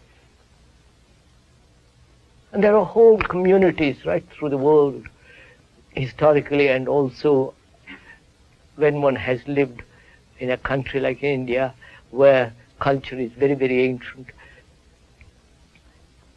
There were all kinds of ideas, beliefs, dogmas about death. Death being, one is frightened of it. Frightened of that thing called death, which is going to put an end to everything. So they invent theories, like reincarnation. You know something about it? Either you choose that or the Christian belief, which depends upon your conditioning. If you are a Christian, naturally brought up in a Christian world, you will accept that, the Christian dogma. Now, if one can put aside the Asiatic belief and the Christian belief and every form of personal hope and despair, and then we can investigate the meaning of death. You see, as long as there is fear, the unknown, death, becomes a tragic affair. I don't know if, So, is it possible, first, to eliminate psychological fear altogether?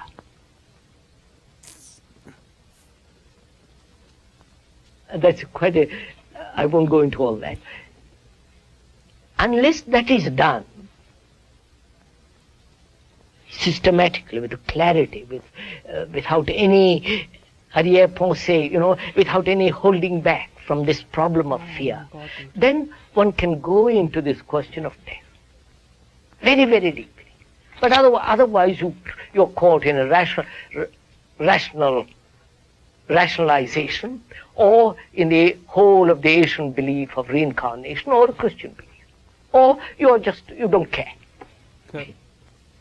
But it seems to me a society or a community or a group of people who are not concerned with death, have no foothold in life. You know what I mean? Have nothing. Therefore they become terribly superficial. That's what's happening in this country. Terribly mundane, physical, and no culture can stand that. Do you agree that the fear of death is the fear of losing your possessions, the joys of life? Partly. Well, if that's so, then the person who has reached the state of clarity, who has cast off all his fears and the fear of death, therefore he wouldn't, the joys of life wouldn't mean anything to him. Is that... Now, that's just it. Why not? How do you lose the fear of death? By not fearing the things that you... No. There must be much more positive action than that. You must die every day.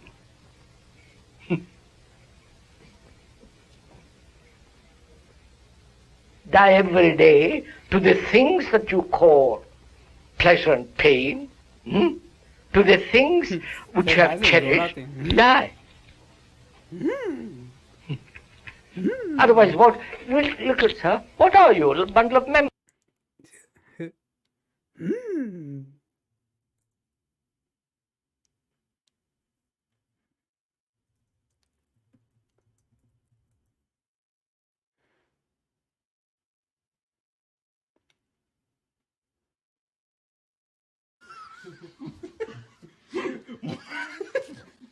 What weapon does a fat Jedi use? A heavy saber.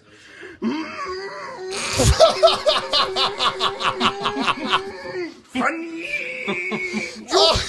Oh my God! Hold it in, dude. Okay.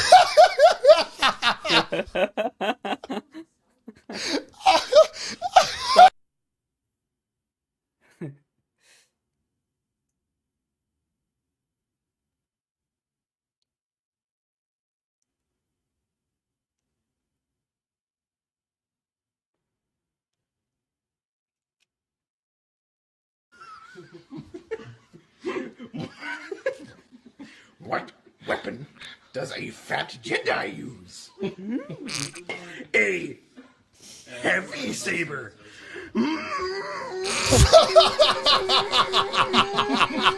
Funny. Oh my God! Hold it in, dude. Okay.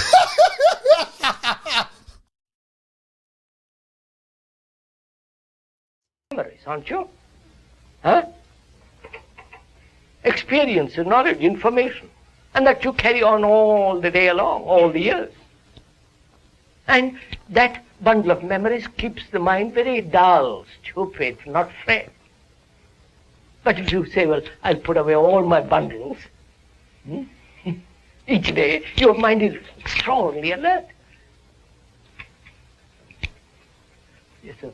So if you were to do this, die every day, and to get rid of all your fears, to reach this clarity of mind, and to have an extremely sharp mind, would not you then be completely isolated from anything, from the world, from life? All right. Why should you be? Why should you not be isolated? What is the world? Well, that's fine. I think it can be very good. But then, if you are going to do anything with this clarity of mind, such as change the world order, then you will change it. Then you will talk, right, push, but you won't belong to the messy world. in order to change it, you do have to approach a part of it. For instance, approach again. Take the whole of it, not just parts of it. Tackle the whole issue, not just one part, partial issue. So look. So far, no one has been able to do this. Oh, then let's do it.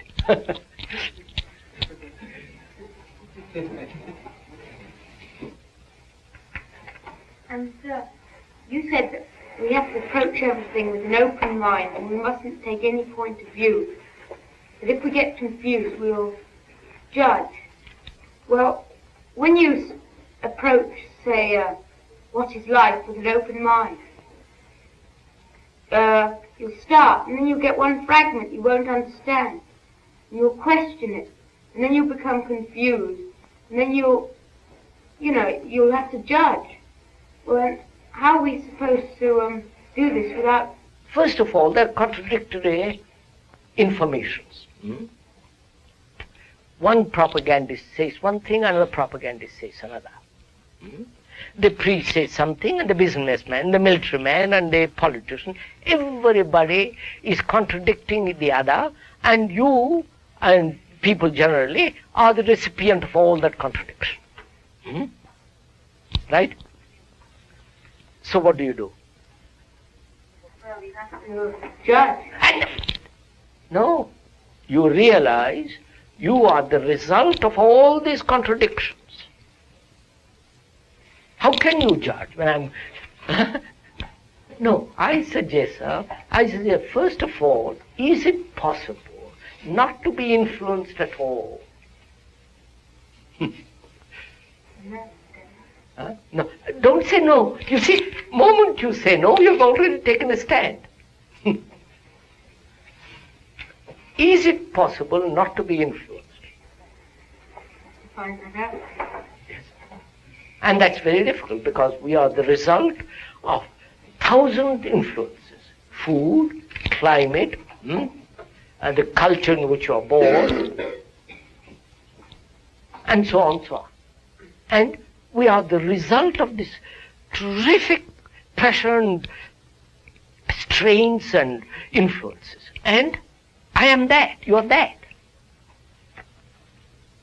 And so how do you free yourself first from the influence, from your conditioning, and then you can ask the question, how am I to keep clear all the time of confusion? Then it's very simple, you're not confused. If we think that Jesus is the Son of God, it limits us. If we think that he was some man who talked wisely and tried to teach people, it helps us to understand him better. Do you think so? I should think so. No. No, to me, you see, sir, that's not very great importance. What is great importance is not what somebody said or somebody did or did not. Can I, as a human being, lead a different kind of life? That's all. That is the crucial point. Not what Buddha, all the people have said, well, may be true, may not be true. What is important, what is essential and urgent is, can I live a different life altogether? This has been the 6th of 8 programs presenting Krishnamurti, whose extraordinary approach to the fundamental questions of our time has attracted wide attention in Europe, Asia, and America. This program was filmed at the Thatcher School in California.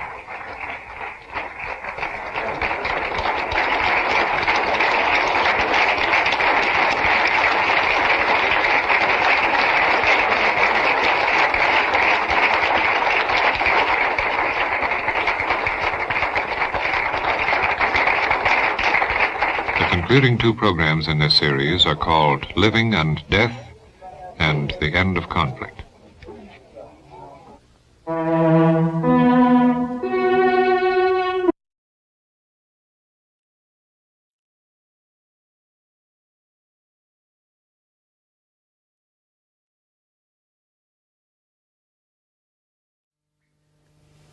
After this morning,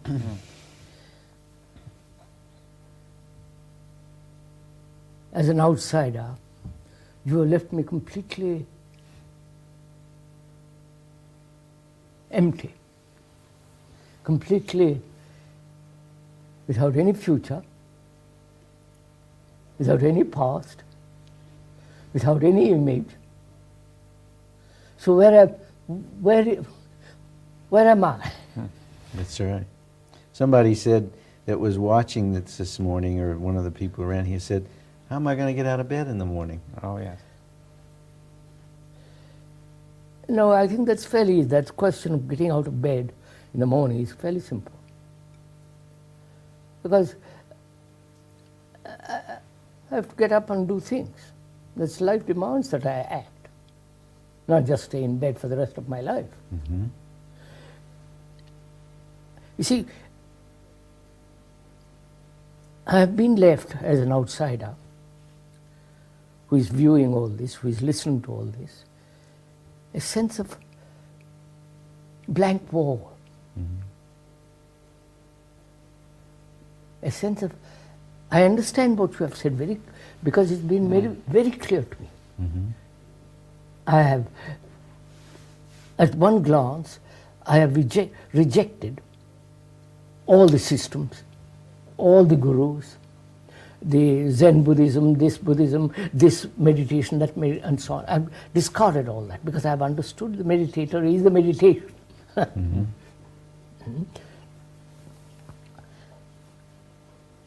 But I still feel, have I solved my problem of sorrow? Do I know what it means to love? Mm-hmm. Do I understand what is compassion? Live, not understand. Intellectually I can spin a lot of words.